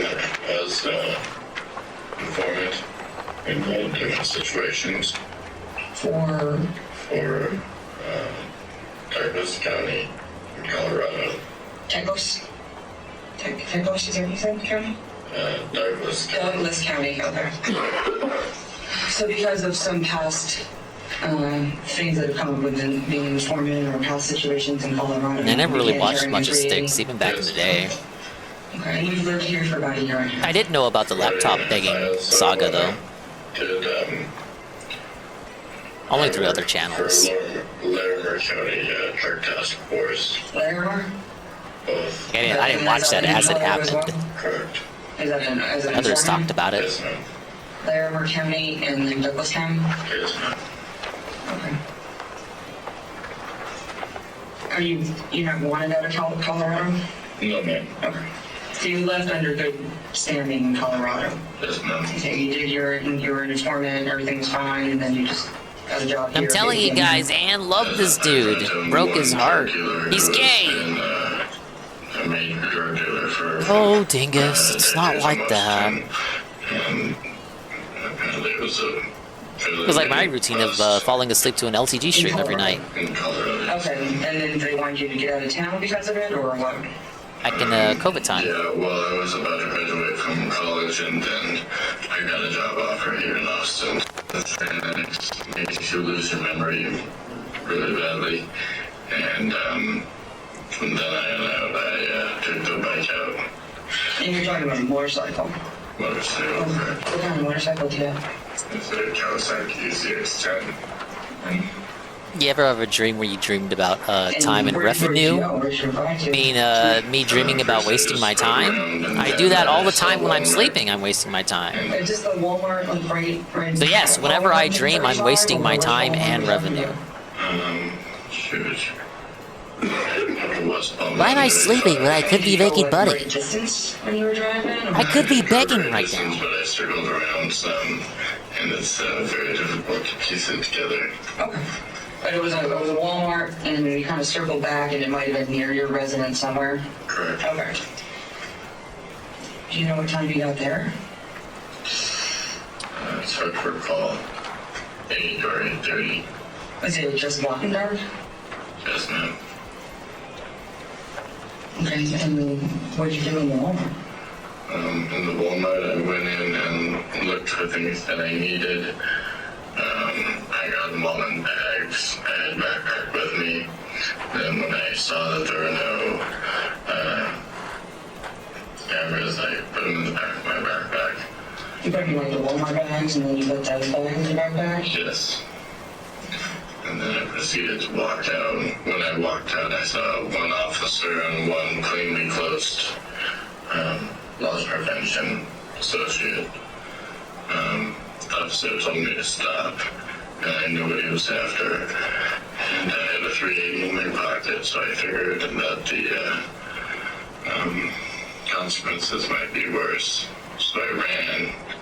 The car grabbed me, and I turned around and shot him. What Brandon says here is borderline nonsensical, even though it is the truth.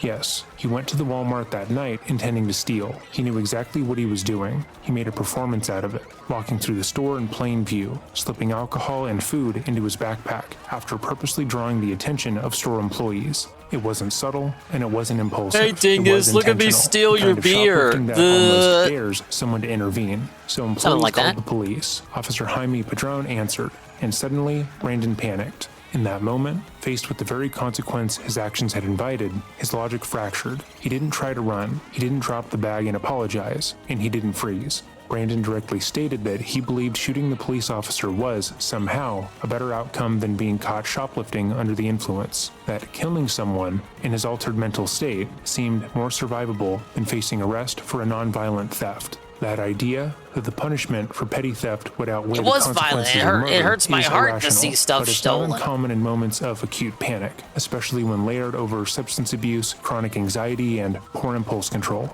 According to research published in the Journal of Criminal Justice and Behavior, individuals under the influence of benzodiazepines often display heightened threat perception and impaired consequence evaluation. That's my beer to sit on and do nothing spike. with. In other words, someone like Brandon, already under chemical and emotional pressure, might interpret a relatively minor threat, like being arrested for shoplifting, as catastrophic. And when the brain thinks it's cornered, it doesn't always choose flight or freeze. Sometimes it chooses fight, even when it doesn't make any rational sense. So you had the gun in like the front pocket, or like the right or the left? The right pocket. So you just plainly carry it like. It is kind of an ill-fitting end for the cop, GPM, right? Like, and, you know, if you're a cop that, you know, you give so much back to the community, you think if you had to go, you would have liked to go in the blaze of glory. Like, any cop would want to feel like that, right? To die doing something great. Guy dies to like a fucking idiot committing a non-petty crime. Shameful. Going to confront me. And the officer said, what in your words? The officer said, will you please step next to me? Will you please follow me? And then I took off running. Just any particular direction, or? I went towards the exit. Okay, so this was still inside the store? Yes, ma'am. They kind of approached you before you hit those doors to go outside? Yes, ma'am. Okay. So the officer says, please, you know, come over here, please step aside with me over here, and you were just... Yes, ma'am. Okay, so how far did you get when you were running? 4 or 5 feet. And then what did the officer do? He grabbed me, and I turned around and I saw his face, and I shot him. He just grabbed you from behind? He grabbed my arm, and my right arm was loose, and that's the one I had to go. Wrong, Mr. Pun. Debunked again. I win gamer mode. Okay, so you're running and he grabbed you like up here? This one. And you kind of turned? Turned around, yes. But this hand was already free, right hand? That one was free, and once he started to talk to me, I had my hand in my pocket ready to go. So the minute you saw him... Yeah, he didn't answer the call, thing like, oh boy, I'm gonna think of this. Like, oh, it's just a drunk call. Like non-petty crime, I'll be done with this, then I'll move on to the next caper, you know? And then, you know, little did he know, it'll be the last caper he ever went on. You were kind of like, oh, I know where this is going. Well, the two guys talking. Well, I figured if I could escape, then I wouldn't have avoided the situation, but yes, premeditated, whatever. So even though Brandon is objectively impaired, he just said that him shooting Officer Padron was premeditated. When he left his apartment, he didn't know who he was going to shoot, but he was ready for it to happen, and chose to act in a way to gain police attention, because this was the result he wanted. He wanted this. Knowing you had a gun on you and everything, you were just like, oh, I need to get out of here, because this charge is going to be even worse. Correct. So while they were kind of confronting you, you put your hand in your right pocket. Correct. Okay. And then while you were Pun anti-jinxed me. I'm too good at the game, dude. Gun out right away. Well, that's the thing, I pulled it out right away. And we're talking 4 or 5 steps. Yes, ma'am. So they grab, he gets the shoulder, and when you turn, his face is kind of like right there. Yes, it was kind of a jumble until I turned around and I saw a clear shot of his face. And then here's the guns in your right hand. Yes, ma'am. And then, did you pull it off? Or shoot it from your hip, or? I pulled it up directly to his face. Right to his face? Correct. How far away were you from, like, me right now with my hand? How far away? That's about the perfect distance. From you to him? Yes, ma'am. And then you shot him? Yes, ma'am. And where did you shoot him? It was hard to tell, but I believe square in the face. Square in the face? Yes, ma'am. How many times did you fire? 1. And then what happened? And then the other officers tackled me, and it was over. There was more than one uniform officer, or are you talking about like the loss prevention officer? I believe it was loss prevention. All I said was one officer who was down. One officer was down? As a reminder, Daniel shot Padron twice and attempted to shoot the loss prevention officer as well, and narrowly missed his face. Loss prevention? One officer who I shot was down, hit with him in his face. And then you got tackled? Yeah. Was, not, Thank you, do Mr. you remember somebody in uniform tackling you, or just Negative reinforcement. I appreciate it. Just tackled, and then it was kind of a blur at that point.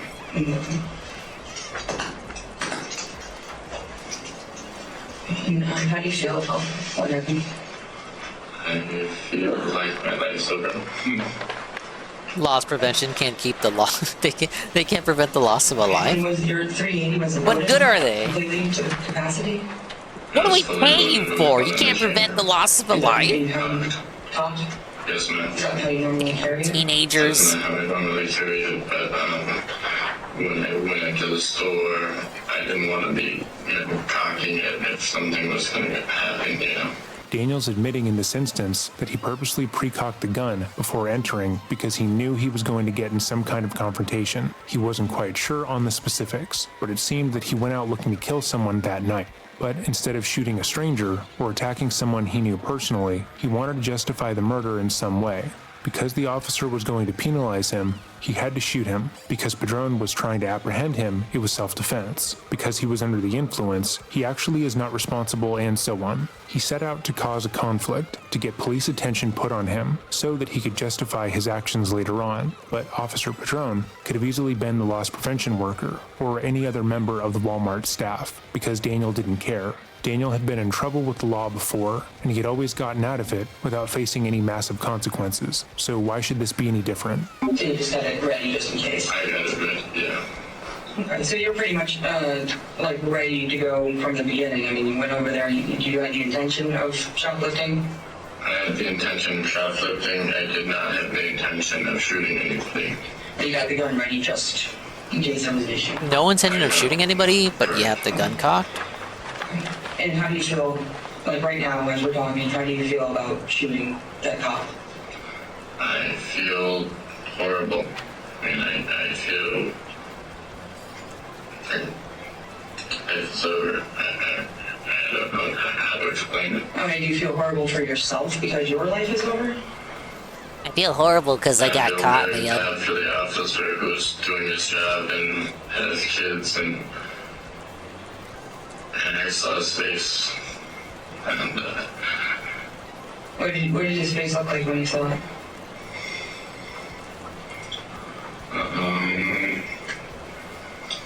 there was blood, coming in. Alright, but when does he tell us he was possessed by demons and the devil made him do it? And, his mouth and stuff. Was he saying anything? He was gurgling.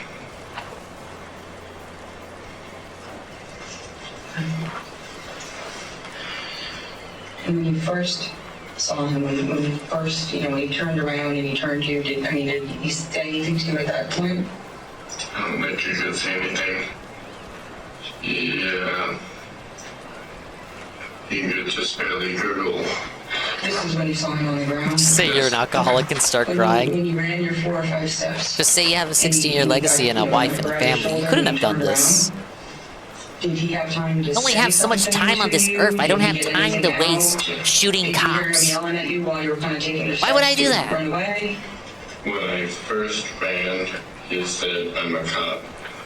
And then there was 4 steps where 3 or 4 people were screaming, and I couldn't decipher. I don't know if you know this, but my community likes me now.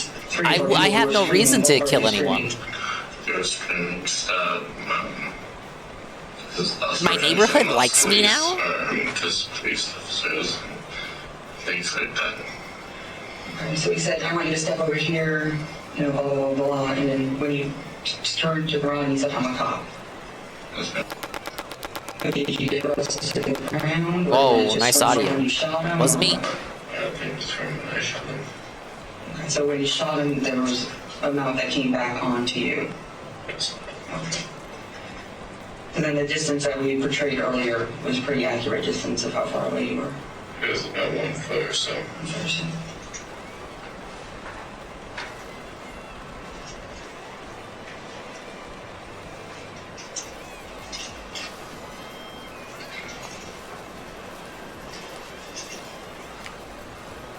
The guy that tackled you, did he say anything? That there was 2 or 3 people who tackled me, and they just said, just you're an idiot, and, hold still, and things. Were you fighting still? I wasn't fighting at all. Were they telling you to hold still for any particular reason, or were they just saying it to say it? I think they were just making sure I knew. Where did I know you're saying that this all happened really quickly, and I understand that. I mean, you turn and you shoot, and, the blood and the tackle. Where did the gun go? The gun, I must have dropped it right after I shot him. He didn't drop it. Again, based on the CCTV footage and witness testimony, the gun had to be wrestled out of his hands and kicked away after he attempted to shoot one of the Walmart employees that tackled him. He was also fighting them after he was tackled, and only stopped when he realized that he was outnumbered and had objectively lost. Consciously remember that, or you just believe that that's what you did? That's what I believe. Okay. I don't have it with me, so I'm not sure where it is. You shot, and then right away you tackle, and something happened. And then, it was a ghost on my face with 4 people on me.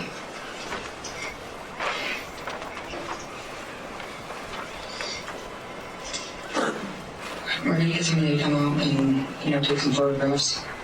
Obviously collect some of the evidence from your person, okay? So there's a lot of blood on you. Obviously, you're talking about it. It's from the officer. You just want to make sure that we document everything, okay? Is there anything else? Do you have any injuries on you? I did not. Okay. Are you injured in any way? No. What? No, man. No, okay. And your shoe is? I'm missing my shoe. I don't know where it is, but I don't have the blood there. Okay. And then the sweatshirt? Yes, earlier in the start of the video he said in some emails he received, people believe this guy was treated unfair for what he did to the cop. Yes. Okay. Alright. I'm gonna make sure that that particular person's around. Your mileage may vary, you guys. Pictures and some crime scene person. And then I'll just make sure that we don't have any other questions for you. We might go through things again. Okay, so just want to make sure that we have everything. Is there anything that you want to say? Or that you want somebody to understand while we're sitting here talking? I did nothing wrong. I do want to say that I remember parts and pieces of it because I was on drugs. And that's all I don't remember anything, you guys. Let me go. The next time we're going to have, like I said, we're going to have the crime scene person come in and process, he would take photos of you and process everything. And then, from there, you'd be transported over to the Travis County jail, okay? Okay. But I will be right back with you. Is there anything you need in the meantime, any water or anything like that? So that is where the interview ends, but Brandon was far from done. Oh boy, Brandon the trial. pleaded not guilty to Jaime's murder, despite the CCTV footage, the witness statements, and his admission that he had killed the officer. Brandon Daniels' defense centered on the argument that his actions were not premeditated, but rather the result of severe intoxication and mental impairment. He actually used the I'm a drunk retard significantly excuse. compromised due Your to the Honor, I influence was of drunk as substances, shit. particularly Xanax, at the time of the incident. His attorney portrayed Daniel as a once promising individual, a college-educated software engineer whose life had unraveled following a personal crisis. Hunt emphasized that Xanax can cause major personal changes, as well as distort perception and impair memory, suggesting that Daniel's mental state was severely affected during the incident. The defense also highlighted inconsistencies in Daniel's statements and his apparent confusion during police interviews, suggesting these were signs of his impaired mental state. They argued that these factors indicated a lack of intent to kill, challenging the prosecution's assertion of premeditation. A significant portion of their defense hinged on the fact that Brandon was deeply remorseful for what he had done, and that the murder was a solitary act that was so outside of his normal character that he couldn't have been in his right mind when it occurred. However, the state was able to show multiple instances where Brandon had gleefully taken credit for the killing while in prison. Brandon had bragged to another inmate that he had killed a cop, and his inmate snitched on him. If the other inmate had seen him on the news. He then provided a still image printout of the security camera footage after the murder, which showed him next to Jaime's deceased body. He told the other inmate that he liked to keep it on his person just in case. On a separate occasion while awaiting trial, Brandon was in the day room, and a news broadcast came on the television discussing the case. When the broadcaster brought up how Daniel had killed a police officer, Brandon, who was supposedly deeply remorseful for what he had done, stood up and took a bow in front of everyone. His defense was subsequently hindered by letters Brandon would write to his mother, sister, and ex-girlfriend while awaiting trial. In recorded conversations with his mother, Daniel brought up the idea of murderabilia, a controversial term used to describe collectibles and artwork created by incarcerated individuals convicted of violent crimes. He spoke about the possibility of selling his own artwork from jail, suggesting that even behind bars, there might be ways to capitalize on his notoriety. In one exchange, he remarked, "As far as the prison pecking order goes in relation to crimes committed, I think I may be at the top." The comment came off not just as flippant, but utterly destroys the idea that he was deeply troubled by his actions. During a separate jail visit, Daniel discussed that was just the alcohol of selling his talking. story for a significant sum. He speculated that it could be worth as much as $100,000. He then You ain't signed that off special, with a bro. phrase that was equal parts cynical and unsettling. Quote, "Just living the dream. I'm retired at 25. His actions were completely incongruent with his lawyer's arguments, but that wasn't all. That's what Phil said when he started YouTube. I'm retired at 25. Instances of Brandon willfully breaking the law and acting out aggressively throughout his life, showcasing that he wasn't as innocent as his defense team would have liked the jury to believe. They brought out Brandon's roommate, friends, and ex-girlfriend, who all testified as Dude, to everyone Brandon's snitched behavior on in this the guy. past and his He hated propensity him. to brag about breaking the law. Then they showed the CCTV footage of what happened that night and went over how, even though he was impaired, he had thought through and executed his plan. After a 2-week trial, Brandon was Nah, I found like guilty of Dolphin. capital murder and sentenced to death. Based?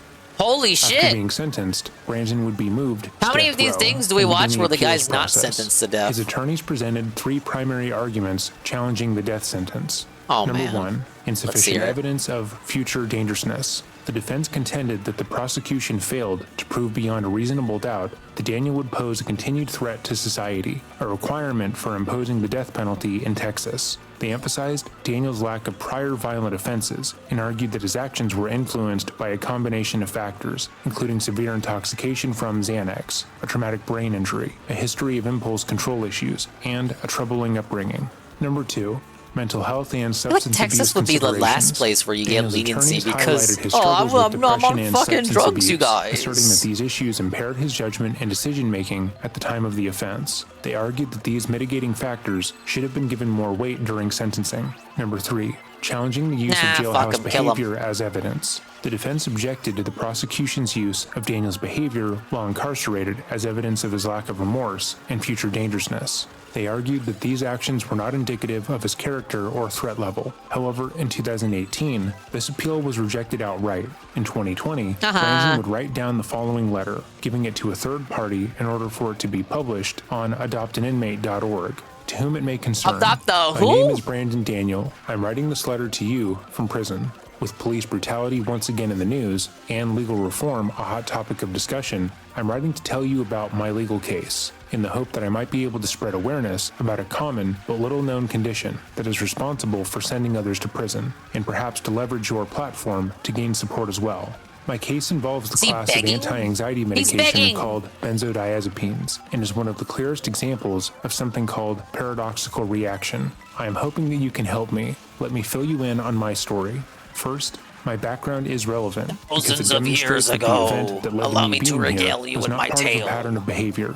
I have no violence in my past, no felonies. I was a software engineer. I'm college educated, and I'm from a normal middle-class home. Now, it all Everything that started with happened the that night helicopter was company. completely atypical and out of character. The event took place at a Walmart, Allow me to so explain. it was all captured on surveillance videos.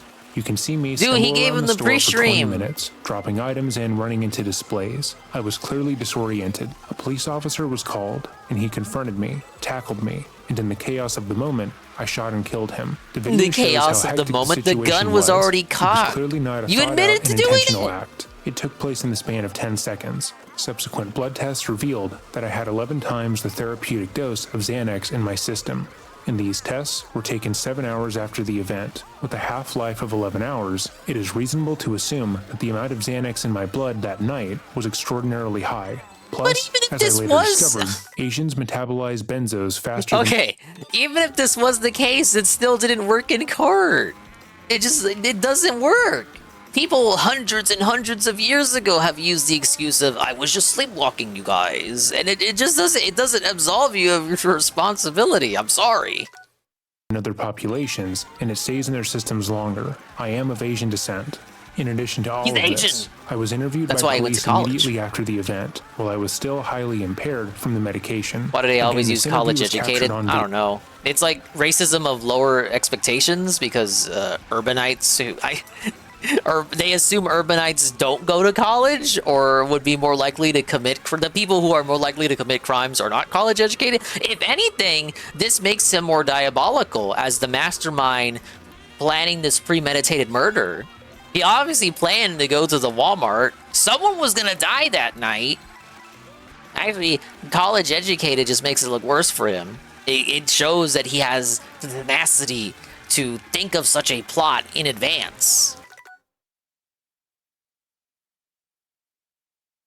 And one can clearly see that I am suffering from the classic symptoms of benzodiazepines. I had amnesia, stating several times that I couldn't even remember what time or day it was. I was confabulating, giving different accounts of what happened, none of which turned out to be accurate, and I was experiencing chemical submission, complying with the detective's leading questions against my best interest. All of these are common side effects of the benzodiazepine class of pharmaceuticals, which includes the date rape drug, roofies. This aspect of my case sets me apart from other similar cases, I believe. My confused What, you roofied statements yourself? Is that provide your a window excuse into now? my state of mind at the time, while in many other incidents, we can only wonder what is going on in their mind. After all of this, while awaiting trial, the jailhouse doctors put me on a cocktail of antidepressants, Zoloft, Zalexa, Remeron, etc. During this time, I had several suicide attempts and spent most of the time in observation cells, nearly catatonic. It's my belief that this common Maybe you secondary deserve use to of stay there. pharmaceuticals If they to let you medicate go, inmates what awaiting would you trial be doing? renders them complacent Probably and just fairly lying in bed. useless when it comes to May as well contributing stay to in their jail. defense. This results in inmates who are resigned to their fate, able to be easily railroaded by the legal system, regardless of the merits of their case. Since most people who are first entering jail are, understandably, depressed, they are all too willing to accept this, quote, treatment. In my case, my trial team was handpicked by the judge. They agreed to work for a flat fee, and they put on a subpar defense at the last minute.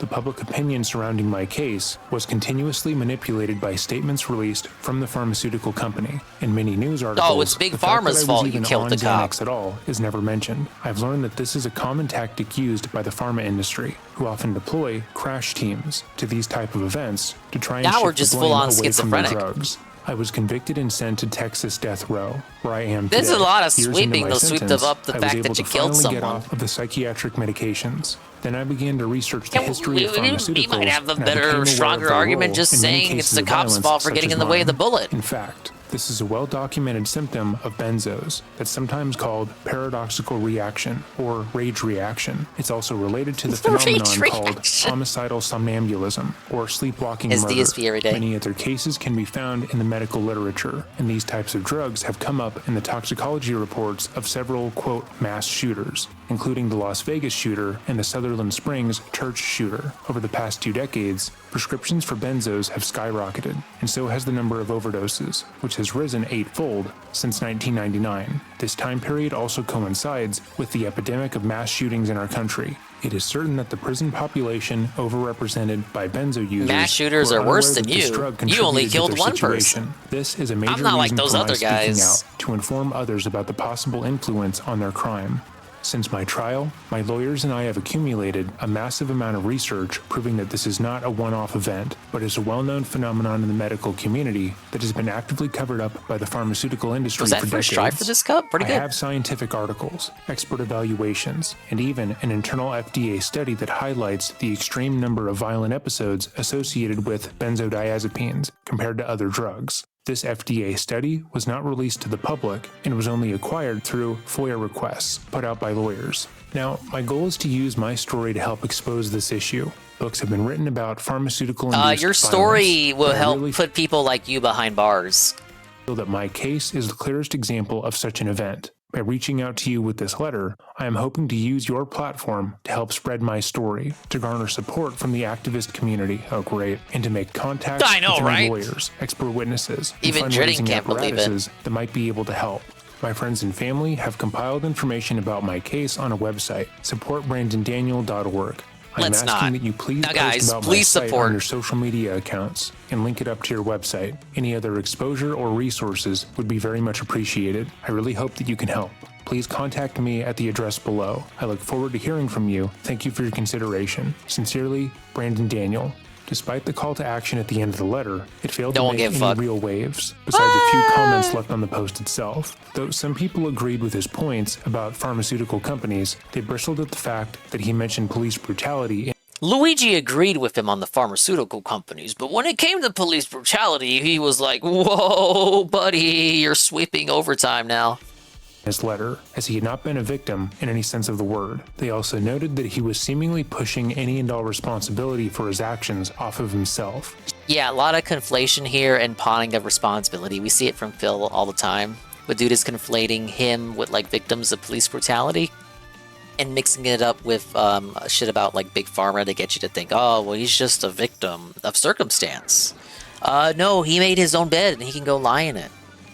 Despite having deliberately brought a gun into Walmart already. Which he is. He just said he's catatonic. Cocked so it was ready to fire, which indicated a degree of premeditation. Shortly thereafter, on October 30th of 2021, Brandon would be found in his cell, unresponsive, seemingly from an overdose of medication that he had been hoarding. If you've made it to this portion in the video, thank you for watching. Let us know your takeaway from the case. Oh, what a great ending to that story. Or if he deserved a lighter sentence. Do you believe that the drugs that he was on caused him to murder Officer Padron? Or do you feel like it was in his character? Let us know why or why not. Again, it was obviously within his character. Will be left in the description box down below, and regardless of where you stand, please be courteous in the comments. As always, if there's a video you would like to see us make, or a story you want to bring more attention to, let me know by emailing me at dreading.official@gmail.com. Remember, stay safe. So Dreading will often do this with videos about subjects that are a bit more debatable in nature, a bit more divisive. But whenever I watch one of these with you guys and we get to that point where he, brings that up, I always get the impression that, like, how are there even two sides of this? This is not like, what? People think he should have been let go? Unless there's something I'm missing, you guys. No. Let him die there. Let him overdose. Let him OD. Live by the Xanny, die by the Xanny. You're the one who chose to take the Xannies. You, rude. No one made you do it. You're the one who cocked the gun. You're the one who went to Walmart. And you're the one who used, like, the excuse that you're sleepwalking as justification for you killing one of our Proud and Blue. But yeah, but dingus, mementos. It's just wild. I looked at the comments for this one too, and nobody was really capping for this dude. So I have to wonder, like, who are these people? At the beginning of the video, he very clearly says that people were emailing him, like, requesting that he debunk the nonsense regarding. There is no nonsense. Guy deserved everything he got, right down to the OD at the end. Just proves that just because you're college educated, just because you have a business degree, it doesn't mean you're the smartest tool in the shed. You get it? But a pretty good one. Pretty good one. It just, like, he always teases that these are, like, double-sided issues. Oh, there's two sides to every story, you guys, so be careful in the comments. And then he gives us the story, and it's like, how is this? There are no two sides. It's like, this guy is obviously wrong. He's in the wrong here.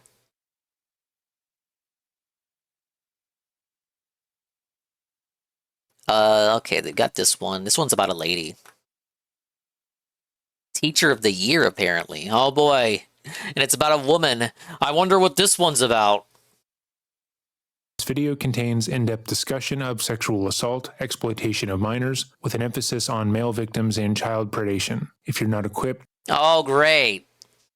to handle those topics, or you feel like you're not in the right headspace to watch this video, we encourage you to exit the video now. This disclaimer is only effective if it is heeded. However, If you find yourself watching this video and getting into a negative headspace, resources will be left in the description box down below to get help.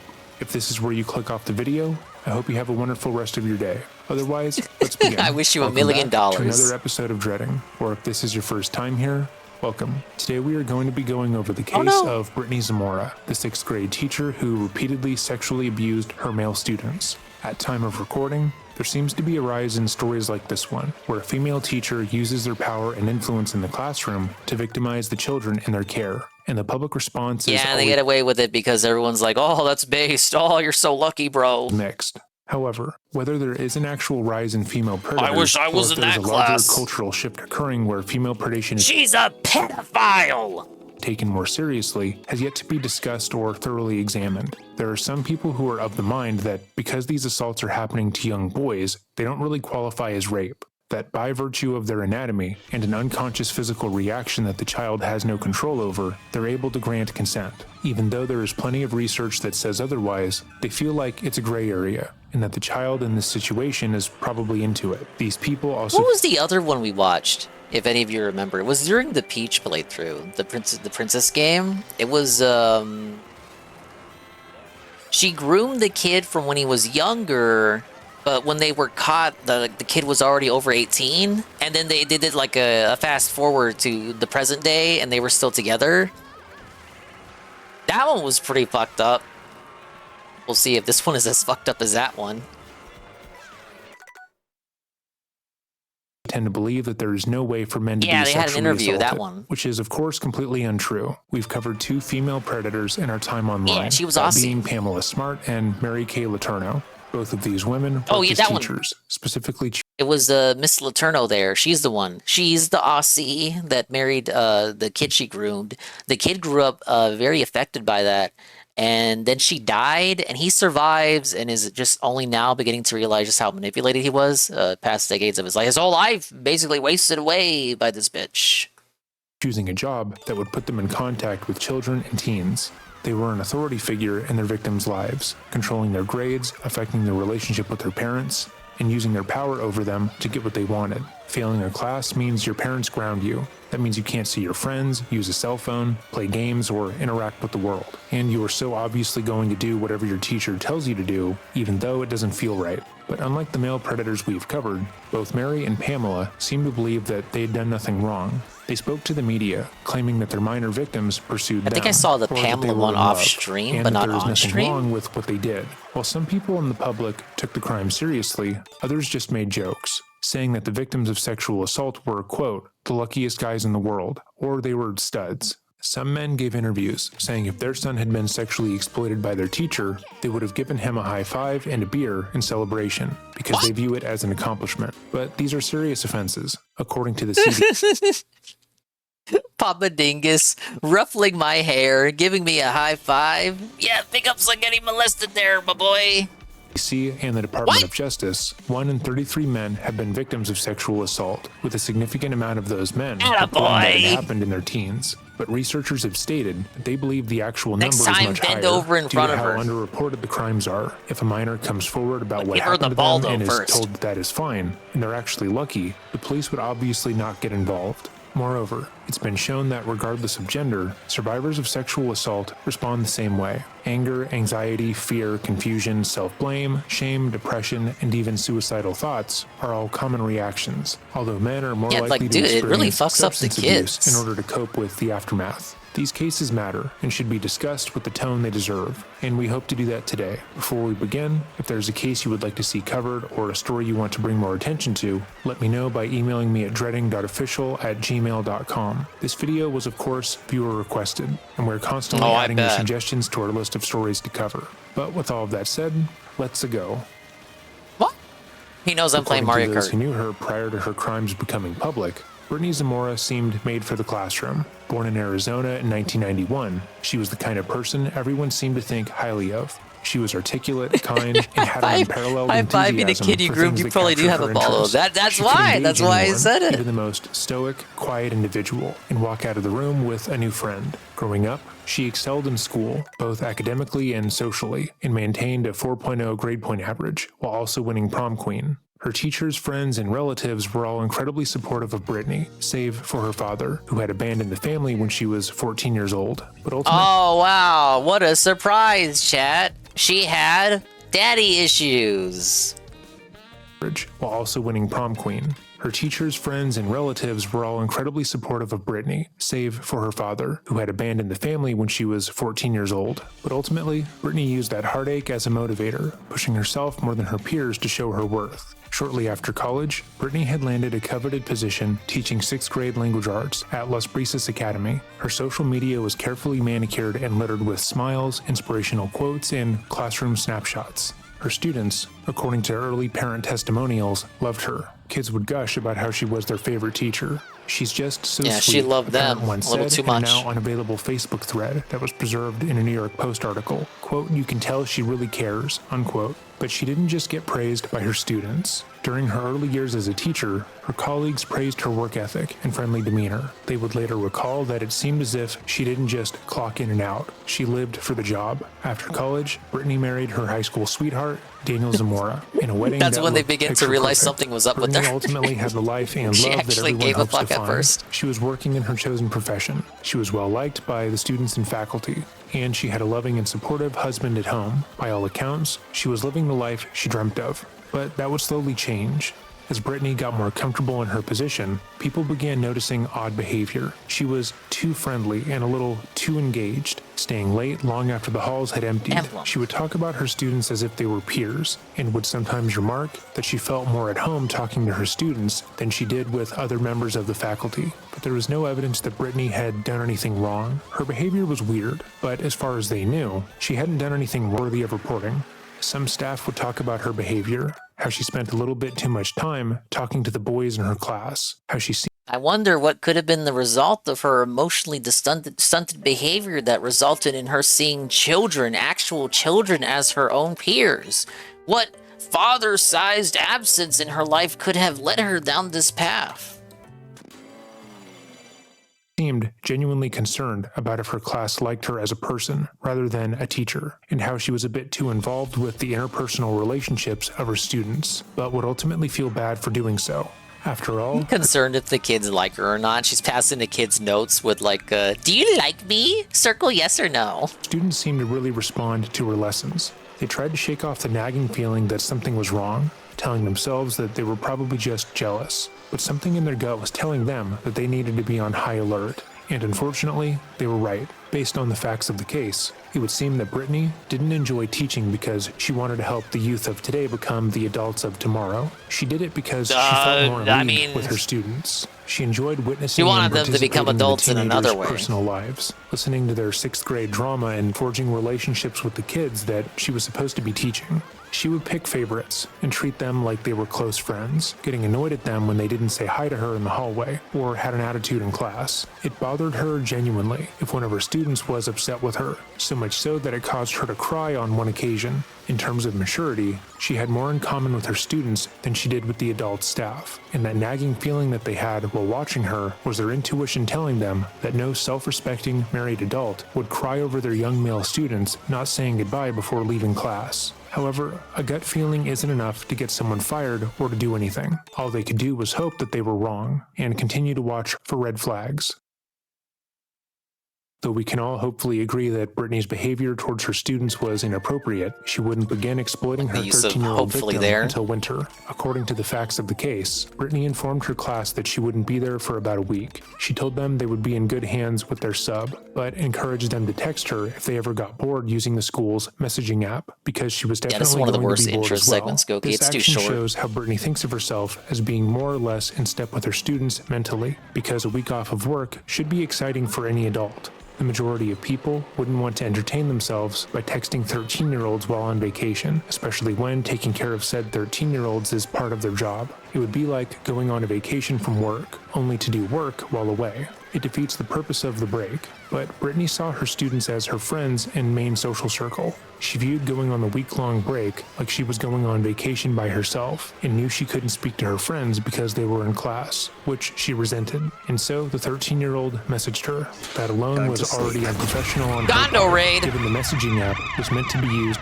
Big ups the granola gamer. thank you for the raid. Welcome to Mario Kart with True Crime as I try to do mirror mode knockout tours. Welcome in. Thank you for the raid. I hope your stream was meaningful and meant a lot to you. I know you were doing some stuff because your stream fucked up earlier. In order to make up for that, let's get some follows for Granola Gamer. What do we got? Let's see. Well, that's the shout out. Well, that's the clip. Give me the clip. This motherfucker. Oh, there he is. I saw him. Oh. Through the window, yeah. How come we don't get mortar support? Oh, fuck. Well, big ups on the Wi-Fi. Maybe we do. Because we're not allowed to mortar civilian Holy targets. shit, or something. please. Oh. I turned on that enhanced broadcasting thing that you told me to turn on. Now I got 9,000 KB. The application has determined this is the maximum amount I can put out without giving you worse quality. Whoa. That's pretty cool. To help Thank with you for the homework raid. and specialized learning. But as the conversations continued, But yeah, like Cogger says, we're watching True Crime about this like PDF file lady teacher. It's quite a thing to raid into. they only got worse. Before we all left, she told us off. She said, "Hey guys, I'm gonna be at school, so if you get bored, text me, because I'll be really bored." And I said, "I'm snoring," and then she Yeah, said I don't she stream got at the high, funny resolutions. And then we just, I thought about it once upon a time. Texting goes on that day, but I didn't know and how to set it beyond, up. And the boy says it turned into flirting. Tell me everything about the flirting. Start at the beginning and walk me through it so I understand about the flirting. I don't remember how it got like really intense, but we would like flirt and like say like she would like be like, "Oh, yeah, I love you," and I'll tell her I love her too. And then she was like talking about how she wanted to do stuff with me, and I'll tell her that I wanted to do that too. Before we go further, it's important to note why what Brittany did was a crime, regardless of if the child expressed interest, because it's actually extremely because the common for kids' children frontal and teenagers cortexes to get aren't developed crushes yet. on the adults in their lives, especially young teachers. consent But it's the responsibility is, of the adult to tell the child it's no, worthless no matter 'cause what. they're not- It's their widely brains aren't understood fully that you can't developed. just give a minor They don't anything know what they're want, saying yes because to. oftentimes they want things that are bad for them because in the moment it feels good. They want to True. eat the entire cake. They want the entire Starbucks Frappuccino all the time and all the candy they can afford because the short-term effects of sugar make them feel great. The sugar high is immediately followed by a crash, which most children try to offset with more sugar.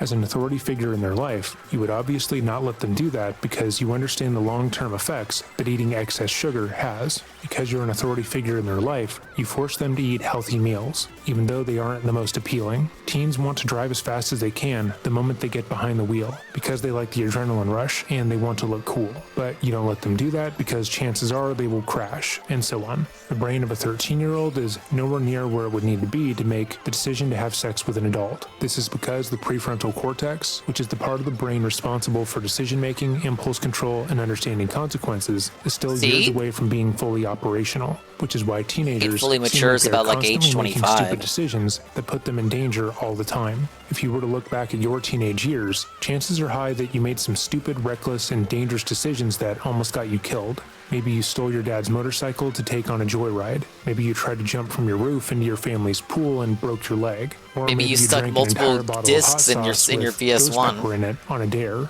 and then needed to get your stomach pumped. To most adults, adolescents act as if they're trying to find new, inventive, stupid ways to hurt themselves all the time. But it's not because they're reckless by nature. The judgment center of the brain isn't fully online yet. Meanwhile, Brittany's brain is developed. She is well aware that what she is doing is wrong. She knows that the 13-year-old she's messaging is not her intellectual equal, that engaging with the teen sexually will negatively affect his life, and that he's incapable of fully processing the gravity of the situation. But either that doesn't matter to her, or actually is part of the appeal. As we noted earlier, male victims of sexual exploitation, like the victim in this case, often deal with intense feelings of shame, guilt, and anger later on in life. As they age, they begin to see the world through the eyes of an adult, and they will come to understand how much they were taken advantage of, and how no adult, regardless of gender, should look at a child that way. They realized that they weren't lucky, that there was no way they weren't taken advantage of, and feel a deep well of anger that no one actually protected them the way they deserved. When we covered Mary Kay Letourneau, her victim would state that having his own children with Mary opened his eyes and really put what he went through into perspective. No child victim of sexual exploitation is responsible at all. Oh, testing out the ultra slim PS2? I only ever had a fat PS2 myself. Even if they expressed interest, because they lacked the ability to make that choice. But Brittany wasn't content with just writing. After exchanging a few messages back and forth, Brittany would decide to make things physical. First time we kissed, like... I always kind of rejected this argument. Kids can't with adults because kids are dumb is a worse argument than kids can't with adults because it's inappropriate for the adult to do so. Pushes the blame on the kid. It should be on the parent or whoever, the adult. The adult in the situation. I shouldn't say parent. It should be on the adult in the situation. Because it could be a parent, it could not be a parent, depending on the context. It's on the adult in the situation to say no because the kid doesn't know what they're doing. I was saying bye to her and I gave her a hug and she started kissing me, so I kissed her back. After Brittany kissed her victim for the first time, things escalated quickly from there. The following is an excerpt so in this case, it would be the teacher's responsibility. Teacher Brittany Zamora had sex with boy in classroom. Doably so because the parents aren't there and the parents put their trust in the teacher to take care of the kid when they're away. During class, they would touch each other sexually in the back of the room while other students watched videos. Other times, the boy told the interviewer, Zamora touched his stuff at her desk while she pretended to be looking for something in a drawer. Students were working on a project just a few feet away. Brittany obviously enjoyed the power and control she got out of the situation, but was further gratified by the taboo nature of what she was doing. She had married her high school sweetheart. She had a stable relationship to go back to, but she got off on violating a 13-year-old in public, surrounded by other children. The boy says Zamora would call him in the middle of the night and twice snuck out and met her in her car for sex acts. Yeah, there would be a conflict of interest and an authority and power, similar to if a boss was dating their minions. And she said, "Let me come over." I said, "LOL," and then with like laughing and I put heart emojis. And then she's like, "No, I'm serious," and I was like, "Okay." But before that, we called before. So she came over and I went into her car though. Like she parked at the other end of the street and she said, "Okay, I'm here," and then I just walked outside. Another sexual encounter happened on campus in her classroom after a school talent show. We were doing a talent show thing and I was saying bye. Me and my friend were about to walk and I was saying bye and then I grabbed my backpack and my friend was messing with her computer and then she's kissing me and everything and she was like, "You wanna go in?" And I was like, "What?" And then she's like, "You wanna go in?" And I was like, "Sure." And then the same thing, I didn't take my pants off or anything, but she was wearing me dress, so she just pulled her over to the side. And then I was in there for a minute and then I was like, alright, I gotta go. Brittany's inappropriate behavior wasn't solely isolated to the 13-year-old, as another boy in the class would state that he had been present when Zamora violated his friend and felt deeply uncomfortable. I was one of the witnesses, or one of the people that saw Hey, Chowder. Ms. Zamora. Welcome to a true crime hour. My friend. This lady teacher's been up to no good. Was Ms. Zamora saying anything? No, they're just doing it. It was very uncomfortable. So that's why the second day they're doing stuff, I just left the room. The second boy would detail an inappropriate encounter that he also had with Zamora. And Ms. Zamora asked me if my theme was uncircumcised or circumcised. And I didn't know what that means. So she's Jewish! Ms. Zamora went on her phone and looked up uncircumcised and circumcised. Why would he she says want Zamora never went beyond inappropriate remarks with him. She hasn't touched me or anything. Though Zamora had told her victim not to tell anyone, she eventually felt comfortable enough with the relationship to allow him to tell the witness. On multiple occasions, she asked the other child to keep watch outside of the classrooms so they could have sex. The first time, he had barely registered the request before they began and stood there shocked and scared. He didn't fully realize what was happening. They made that felt third gross kid a about cuck. it and wanted it to stop. When they asked him the next time, the 11-year-old was so uncomfortable that he ran away. When he was questioned by police later on, he would mistake the word vagina for Virginia, showcasing just how young he was. and how objectively disgusting the very concept that Very a young victim unfortunate would right have there. the mental capacity to understand what was happening. He would also tell the police later on, quote, "It's like weird how a 27-year-old can, like, love a 13-year-old and do stuff. It's just crazy. She's not a good person." The witness would also tell police that though Brittany had never made an overt sexual pass at him, she had asked him about his penis once. Randomly, the 27-year-old teacher asked him if he was circumcised or not, and when he expressed confusion over the question, she pulled up photos on her phone to show him. He would recall that the conversation stopped, not because he answered the question, but because it was time for recess, and he left.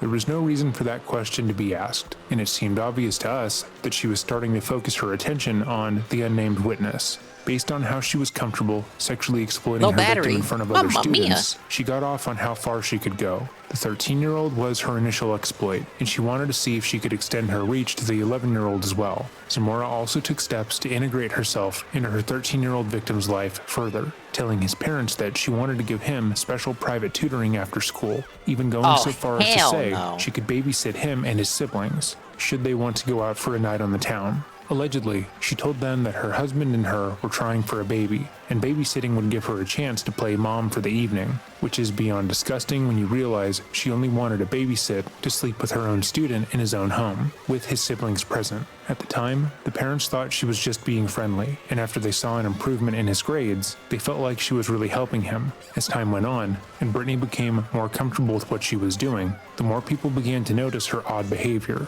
More specifically, some of the students began to notice that Mrs. Zamora was always hanging out with the boy. They would pass notes to each other in class, and she was always calling him up to her desk, and the students began to joke that they were dating. Though the majority of the adolescents knew what sex was, they weren't aware that their teacher was assaulting the boy in their presence, and didn't fully comprehend what was going on. In their mind, the rumor was probably meant to be absurd, given the age difference and the fact that Mrs. Zamora was married. If they were in an actual relationship, that would be weird and gross. But the more time passed on, the more students believed it was true. Eventually, 3 anonymous students decided to go to the principal and tell them that something strange was going on. Tim Dickey had known Brittany from a previous school they both had worked at, and had brought her over to Las Brisas Academy when he started there as the principal. He thought she was a great teacher, whose students had nothing but excellent things to say, but the accusation was serious. The fact that not 1 but 3 students felt the need to tell him about the relationship also stood out to him,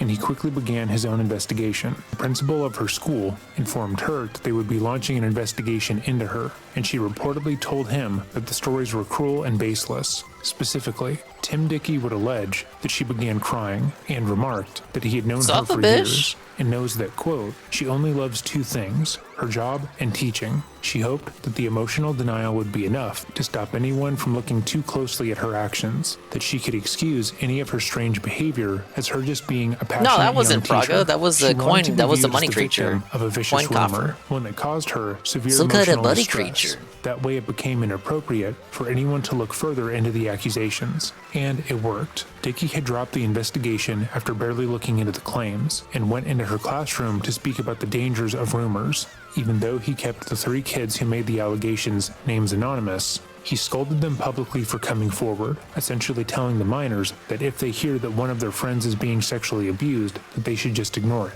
which is horrific. Well, yeah, ain't kind of that bad just the optics way? there. However, only a few weeks after the lecture, their concerns would be proven right, and You hear Dickey's your friends inaction getting would sexually make him assaulted. Just look ignore like it. a Who dick. cares? What? The victim's parents had bought him a new phone and had a parental app placed on it for his own protection. The app would notify them if it detected certain words being used repeatedly. And that same afternoon, his stepmother got an alert. His son had been messaging someone Same often afternoon. and calling them baby. As far as she knew, he didn't have a girlfriend. So she went into his Instagram messages. Damn, the and found that he parental seemed to be controls engaged flagged the in word an overtly baby. sexual relationship. The messages being shared back and forth were graphic, with the woman on the other end of the phone writing in detail what she wanted to do to him and what she had already done. It was a horrifying discovery to make, but it got worse when she clicked on the profile and saw that it was his teacher. Thankfully, both of his parents took the situation seriously and jumped into action. They sat their son down and asked him if he had sex with Brittany, and he said yes. He then went into detail about how it began, and how she had gone so far as to drive to his grandparents' house when he was staying with them in order to sexually exploit him. They sat in silence, shocked, taking in all the horrifying information, and realized the sheer extent of what she had been doing to him. They then decided to inform the principal, letting him know everything that they found. He swept it up, let me Son guess. had admitted to them. When Tim Dickey was told what the 13-year-old had told his parents, that Mrs. Zamora had slept with him in their 6th grade class with another student watching, he was horrified and notified the police. It immediately occurred to him that his position at the school and his entire career could be on the line, since only a few... Wait, okay.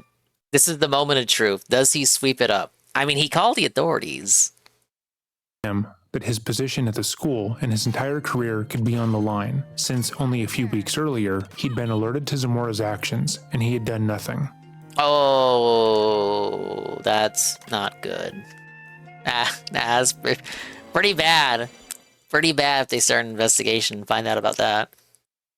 Since only a few weeks earlier, he'd been alerted to Zamora's actions, and he had done nothing. He realized that everything he did from this point onward would influence how people saw him, so he made sure to do everything by the book. He also informed Brittany that the report had been made to him, and that she was on administrative leave. Notably, she was not told what the report or the investigation was about. However, given that he already told her about the rumors a week prior, she likely already knew what was about to happen. Shortly thereafter, at 11 p.m., Brittany would decide to call the boy's phone. Before we go over the footage that was made public by the channel Explore With Us Bodycam, I want to take a moment to praise the family of the victim. What happened to their son was and still is horrific, but it's something that some parents would have willingly overlooked. It's unfortunately rare for teenage male victims of sexual exploitation at the hands of older women to be taken seriously, but they did it immediately.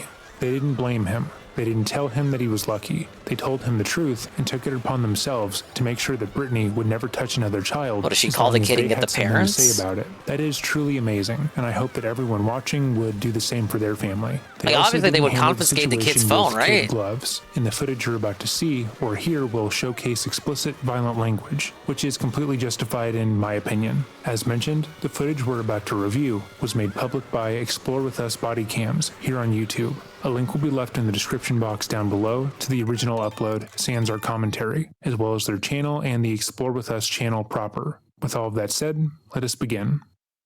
The following footage has mostly never been seen before. Yes. What type of perverted person are you? I want to know, right? Oh, fuck. Called the kid and got the dad. Right now. You are a monster. You are You're a child. Do you understand me? It's true, though. Brittany called the boy's phone later that night. Buddy. She was immediately greeted by an age-appropriate man who wasted no time calling her a pervert, which immediately tells her that she's been found out. Only now, the parents of her victim know about what she has done, and her world would come crashing down around her. Brittany obviously got off on the power she could wield over her students, assaulting one in front of the others without them knowing, and the like. But at this moment, she's completely and utterly left powerless. She has no way to defend herself. I don't advocate for the beating of women, but can this dad just like slap her or something? With the seriousness and anger that is appropriate for the situation, and she has no way to invalidate that evidence or really respond. Hearing the other voice on the line would likely have put Zamora into a state of flight, fight, fawn, or freeze, sort of like she had encountered a bear. The world that she had become so accustomed to would be crashing down around her. Sounds like he's built like a bear, too. Would try its best to process what exactly was going on. In our past coverage of sexual predators, mainly those featured on the show To Catch a Predator, we've noted that most of those men will end up fawning to police. They know I've dealt with people who have used this tone before, back at the old store. They try to get the officers to see them as nice guys who maybe made a mistake, so they should be given a warning. However, in the cases of Mary Kay Letourneau and Pamela Smart, they were both fairly aggressive with police and anyone who questioned them that they hadn't done anything wrong, and actively fought the charges tooth and nail. So it's anyone's guess what tactic Brittany will use here. Leave your guesses in the comments down below. Sympathy. No, why do you say that?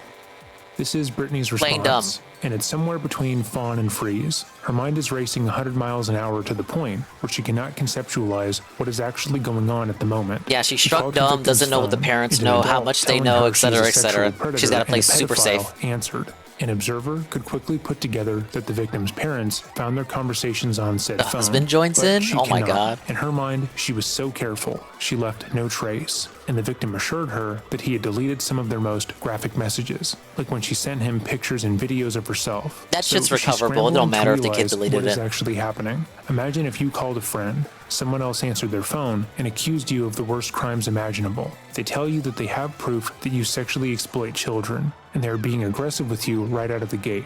What would you do? Probably hang up or tell them off, or return that same kind of energy back to them. You know that you don't assault children, and that everything they're saying is bullshit, so you would say that. But not Brittany. She knows that by hanging up or ending the conversation, the caller would hand over his evidence to the police, and that is the last thing that she wants. So she tries to talk to him, even though it should already be obvious that talking to him one-on-one is not a great idea. Oh, see, I'm a lot smarter than you.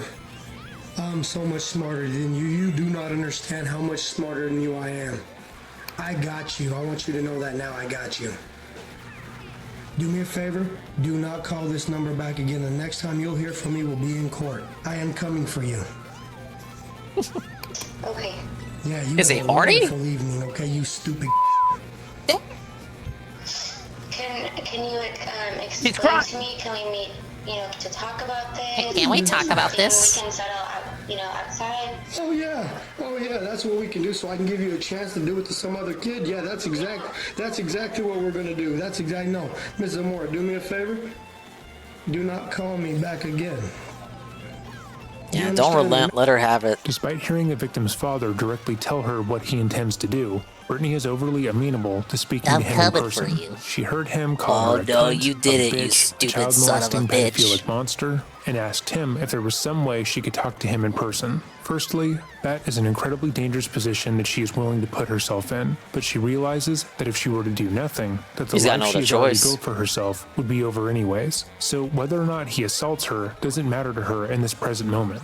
Secondly, Brittany had likely been getting away with her more questionable behavior throughout her life simply because people hand-waved it. She was a small, slim, pretty woman and would use those characteristics to her advantage whenever she did something wrong. Think back to how she defended herself when the principal informed her that he was launching an investigation into the claims against her. She didn't confidently say that they were wrong, that they would never violate her students in that way, and that she was horrified and disgusted that such a rumor would exist about her. Rather, she made herself small, and she made herself cry, asking I'm just if he a thought small she was the little kind of bean, person who could do ooh. that. Brittany hopes that if they were to meet in person, the father wouldn't go to the police because he would see that she wasn't a gross monster, wantonly assaulting her students, but that she was a young, beautiful woman who any minor would be lucky to sleep with. Again, we have Okay, to but he's praise a this dad, and father his because he his stands kid was firm on his molested. I don't decision to think go he to the would police. ever. He knows that even if she were to stop There's no assaulting his timeline son, in which she he wouldn't would stop fucking preying vibe on with children that. in general. She would still be a teacher, still see kids every day, and eventually she would pick a new boy. Make sure you tell your husband what's going on. He's right here. Can he talk to you? Oh yeah, put your husband on the phone. I'm more than happy to talk to that dumb mother too. Earlier that afternoon, But Maria he- found some questionable Oh, well, how messages much on her does he know stepson's or phone not through a know? tracking app. When she noticed the name of the person on those messages, she was It's kind of horrified cowardly to of her to discover it give was the none phone to other the than her husband son's sixth when he grade might not teacher, even know the Brittany situation, Zamora. and now he's going to Alarmed, get she shit talked to, immediately informed her husband, John. perhaps When John confronts justifiably Brittany, so, her depending on husband how much he rushes to knows her or does not defense, know utterly by this unaware husband. of the devastating truth that lies beneath the surface. Hey, don't say hey man to me. You got a monster. If I was you, you stupid mother, I'd leave her. Yeah, he is a No, listen dented to me, husband. You stupid mother. I'll cave your stupid head. Do you want to? I'd love to put my hands on. You're a stupid mother. You know that? You dumb mother. You dumb mother. Think about, God preaches forgiveness, man. You do not want to go with religion here. I'll put my hands on your throat, you stupid mother. That was probably the absolute worst thing Daniel could have said to the victim's Okay, father. but, like, At Jesus. this present moment, Brittany's husband has no idea what he's walking into. All he knows is that his wife is likely in tears after being verbally berated by a stranger. This is the person he's been with since high school. They've been in a relationship for over a decade at this point, and he'd likely view the situation as a misunderstanding. Daniel, at this present moment, has no way of conceptualizing She literally handed the phone to him with no context. what is currently happening, and it would likely take years upon years to fully come to terms with what Brittany did. No rational person would marry someone else they believed was a pedophile, and chances Not to say it's not justified of the father to be angry. It's like absolutely justified given the circumstances. But it's kind of like the husband. The husband's like he's in the worst possible situation. He doesn't know jack shit. She's such a cowardly whore. Are that it would take him a very long time to even understand the depths of his wife's depravity. Even if she were to tell him exactly what happened and admit to everything, he would have a hard time believing her. Daniel? Right, that's the reason. If he didn't know anything, and it seems like he doesn't know anything. Okay, he's ignorant, sure, but he's been with her since high school. He's known her for so long, he wouldn't even be able to process and accept what is going on here, and that she would even be capable of doing such a thing. And he's just been handed the phone, and a guy on the other line that he doesn't know is yelling at his wife and talking shit about her, and he has no idea what the context is. Of course his instinct would be the cap for his lady there, not knowing the extent of her depravity. Daniel's trying to help by telling the victim's father not to hold on to anger because God preaches forgiveness, but ultimately he has no. But legs yeah, to stand he should on, be able to deduce from the especially rage because that the victim's father something's just wrong, found this out. something's The not woman right still here. has the weapon in it, and he's saying to just get over it, which is a fairly stupid way of moving forward. No, you don't get you dumb. Listen to me. I am not going to settle outside of court. There's not enough money you could possibly ask and offer me to settle this. Get that through your head. Your woman is a monster. Hey, you want me to tell you the whole story? She had another 13-year-old in there watching the whole thing. She's a monster. Soon Daniel is going to face a rude shock, one that will impact not only him, but the entire community. What if the kid is like outside the room listening to this conversation? My entire life, and I'm sure as a parent, you gotta be livid, pissed, downright. Stab this mother. You trust the system. Daniel is trying to be understanding, but he genuinely cannot fathom what his wife has done. So, any kind of help he is trying to provide is for naught. Something that is not often again, like, talked what's the about point is of the direct husband on the family phone? There's of the literally nothing perpetrator he can dealing say. with the fallout of their relatives' actions, because it tends to look like this. Because there is so much justified anger towards what happened, people have a hard time. Can we just feeling go like back to they the can dad properly berating the express that bitch? anger. If you take your case to court, you can sit on the stand and say everything you want because there are rules. So they will turn to the next best thing, their family members. Daniel had no idea Brittany was assaulting her student because she deliberately kept that from him. He never even suspected her of cheating with an adult, so the thought that she would be doing so with a child never crossed his mind, but most people would find that hard to believe. How could he miss the signs? How could he not know if she was that bad at hiding it? What was so wrong with him that she did this? And so on. Questions and accusations would be thrown at him as if he were the perpetrator, when he's Exactly. not at fault for Like, her how is he predation. expected So to? he is at He fault doesn't for know his own what's going actions, on. but Like, not for her you give being him a the sexual broomstick. predator. What is he? It was You don't also tell him what extremely he's sweeping cowardly of for. Brittany to have him talk to the victim's father without telling him exactly what happened. Because he isn't aware of all the evidence against his wife, he obviously comes across as defending her, which will only fuel the father's anger. You trust the system, and honestly, Trust the system, you guys. As a husband, I am distraught. I am just distraught, and he's talking like a politician. You know how this, I mean, what this would do to you. Well, dude, see, the thing is, I don't get with the monster. I know, God, it's the worst for me. I'm pretty much throwing up. He's making it about himself. Confided in me and told me Bad thing to now do. all the truth, and it's man, I'm shaking. I mean, Well, explain to me what she's told you. as a man, I can't really. No, I want to know. You said she confided in you. Let me know what she told you so I can tell you she told you everything. Let me know if she told you everything. Grab some nuts and talk to me like a man. What the did she tell you she did to a 13-year-old boy? It's, to be honest, it's more of just the messaging. And Oh, so she didn't tell you everything then. Oh, man. Women, right? I mean, I'm hearing it from you, sir. I'm hearing it from. Well, you ain't gonna hear else from me.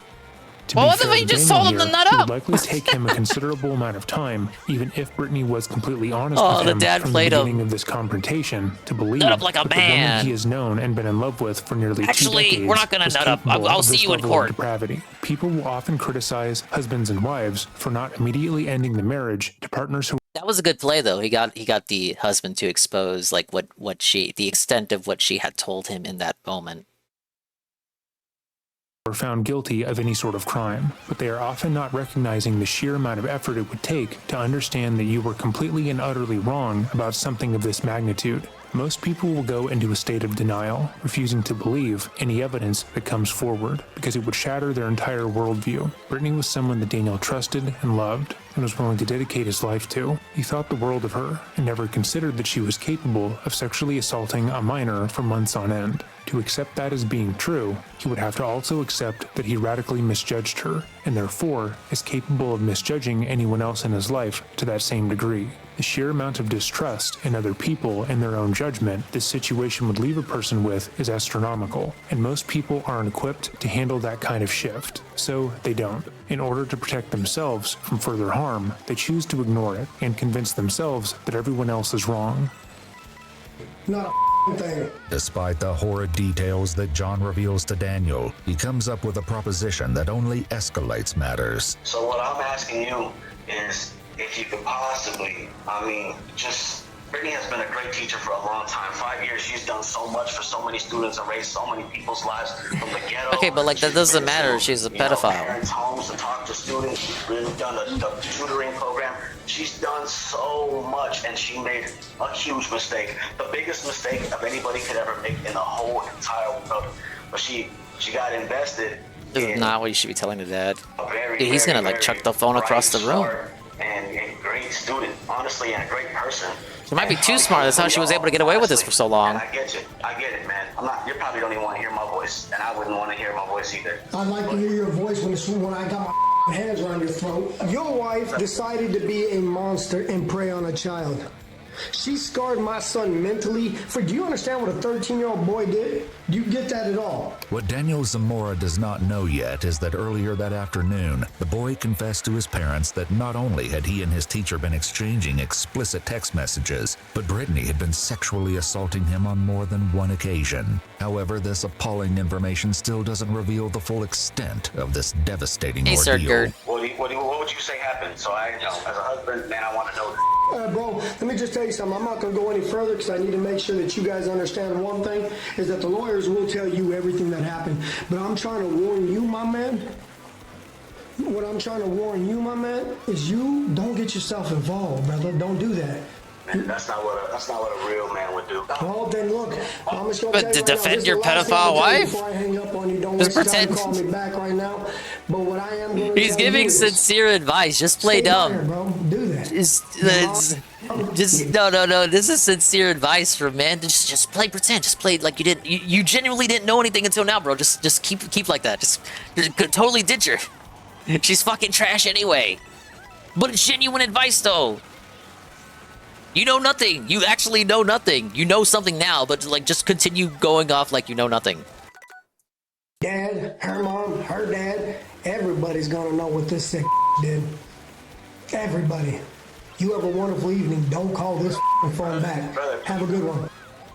Again, I want to applaud John for taking what happened to his son seriously. I also want to note that his anger towards Daniel is justified, even though Daniel would be going through a significant amount of mental anguish trying to understand what had happened. To be clear, when we say this, we're not defending Daniel for his actions that night, or him standing by Brittany. We are going over why it would be hard for him to see his actions as being wrong during this period of time, and why he would likely feel that it's his obligation to defend her. Firstly, there's what we've already said. It's actually incredibly hard for someone to come to terms with the fact that they've been betrayed to the degree that Brittany has betrayed Daniel in this case. He likely never had a romantic relationship before Brittany, and has never viewed what his life could look like outside of their life together. So it's all he's ever known. So leaving her would seem borderline impossible. The very fact that she was capable of carrying out a long-term affair on him is shocking in its own right, but then add to the fact that the affair was with a minor, who by no means could consent, is even worse. She is a monster, someone who abuses children, which is so far beyond what he thought she was capable of that it doesn't seem real. His world would be falling apart, and he would be desperately trying to hold on to it, but he obviously isn't being allowed that kind of relief. The victim's family is not going to give him time to come to terms with his new reality, because they want to ensure no other child is exploited or assaulted the same way theirs was. They're doing what is right, but because Daniel is horrified, stressed, and scared, he tries to impede them. Secondly, Early in their recorded phone call, Daniel brought up God, which indicates that he is somewhat religious. If he is a man of deep faith, he would likely take his vows seriously and try to view this entire ordeal as being a trial for their marriage. He's Nah, being that's asked Captain by the Kobe, Lord ain't to religious. stand by his wife, the way he said he would, and wants to protect her, even if that means harassing her victim's family inadvertently. Meanwhile, Brittany is calling in order to try Me and shield defending my herself monster from the wife is just a consequences of her trial own for our actions. marriage. She had justified her actions to herself What the enough Lord times meant. that she likely forgot how depraved what she was doing was. But after hearing that she was on administrative leave, that her victim's family is going to the police, and they aren't interested in money or conversation, she knows how bad this will be for her. Later that day, the parents would go to Las Brisas to talk to the principal and the police. They went over all of what they found and informed them of everything they knew, which wasn't much. Understandably, the victim felt like he was in trouble, that he made his parents upset with him, and that he hurt someone he deeply cared for. He hadn't told his parents everything that had happened, or that Mrs. Zamora had driven to his grandparents' house for sex, but there was more than enough direct evidence of sexual exploitation. While speaking to the police, John would call Brittany back. He was to ask her certain questions to be used against her, but Brittany was already one step ahead of them. According to text messages that would later be found by the police, Daniel was coaching her throughout the interaction, telling her to cry and be apologetic, but not to admit to any real relationship occurring. It seemed that during their stressful night, along with harassing the victim and his family, Brittany had convinced Daniel that she hadn't actually slept with the child. It seemed that she admitted that they You exchanged should have listened to the risque dad's messages, advice, Daniel. but it was all a fantasy that the 13-year-old had that he let get away from him. She found a way to manipulate the situation to make herself the victim, telling him that while she had talked sexually with a 13-year-old, it had been because he forced her to. The boy had been sexually aggressive with her, and instead of informing anyone of the situation or trying to stop it, she had to go along with it. Yeah, Just this is Mirror powerless. Motoshava. At that point, it's unlikely that he I did all of this in regular mode, now I gotta do it again. As they went over months of sexual activity as well as her driving over to his grandparents' house to have sex. But he was choosing. Yeah, the husband was dented at first, but seems like he's no better than her. Should have just took the dad's advice and just not got himself involved. He genuinely had no involvement, but now you're sticking your neck out. You're putting your neck out on the line for her. And I get it. When you're with family, you try to sweep for them whenever you can. But sometimes, like, there are lines that get crossed. It's just like, it's a lost cause. Dead weight. Bye, bitch. To believe his wife. Again, he was so sure that the woman he loved would never do now this, he's implicated. that the idea of a 13-year-old boy forcing his wife to sex with him for months on end was easier to believe than the truth. While this was going on, the substitute teacher for Brittany's class would come across an alarming discovery. Within Brittany's desk was more evidence of the relationship in the form of love notes that were shared between her and the victim. Well, good thing you left them in your desk for everybody to fucking see, bro. Anyhow, the police had more than enough evidence to make their arrest. The following footage was uploaded by Real World Police, and they will be linked in the description box down below.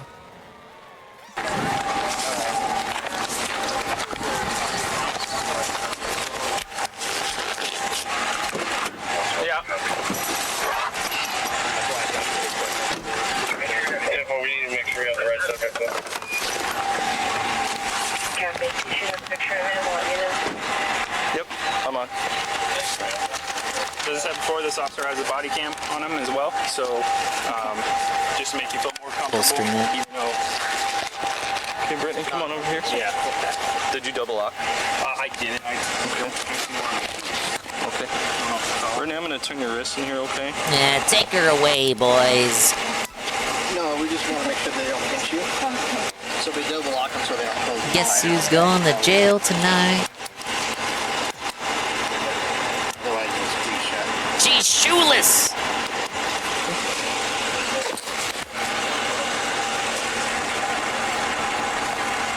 Did you know about that? Do you have anything on you that's going to hurt me, poke me, stick me, Brittany? Do you have anything on you that's going to hurt me, poke me, stick me, anything like that? No. Anything dangerous? No weapons? Okay. Yeah, can you? Brittany is extremely calm, which is completely unexpected and a bit unnerving. As we pointed out previously, Brittany was no stranger to using her emotions to gain sympathy from others and cried to the principal of the school about how she would never exploit a child sexually and loved her job and husband too much to have done so. The text messages from Daniel also illustrated that she was aware that in the event of a confrontation, crying to garner leniency was her best move. Yet she is remarkably quiet and withdrawn here. It's possible that she may be in shock, or is simply just unaware of how much evidence there is against her. But let's continue.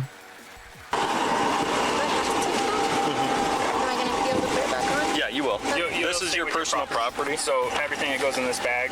I'm going to take your necklace off as well. So we'll document. Can you unhandcuff me so I can take my belly button now? Your what? We'll let you. We'll do that at the jail. Okay. We're not going to have it.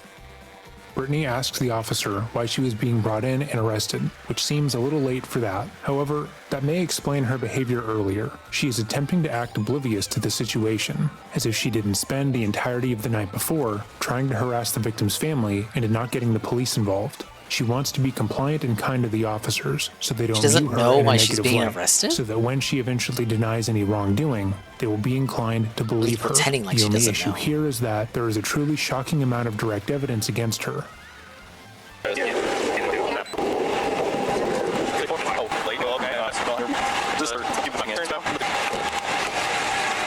Like, it doesn't take a rocket scientist, you know? I'm only 5 foot. I know. He's short. Yep. Thank you. Okay. And scoot your butt a little forward, and you're going to be able to lean back and put your arms right here. So it's kind of a cutout a little bit. Like this? Yep. Yeah. Sort of. And you can put your weight on them. Yeah. They are metal, so they don't bend. And then I know you're short. You're just like me, so that thing's going to be right in the face. Burford. He's a manlit cop.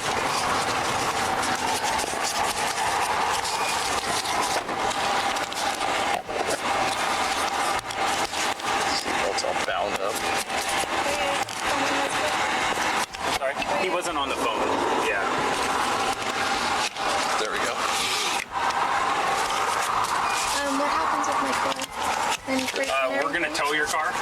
Yeah, she's trying to be a cute little small bean. So the whenever we're going to bring you down to our station, okay, you're going to speak to a detective, and they'll kind of explain what's going to happen. So if you have any questions, I know you want to know the answers now, but I can't provide you those answers. Information, but I can tell you right now the car is going to be towed, and it's either going to be towed for the purpose of the arrest or for evidence. I don't know which one it would be. Like I said, I don't know the details of the case. Okay. Do you need a tow slip? I believe I have one, but while you're here, I better have it.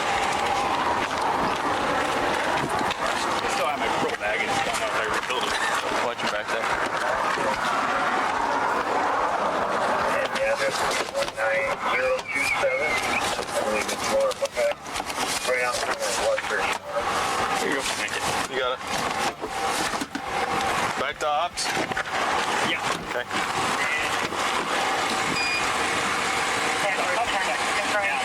Okay. All right.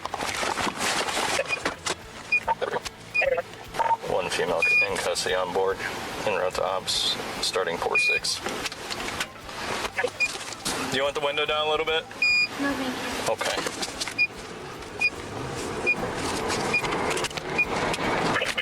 I'm sorry? I don't know. I can't give you any of that information.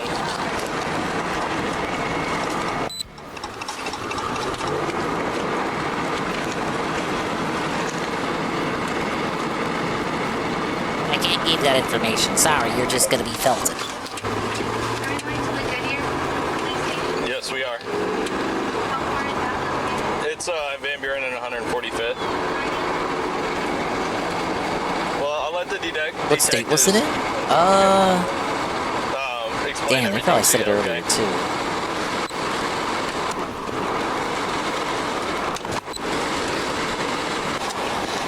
Hey, did you want that under the original DR or the supplement? 11332.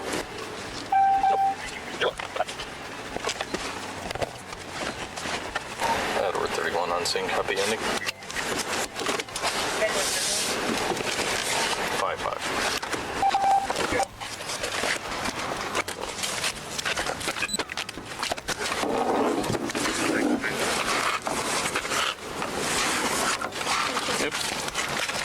And we are going to go to that wall.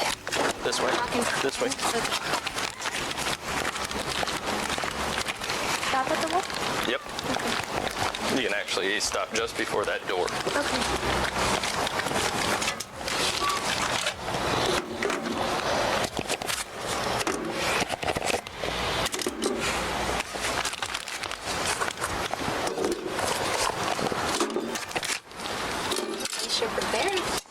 Very.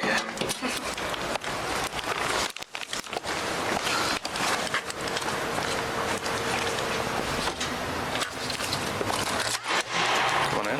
Go straight ahead.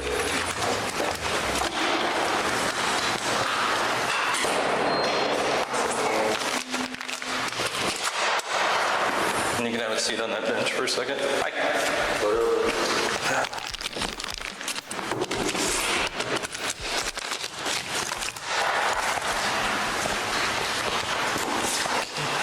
Actually, I'm going to have you stand up because I'm going to take those cuffs off you so you can take your jewelry out.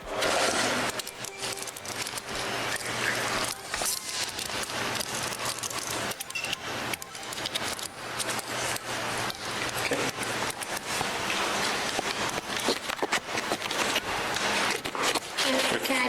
Yeah, that's fine. If you would like some privacy to get your belly button ring out, I can put you in the cell. That's fine. Belly button ring. He really is promiscuous. Look at her. She's got such a harlot air about her.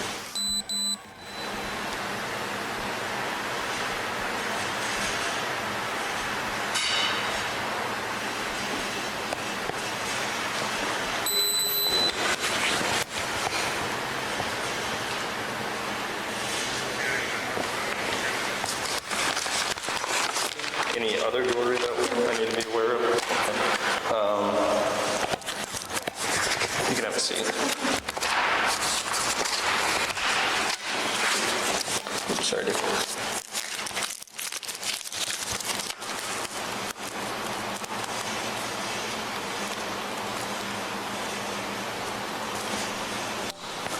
Which one are the other males in? A1 and A2? No, oh, I put her A2. A2? B-R-I-T-T.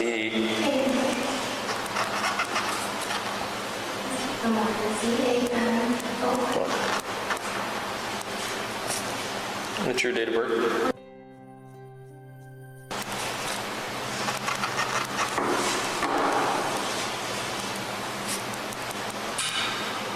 Are you diabetic or anything like that? Medical issues?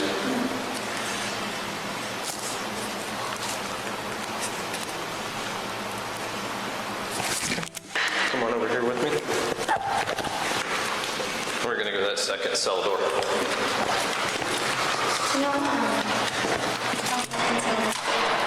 I don't know.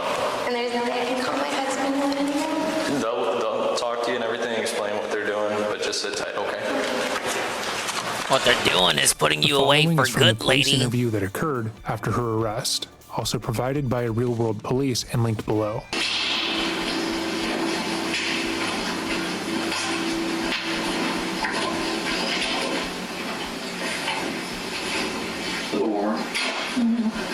All right. Again, I'm just acting pure with good year, okay? And did they tell you why you're here? They didn't tell you why you're under arrest? Okay. As mentioned before, Brittany seems to be of the belief that she can act her way out of this mess, that if she pretends to not understand what is happening, that she'll be able to walk away from the situation looking better to the police. But there are a couple Oscar of issues performance with on the way? that. The first is that the police already have a plethora of evidence in the form of letters, text messages, and images between her and the victim. So they are coming into this interrogation holding all the cards. Moreover, they had the victim's father call her earlier in the day, which validated the story they were told and shows that she is aware of why she could have been arrested. So the favor she believes she is going to get from pretending to be an innocent party who is being falsely accused is objectively going to backfire on her. She's starting the interview out on an easily proven lie, which will only serve to make her look calculated and malicious. It's involving that relationship with... Okay. Despite feigning ignorance as to why she was arrested, Zamora doesn't seem to react when she is told why she was arrested. Of course, the camera quality isn't the best, given how saturated the colors are, but the lack of reaction would imply that she saw that answer coming, which would obviously beg the question, why did she pretend that she didn't know? So, I told you a little bit ago that I would just going to come and talk to you, give you the opportunity to tell me what's going on. Okay, obviously we both know why you're here. So, I'm going to read your rights because you are under arrest, and then I'm going to just get some background information from you. Okay. Have you ever had these read to you before? No, I've never had trouble in them. Okay, I believe it. You have the right to remain silent. Anything you say can be used against you in a court of law. You have the right to the presence of an attorney to assist you prior to questioning and to be with you during questioning if you so desire. If you cannot afford an attorney, you have the right to have an attorney appointed for you prior to questioning. Do you understand these rights? Is that yes? Yes. Okay. How long have you, or where do you work right now, Brittany? Las Brisas Academy. And how long have you been there? Since July. What's your first year? Well, at that school. At that school. And where were you before that? Littleton Elementary School. And how long were you there? From July 2013 to May 2017. And what's your position right now? Sixth grade teacher. Sixth grade teacher, okay. And what did you do there? Littleton? Fourth and fifth.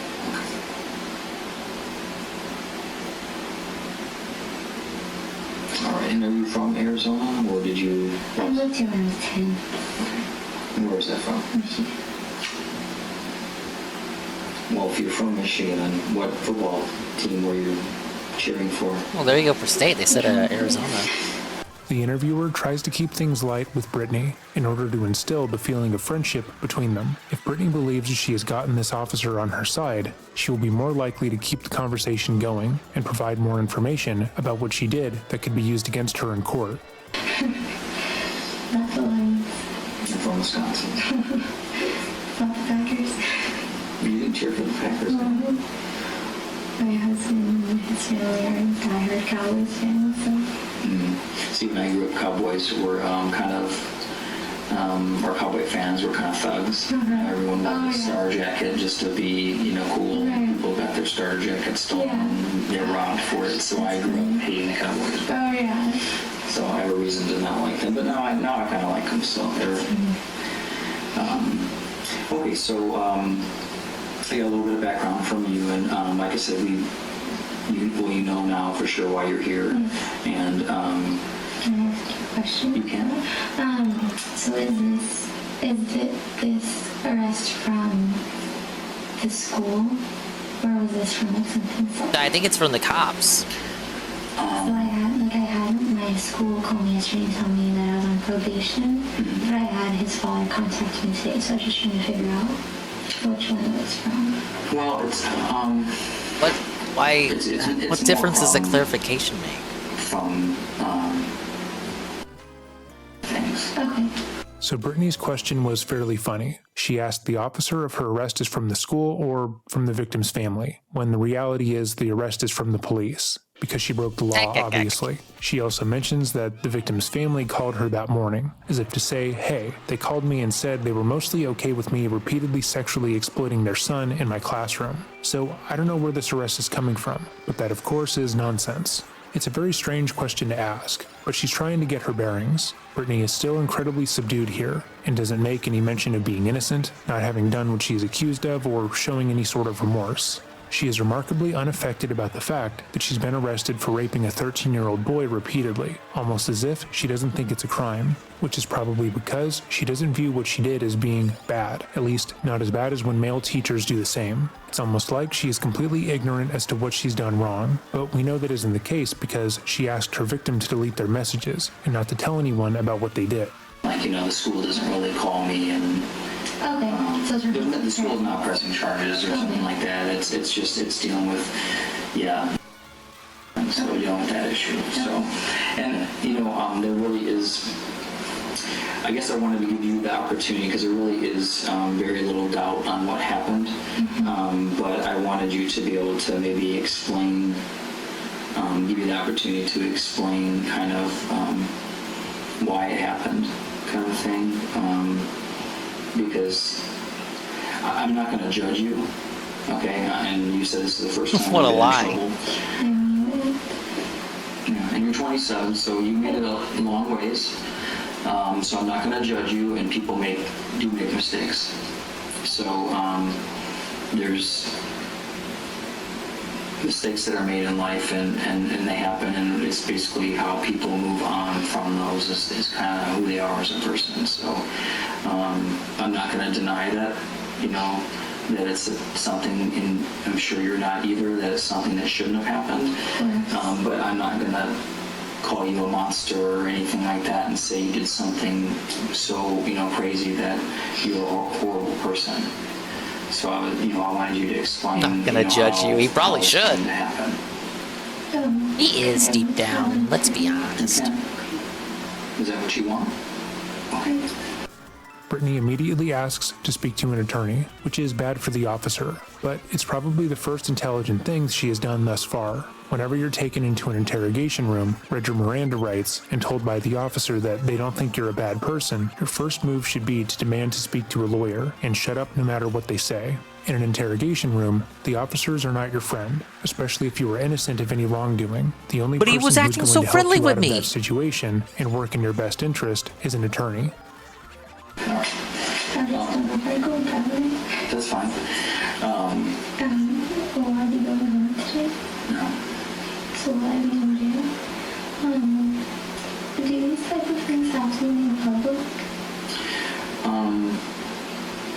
They don't have to be made public, but you've kind of been in the school industry long enough to know that when something happens at a school, letters end up having to go out and people ask questions. Well, hypothetically speaking, what is a typical consequence?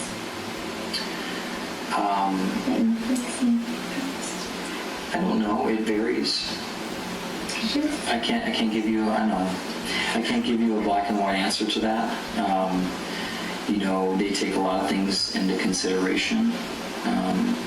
You don't have a criminal history. At least you're telling me that, and I'll be honest with you, I haven't checked yet. I never did anything. So. I'm sorry. I never did anything, you guys. That's okay. I do know. I'm not going to ask you any more questions because you said you wanted an attorney. Got one of these letters during this school year. About the same thing? The next step is I was gonna say, ain't it a bit too yesterday to be sending out letters? Don't they just email you now? I'm little. They're gonna tear me apart. That's what they do at my niece's This is true, school. but deserved. Sexual predators are not treated well in prison by any standards, but that is especially true in female prisons. But it would seem that Brittany is now trying to cash in on her easygoing compliance and tears, the way her husband told her to. She is already around 5 feet tall, but makes herself shorter in the chair by hunching over slightly and motioning towards herself like a child. She is hoping that the officer across from her takes pity on her and decides to not put her in jail where she belongs because Must have been she's a mini just a small, scare. nice, Like to compliant open the person. letter, But have that's them say, obviously "Hey, we a caught a facade. pedophile." Nice people don't sexually It wasn't at your school, though. 13-year-olds for months on end. They don't pressure said 13-year-old to send them naked photos or show pictures of penises to other students in their class. And nice people certainly don't harass the family of the child they violated for hours on end, hoping to either dissuade or intimidate them from calling the police. Well, if you have problems with somebody, you can voice that to somebody, okay? And if there are problems, they can isolate you. How long do I stay in jail for? Basically, the way it usually happens is you go down there and you see an IA judge within 12 hours. and the judge will determine what they want to do. Okay. And so they will determine if they are going to let you out on a certain amount of bond. Okay. And they make that determination on, kind of how. I am the best husband in the world. Okay. What's that? He has the best Brittany husband in the cries that world she has the because best he didn't husband in the leave world, her likely because she knows as a that result now of that this she's been nonsense arrested, when there he will should be no have. keeping him from finding out exactly what happened. She knows the relationship is over, that she destroyed it, and there's nothing she can do about that now. But what's revolting is that that is the only thing she cares about right now. She sexually assaulted a 13-year-old boy for months. She tarnished his relationship with sexuality for the rest of his life, and negatively affected him in countless other ways. And all she can think about is how her husband is likely going to divorce her, how she's going to be in jail, and how she's being affected personally. In the messages that she sent to the 13-year-old, she often stated that she loved him, that he was so special, and that he was the only person in the world for her. She claimed that there was no one else like him, and sometimes they would talk about what life would be like if they got married. But just like the male predators, who are quick to discard their victims the moment they stop being sexually interesting to them, she doesn't really give a shit about his well-being anymore. She viewed him as disposable, a thing she could use and abuse, then walk away from, which is frankly horrific. I'm sorry. It's okay. So you'll see the judge and they'll determine what your bail amount is, okay? And whether or not you can get out on that bail amount. Okay. And that determines when you get out. Okay. Okay, and then you have certain hearings that come up after that. Okay. Can you call me? I will see what I can do about that, but I would like to talk to your husband first. That's fine, as long as he knows I'm here. Yeah, and he has called, so... Okay. I told you he was freaking out. Yeah, so I think he probably knows. Okay. Because he has called and actually asked for me. Okay. I will... Your mom is also here. Yeah. So, all right. Damn, just call her whole family at this point. And I will see if I can get you Make sure there's no one in her family that doesn't know. I see my mom right now. How long do I wait in that room for? Just until we finish up some things on our end. Typically, how long is that? Typically, how long you're in that room? It could be an hour. It could be like 4 hours. Because we're doing some other processes. We're talking to.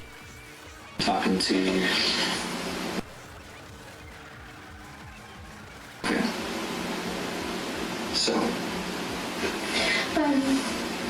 As far as the attorney goes, all right. Since I have in 12 hours, you said. I believe it's 12. It's 12. Cameras in the locker room is gross. So how do I start that process? For us growing up, it was one of the coaches. Particularly, I think he was my coach one semester, but I'm fucking dude dingus over here. He wasn't messing with me. He was messing with the other girls in my grade. You don't have to do anything. So the minute we book you into jail, that's when the process starts, and then you will get a judge will end up seeing your case within that amount of time. Yeah, she's crying because she got caught, and because her husband told her to do that. The ability to use a phone to call an attorney and stuff like that. You can just tell me. Yeah, this one sucked. All right, next one. You said I can blink it if possible. Yeah, I'll see if I can find you Do you something. guys have like books or anything? I don't think so. Okay. I'm sorry. Okay. All right. Just follow me. Okay. So that is where the interview ends. Following this interview, Zamora would appear before a judge and plead not guilty to all 15 charges against her. She would also ask the judge to be lenient on her, stating, quote, "I would love to go home, to be released. I'd love to go home to my husband." You're not going home, bitch. At $250,000. Brittany would eventually choose to take a plea deal after her lawyers went over just how much evidence there was against her and stressed the seriousness of the charges. Okay, but have They you informed her considered just that one of the she charges is could get her women? 20 years in prison, and that there was no conceivable way she would not have to serve time. That said, the plea deal was no walk in the park. Brittany would be pleading guilty to sexual conduct with a minor, attempted molestation of a minor, and public sexual indecency, and was facing up to 30 years in prison. Brittany would be sentenced on July 12, 2019. The footage from her sentencing hearing was made public by 12 News, and I'll leave a link in the description box down below. I highly encourage you all to watch it, as the victim impact statements are phenomenal, and Brittany's family statements are revealing to say the least. Her family seems to be of the belief that she only sexually assaulted a 13-year-old because her dad cheated and subsequently divorced her mother, then was no longer present in her life. This is a very Wow, real it all trauma, comes back and to the daddy obviously could have issues that I long-lasting brought up effects on a earlier. person, but they argue that because her father wasn't present in her life, that she shouldn't be harshly penalized for sexually assaulting a minor and attempting to groom another. It's one of the oddest things we've seen argued on the channel, and it's obvious that the family is grasping at straws, trying to justify their relatives' behavior. It's strange to witness a group of people who somehow feel that being an absent parent is worse than being a child rapist, but that is definitely the sentiment that the statements give. However, we will only be reacting to her statement, or rather, her statements, plural. Her statement at the hearing was meant to garner her favor and sympathy from the judge, to show that she was well aware that what she did was wrong, that she is rehabilitated or at least on the road to rehabilitation, and deserves a lighter sentence. They would be asking the judge for leniency, and hoping that their statements were more impactful than those given by the victim's family. So let's see if she was successful. The court having previously accepted your pleas of guilt, it is the judgment of the court. You are guilty of 3 crimes. Amended count 1, sexual conduct with a minor, a class 2 felony and dangerous crime against children. The offense occurring in Maricopa County between September 1, 2017 through and including March 22, 2018. Wait, Maricopa? That Maricopa, the one I hear about every election cycle? In violation of the statutes set forth in the plea agreement. Small world. It is also the judgment of the court you are guilty of amended count 2, attempted molestation of a child, a class 3 felony and dangerous crime against children, the offense occurring in Maricopa County between September 1, 2017 through and including March 22, 2018. As to victim A, it is a non-dangerous, non-repetitive offense under the criminal code and a violation of the statute set forth in the plea agreement. It is also the judgment of the court you are guilty of amended count 15, public sexual indecency, a class 5 felony that occurred in Maricopa County between September 1, 2017 through and including March 22, 2018. As to victim Just say B, that? it is a non-dangerous, non-repetitive offense under the criminal code in violation of the statutes set forth in the plea agreement. The court has read and considered the pre-sentence report, the stipulations in the plea agreement, the state's sentencing memorandum, defendant's sentencing memorandum, and the many letters attached to that sentencing memorandum. I have considered the psychosexual evaluation provided by the court at the settlement conference. I have considered the information provided at the settlement conference, including the sentencing,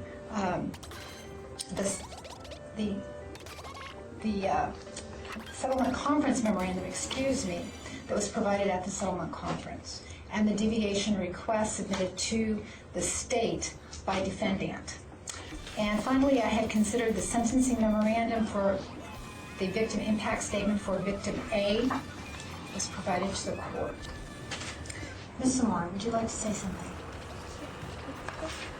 May she remain seated? Yes.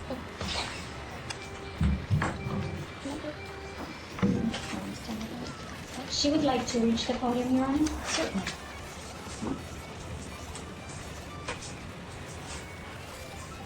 What could she possibly have to say now?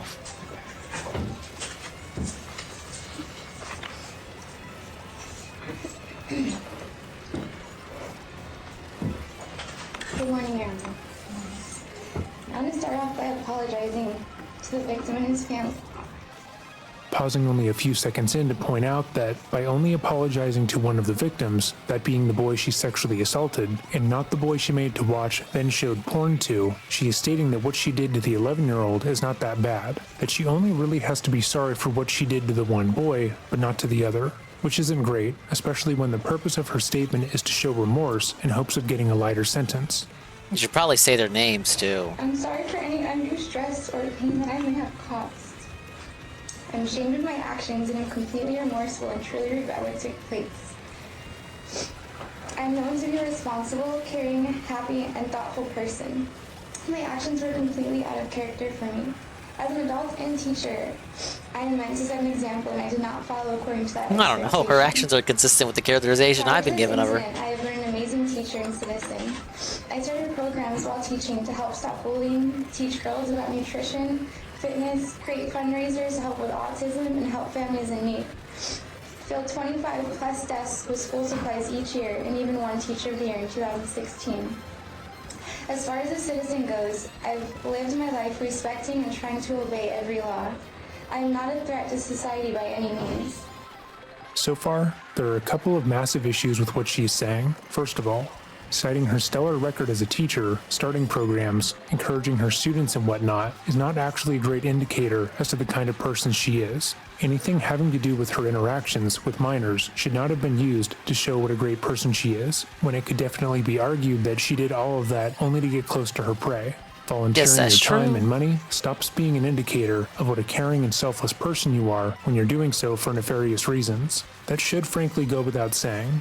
Secondly, having a spotless record prior to committing a crime as heinous as preying upon a minor does not actually mean anything. Brittany didn't just make one small mistake, or accidentally stumble into committing a crime. With the way she phrases it, it's almost like she expects us to believe that she tripped and fell onto the minor, then sexually exploited him on accident. Or that happened one time and she deeply regretted it. But to be clear, she wasn't drunk or otherwise impaired when she actively made the choice to prey upon a 13-year-old. She wasn't drunk, unlike the last guy. 11-year-old. She made a series of considered choices every day for months that involved preying upon these two boys. She actively told them to keep it a secret. She drove to the 13-year-old's house and tried to harass the victim's family to keep them quiet and keep them from reporting it to the police. It was a deliberate action on her part, and her saying otherwise is just false. On the contrary, I have tried to help our society as much as I can. This includes helping out the homeless, volunteering for the city, and giving time to assist with church programs. Over the past 16 months, I've grown up in my faith, and that has helped me not only get through each day. Feels like she's very soullessly reading an essay for class. A life that I've been working so It's like hard her to set book up for a report. successful and bountiful future. Oh, well that's good. She is not a danger to society or children. She's just going through an early midlife crisis. Taking life for granted generally means buying a dangerous car, skydiving, gambling, or engaging in thrill-seeking behavior. It doesn't generally look Me opening that link fucked up the audio. like spending months of your time preying upon and abusing a minor. I would do anything to re-enter society sooner for a second chance. Work sucked This tonight. sentencing is not only taking decades of my own life and experiences away, Yeah, I but gotta go those back of in my loved tomorrow. ones as well. My family knows who I Damn, it's am already 3:30 a.m. and my heart, so it's just as hard on them. I'll survive. I'd also like to apologize to them. As stated earlier, I never want to hurt anyone, and it tears me apart to know that I have, and I'm deeply sorry.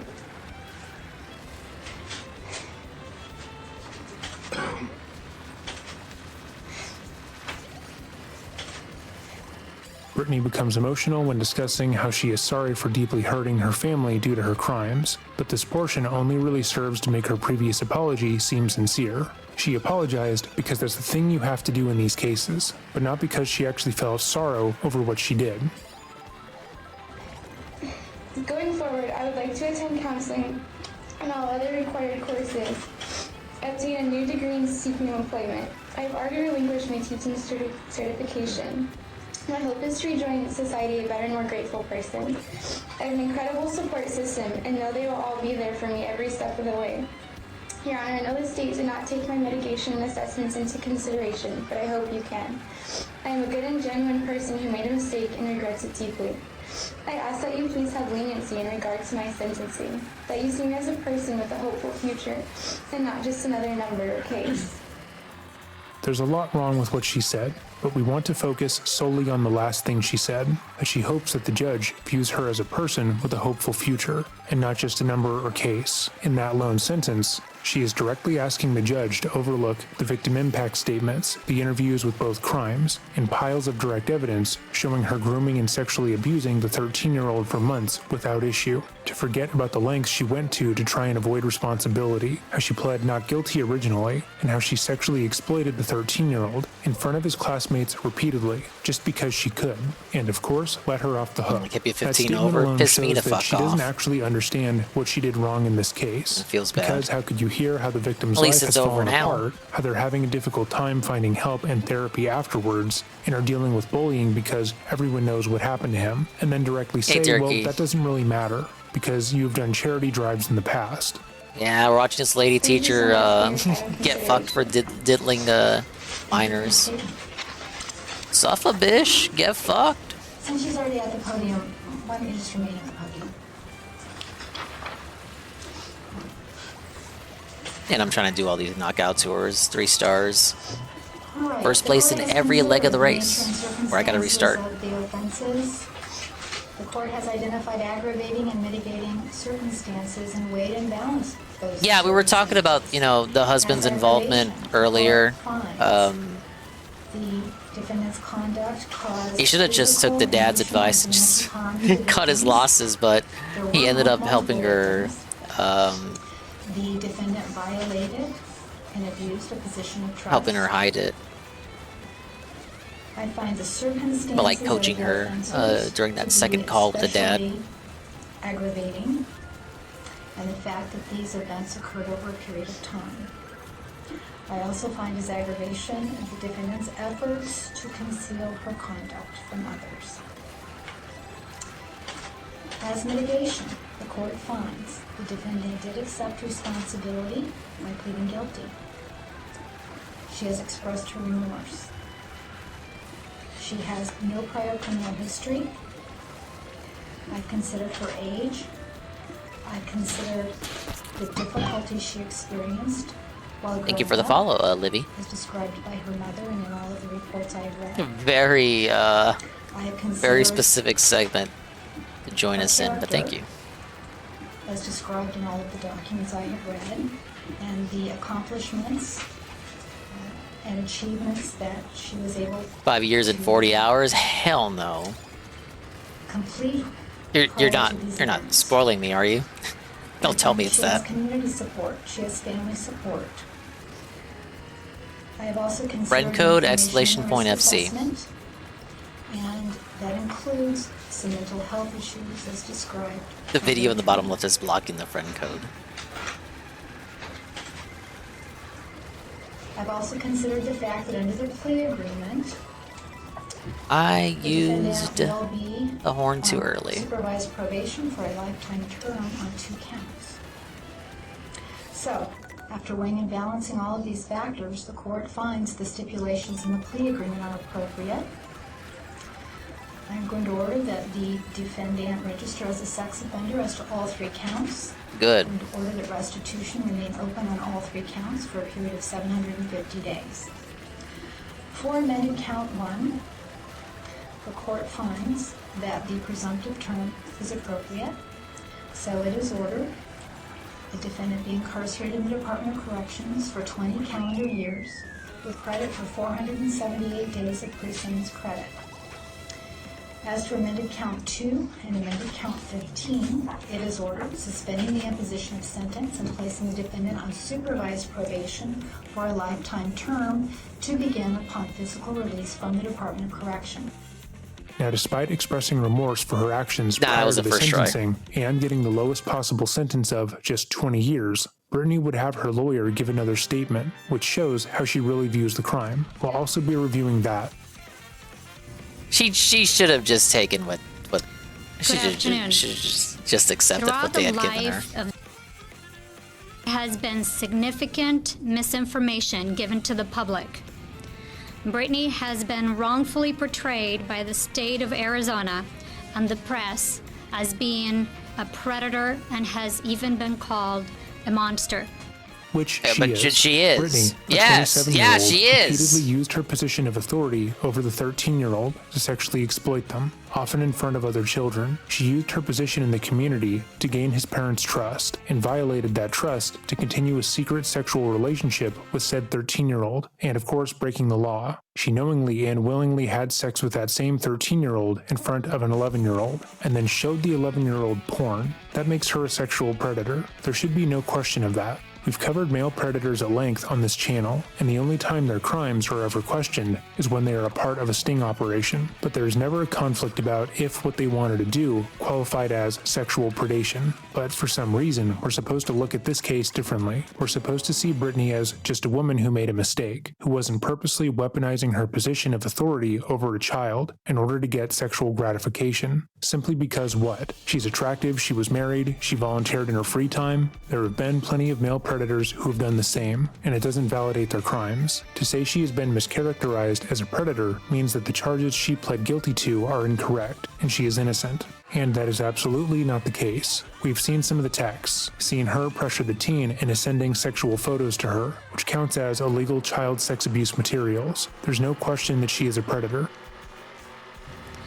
I have represented Brittany Zamora for almost 16 months, and I can tell you that she is not a monster.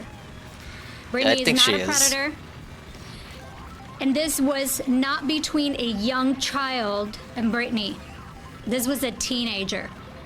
Okay, but like he wasn't 18. The boy was 13. 13 is literally the youngest age that has the word teen in it. He wasn't a child, and no one tried to say he was a 5-year-old, but he was a minor and a victim of sexual predation. But let's hear how she tries to use the fact that he was a teenager to blame him for his own sexual exploitation. Brittany underwent a psychosexual evaluation, and she passed with flying Can the colors. dad just like get up and yell She like is he not was a 13 danger to or something? society. There were issues in this case.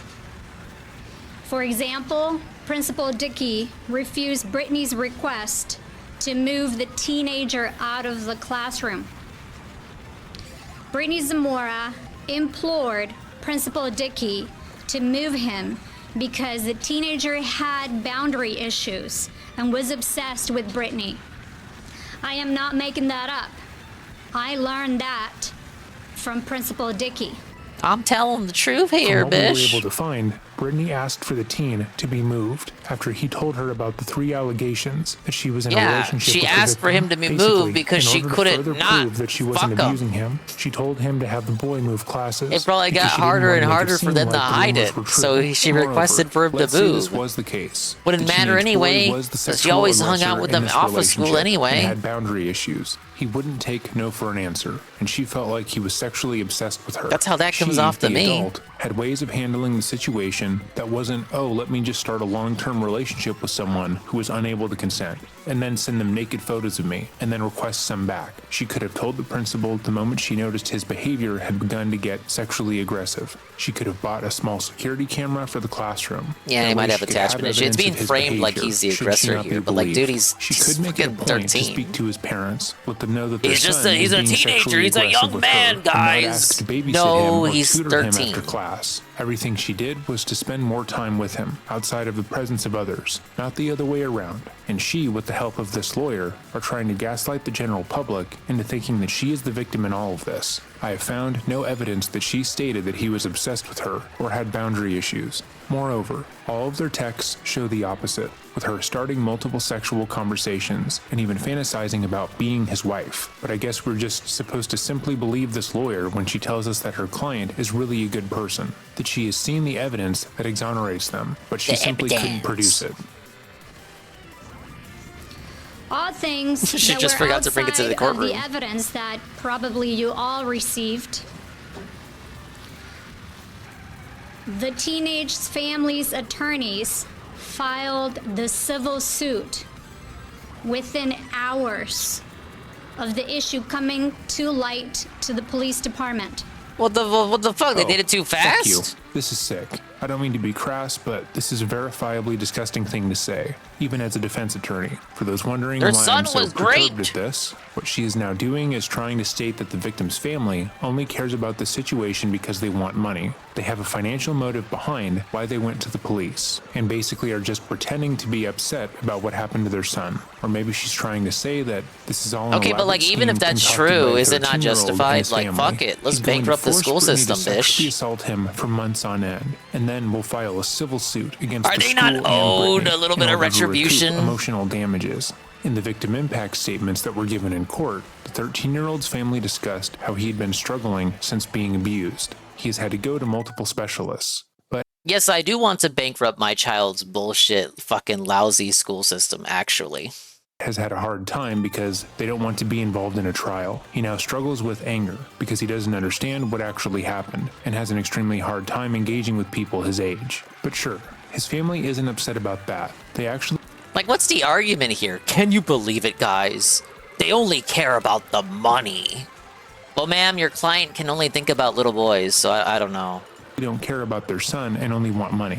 His family was 100% right to file a civil suit as soon as they did, because they knew that their child was failed. They sent him to a school that failed to look out for his safety at the most basic level, barely looked into the claims that she was sexually abusing him, and never notified the parents of the rumors. They willingly overlooked the accusation, even when the relationship the principal was looking out hidden, for himself. And so his family deserves compensation He for had, that he had, failure. he And had, Brittany he had obviously ignored preyed shit on at him. first. The assertion that Then it came details back of to this bite him in case the have been ass. misconstrued, that she's been made into a monster by the media because they correctly reported on her actions is beyond absurd. She's upset because for the first 26 years of her life, she was viewed as a wonderful person. She was smart, won prom queen, spent years giving back to the community, but all anyone seems to care about is the fact that she sexually abused one 13-year-old and groomed an 11-year-old. But that's what happens when you commit one of the most heinous crimes possible. The teenager had 2 cell phones. Yeah, she probably helped them get the cell He phones. had multiple social media accounts. Who helped them get for the phones? same Who helped them get the place. phones? His family had I was lucky to Principal even have one Dickey's fucking flip phone cell growing phone up. number The parents didn't help them get that and second would call phone. him at any time they wanted to speak with Principal Dickey about his many behavioral issues. I see some of your faces frowning. Yeah, you should be. But I learned this from Principal Dickey during a defense interview. They're frowning because the words you're saying are disgusting and do not actually change what your client did. This is such a genuinely frustrating watch because it's not clever or intelligent. She's not presenting an argument that would change the way anyone would feel about this case or I make see you you question what you've been fucking told. brain-dead It's just her dunces. saying that You preying mouth on male jewelers are- teens you're is looking not a bit a serious upset. crime, and it's pretty gross. The teenage boy was very aggressive. He even was very persistent in asking Brittany about her birthmarks, molars, or anything else that could be an identifiable piece of information. Oh, so This was aggressive. My before birthmarks. The authorities were contacted. Now I'm going to read you the statement from Brittany. Good afternoon. My name is Brittany Zamora. Thank you in advance for hearing this statement. Something tells me she's not After remorseful. going through the court process for the last 16 months, I can truly say that I have been unfairly treated by the state of Arizona. Yeah, she's the adult. We couldn't like tell Mind you, anybody. she got one of the Oh, lightest sentences possible. I given just the crime don't she buy committed. it. No, none of you should buy it. Nobody should be buying this. This is cope, cap and cope, ma'am. You're seething because you were felted by the legal system, rightfully so. Like, what is this? I made a wrong turn at Albuquerque. Don't worry, I still got it. I don't got it. It's towed. And was given a plea deal, but she feels like it isn't fair. Yeah, mouth jeweler is okay, but dent is messed up. I see you mouth jewelers in the audience are shaking your head. Going, oh, no. Here, Phil. Here he goes begging again. Phil's begging again. Of course. I have to beg. It is shocking to me how others are so quick to judge based off hearing accusations from only one side of the story. It was made clear to me that the state had already made their decision well before I was given a chance to prove my innocence in any way, shape, or form. Yes, that's the prosecution's job. The prosecution works on behalf of the state, and they only pursue legal cases they feel like they can win. So the state's mind was made up, but that doesn't mean she wouldn't be given a fair trial. Just because the prosecution sincerely believes you are guilty, that doesn't stop you, the defendant, from being able to mount a defense. And if there was so much direct, unflinching evidence that showed he was the one who preyed upon you, you were given the chance to show it in court. Brittany had the same opportunity that everyone else did, and could have fought the charges outright. She could have taken the stand, given her testimony, and shown that she was in the right, but she didn't. She took a plea deal, feigned remorse to a lighter sentence, and blamed the fact that her father abandoned their family when she was 14 for why she preyed upon her students. The prosecution had the texts, written love notes that she had saved, pictures, and the testimony of multiple witnesses. The case had virtually no holes in it, but she wasn't given a fair shot. She was railroaded and did nothing wrong. Even after obtaining extensive mitigation, completing risk assessment, psychological tests and evaluations, and polygraph tests, all of which proved the highest degree of character, the state decided to turn a blind eye to all. All right. I feel like I was used as a publicity act to gain attention that was often driven by money, motivation from several parties. Who? What publicity did people get off of you? Because both of the victims' families did their best to remain anonymous in order to protect their identities. They know that this will follow him around for years, and they've tried to mitigate that as best they could. The media, because they can and do report on anything. It just so happens that people tend to take issue with pedophiles, and the assumption that this was all a scheme cooked up by the victim's family to gain money is ridiculous. They were on tape screaming that there is no amount of money should get they will all the accept money, from actually. you to not report this to the police. Moreover, you're a teacher. Teachers tend to be extremely underpaid, so the very idea that this family looked at you and decided to target you for this financial plan is nonsensical. But they're throwing mud at the wall to see what sticks. Brittany doesn't want to admit that she did anything wrong, so she is telling herself, and now us, that it was actually the child's fault. That he was the aggressor, despite the evidence, and she tried to stop him, but he forced her to drive over to his grandma's house and exploit him. She wouldn't do this, because she won Teacher of the Year. I'm here to tell you that I'm not a monster. The media Why can't has she say that projected herself? Me to be. I am kind, Why does the lawyer have to say generous, that for her? responsible, and a caring person. I have always proven to be a person of great character, working selflessly to help people in countless ways, from setting up programs to stop bullying, to creating fundraisers for people and families in need. I have an amazing support system that I'm very thankful for, and I pray one day I can help others to avoid going through the same unfair process. I also hope that our society can learn not to judge each other based off the way that information is biasedly portrayed. Because I know firsthand how it feels to be viewed as someone that you're not. Thank you. That is Brittany's statement. I can tell you that I, as a criminal defense attorney, advocate for people who are charged with a crime, people who are wrongfully charged with crimes and wrongfully prosecuted. In this case, Brittany was not given a second chance.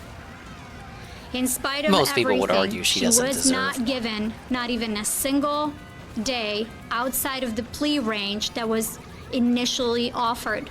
However, I'm happy to report that today we were very successful. She was sentenced to the minimum allowed by the plea agreement, and to us, is a win. Thank you for your time, and we will not be answering any questions today.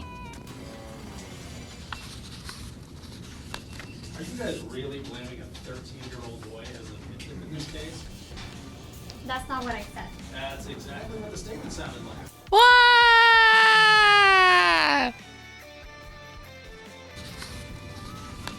Are you guys really blaming a 13-year-old boy as a victim in this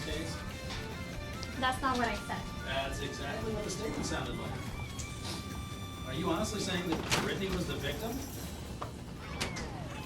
You just gonna read that and walk away?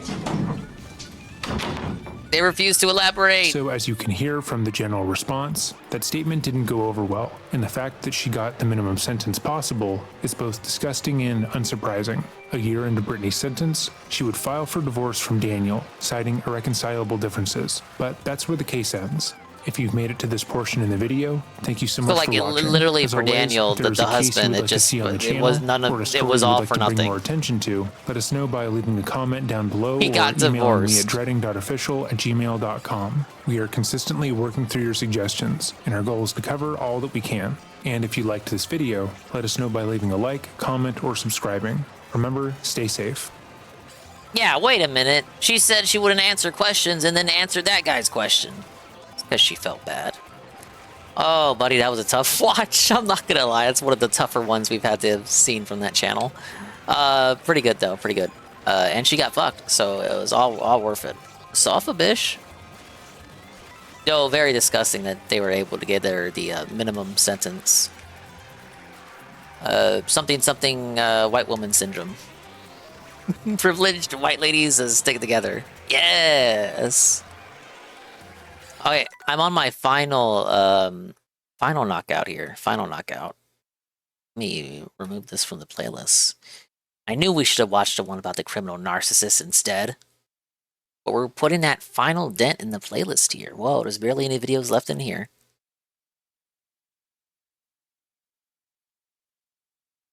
Yeah, I'll finish this one up. No, I left this one for last because it's the worst tour in the game.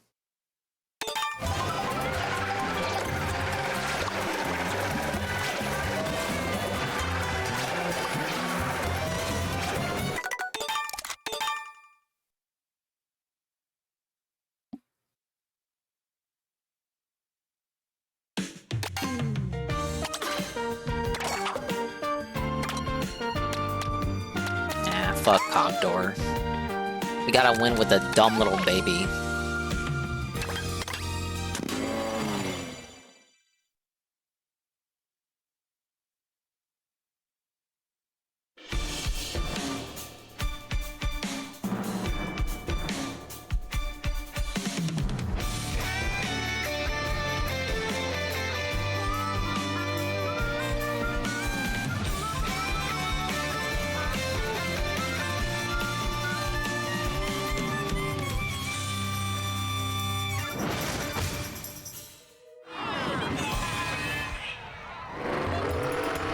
A short vid that requires a little bit of brain power. It's a bit too late to be asking me to use my brain.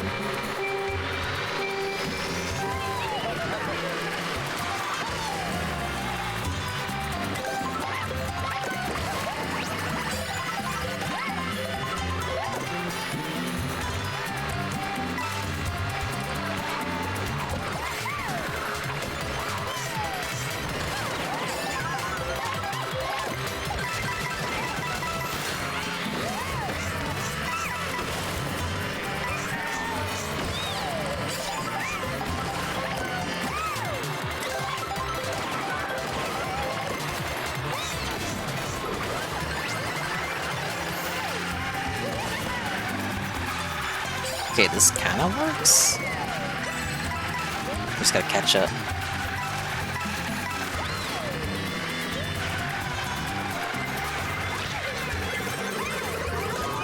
What? Fucking dolphin.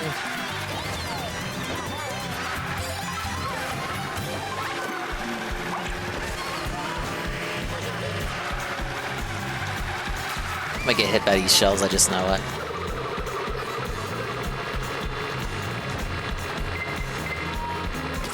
Okay.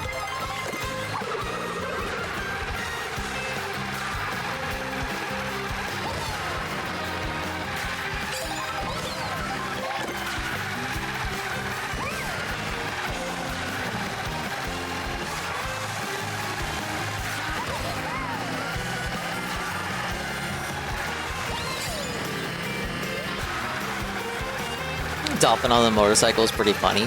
There's like a dolphin motorcycle. I don't know if that's the the bike he was using. I didn't get a close look. But that one's pretty funny to see up close.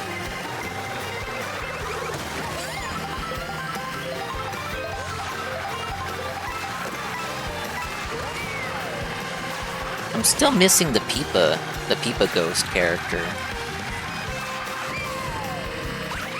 I'll unlock it one of these days. I know where I gotta go for it. I'm just too lazy to like grind for the unlock.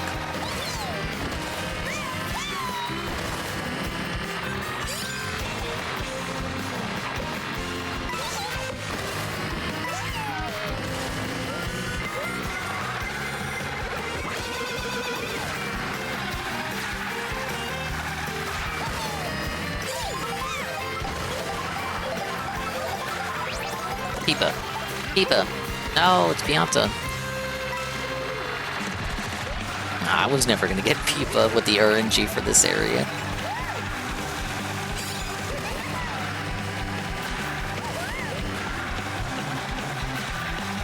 Got to play this over at my buddy's house. I like playing as Sidestepper, driving the lobster cart. Very fitting. Your pal paid 500 smackaroonies for the Switch 2, huh? Did he regret it? How big is the regret? Oh, rent check, there's only one game. Ah!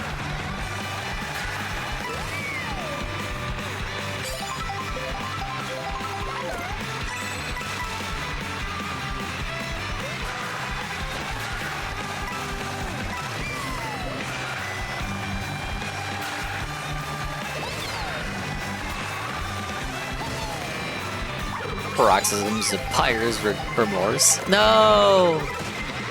Tell them about Bonanza!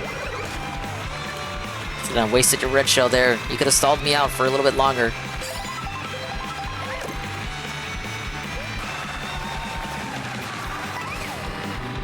Supposed to have my Switch 2 today. I'm gonna have to wait until Monday. Oh, that's a shame.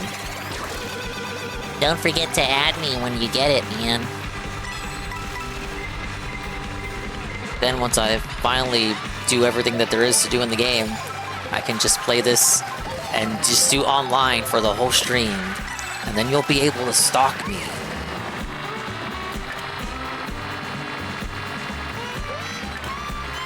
Looking alright so far. Decent lead, but we can't get too cocky. We got half the race to go.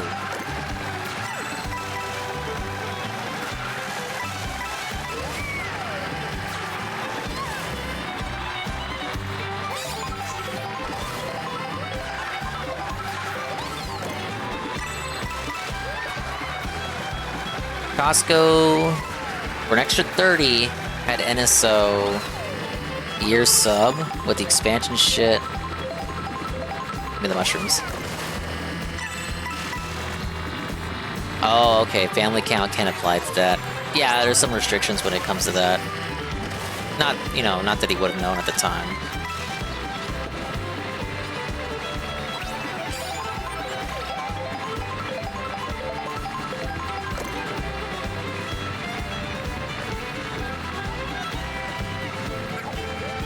Can I hurt your family? I hear that's what happens when you add people online. No, don't worry. No harm will come upon my family.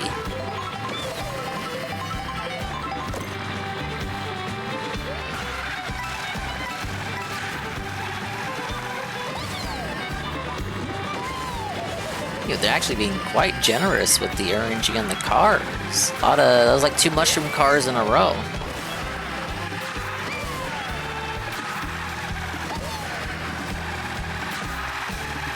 I don't know if it's actually RNG or not. I'm just saying it is, because I feel like it's not always the same cars every reset. That ice rally, like one of the resets, a bomb car showed up, so I think I'm right saying that it is random. That mushroom car, those mushroom cars aren't there every time.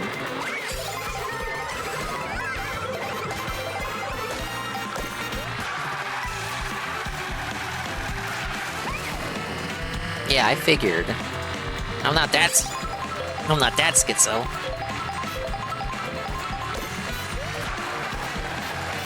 The CPUs would be way more annoying if they spaced out the red shells properly instead of spamming them.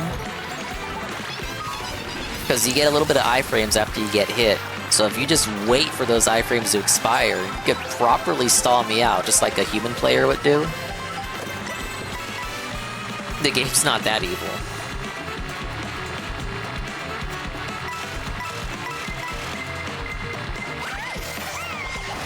Alright, here's where we fuck up.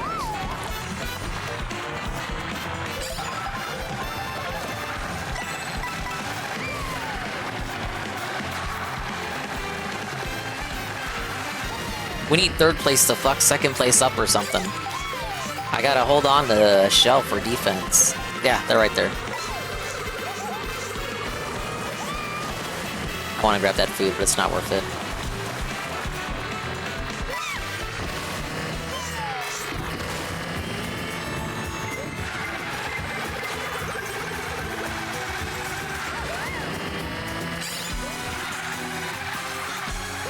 Alright, that's how close behind Bowser is in second place. This one's for all the smackaroonies, guys. The final mirror mode, knockout tour, rally, cup thing. I did them all in one stream. I'm the guy.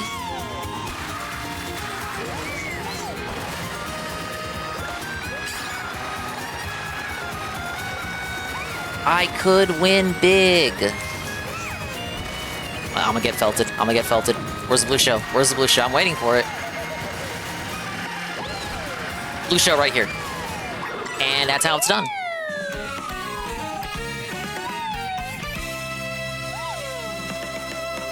I should have made all those Baby Mario suicide jokes earlier, because I ended up winning with a baby in the end. Ba-dum-ba. And I did it by beating Bowser. It actually tied back in, because I was joking about, like, killing Baby Mario so that Mario would die and the President and Bowser would win. But now I played as a baby, and I beat Bowser, who was in second. It actually tied... It was full circle. It tied back into the beginning of the stream.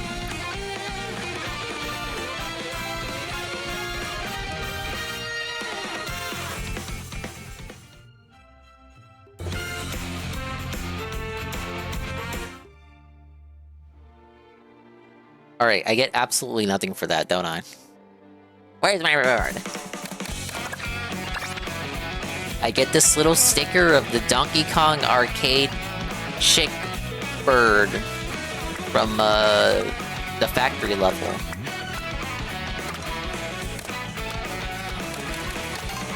Well, guys, at least I still have my bragging rights.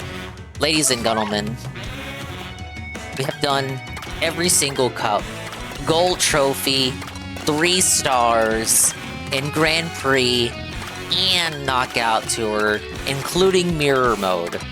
I've done it. I'm the one. You can never say that I didn't do it. I did it fair and square. No cheesing, no tricks, no cheats. I did it. I did it. I did it and my hands hurt. I think I gotta take a break when it comes to this game. But there it is. We did all of them. They're done. They're done. I got a sense of accomplishment. Alright, so going forward, what's left for me?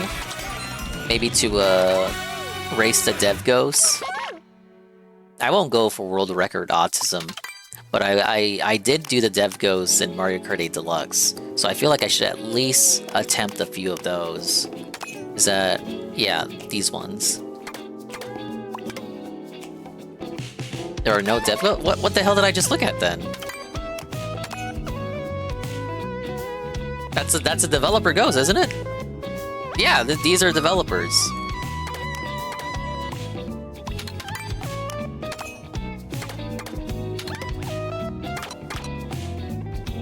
I fucking hated the dev time trials for Crash Team Racing. You don't even want to know. If you ever get bored, look up Crash Team Racing William P on YouTube. That guy is like a fucking god at that game. View the rankings? Okay. I wonder how many are in the blooper mobile. Let's see. Whoa, what a shock! Who could have seen that coming?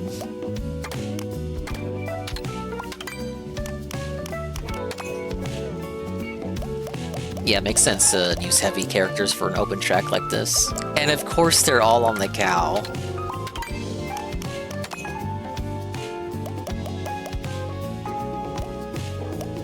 Yeah, looking at the rankings, I saw a lot of heavies for... It really depends on the track, but Wario and Bowser seem to be favored. For certain tracks, I've seen Bitty Bud and Toadette.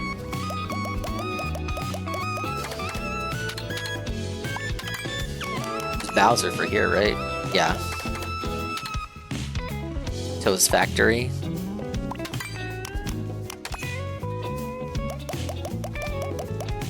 Is Bitty Bud still on Acorn Heights? Was he dethroned? Yeah, Bitty Bud.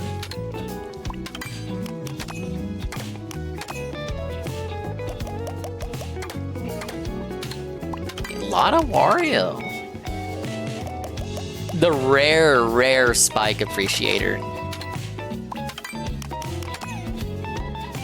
Alright, there we go, another Toadette dominated track. Wario for Wario Stadium. It's not! Peepa! And Baby Daisy. Nabbit for Shy Guy Bazaar, really? It feels like some of these are like really good players who pick a character that they like, and then the rest of these guys are just motherfuckers copying them, thinking that it's like for the meta, but it's just like the first place is so good it doesn't matter who they use. Like, do we really believe Nabbit is the meta for Shy Guy Bazaar?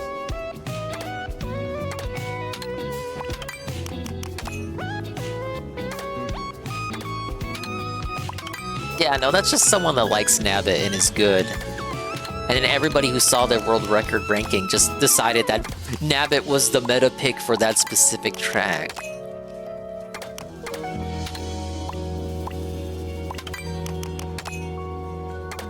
Holy shit, it's all Wario. Oops, all Wario. Oops, all Bowser.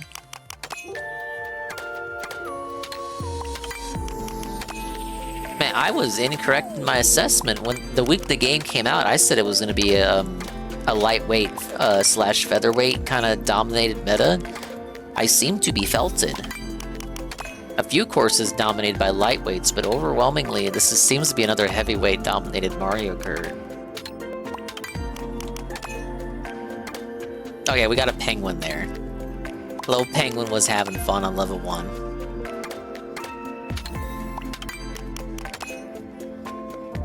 Alright, we got a Bitty Bud course.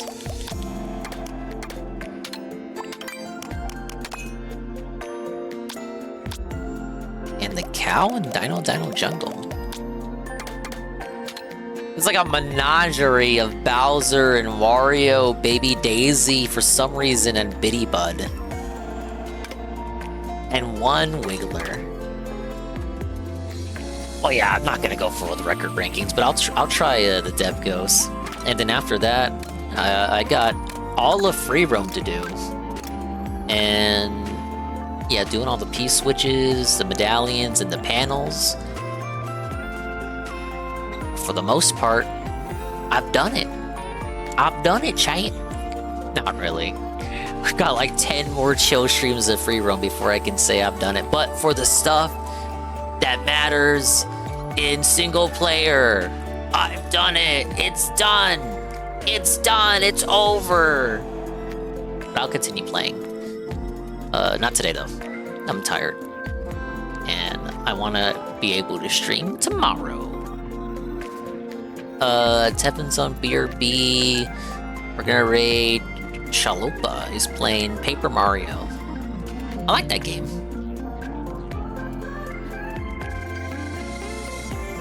Thank you everybody for showing up. Thanks for sticking around for the true crime segment. I know you guys love the true crime, and we were able to bring it back. Most of the videos left in the playlist are true crime, actually. True crime and a couple of Mario-related videos that I just haven't had the opportunity to really put on yet.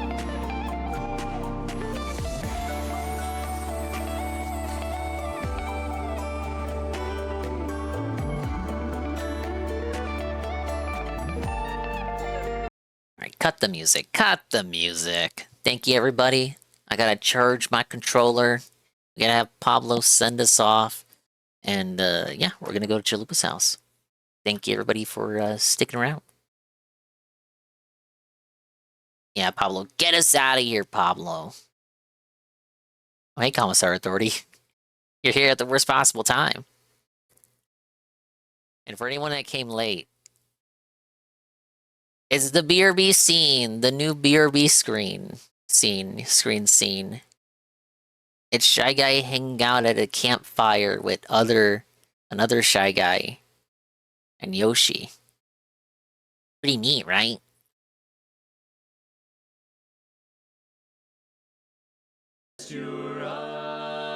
Thanks for stopping by.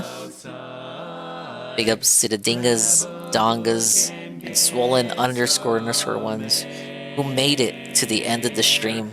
It's 5 in the morning for some of you, 4 a.m. for me. I want to go lie down.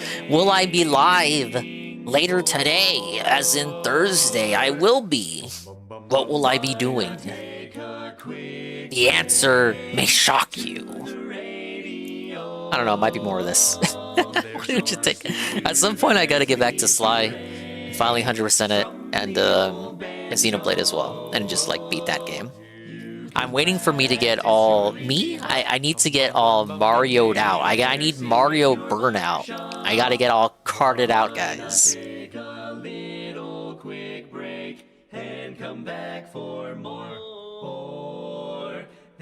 And Shy Guy is going to be barbecue. No, he's not. He's just trying to be toasty. It's very cold. This is a cold night. He needs to bundle up.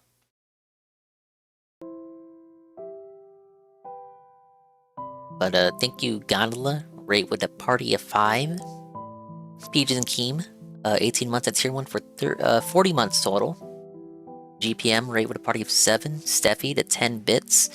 Almighty Tevin, 31 months at tier 1 for 40 months total. GPM, re-up 3 months at tier 2 for 20 months. Knight with the follow behind the scenes. Thank you very much. And everything else. It's another successful Wiggler Wednesday chat.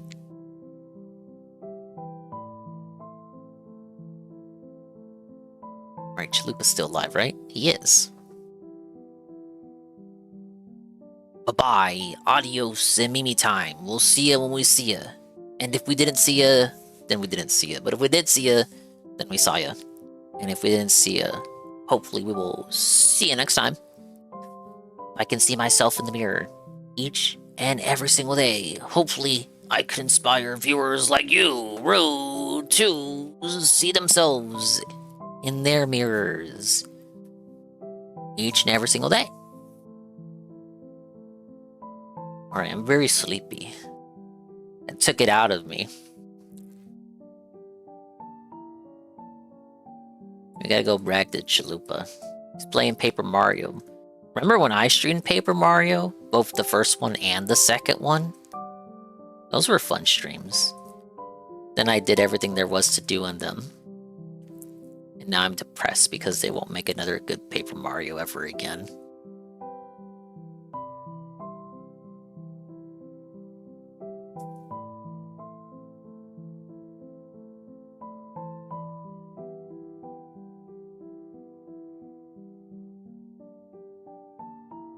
Alright, bragging rights. We're ferrying the bragging rights over to Chalupa's place.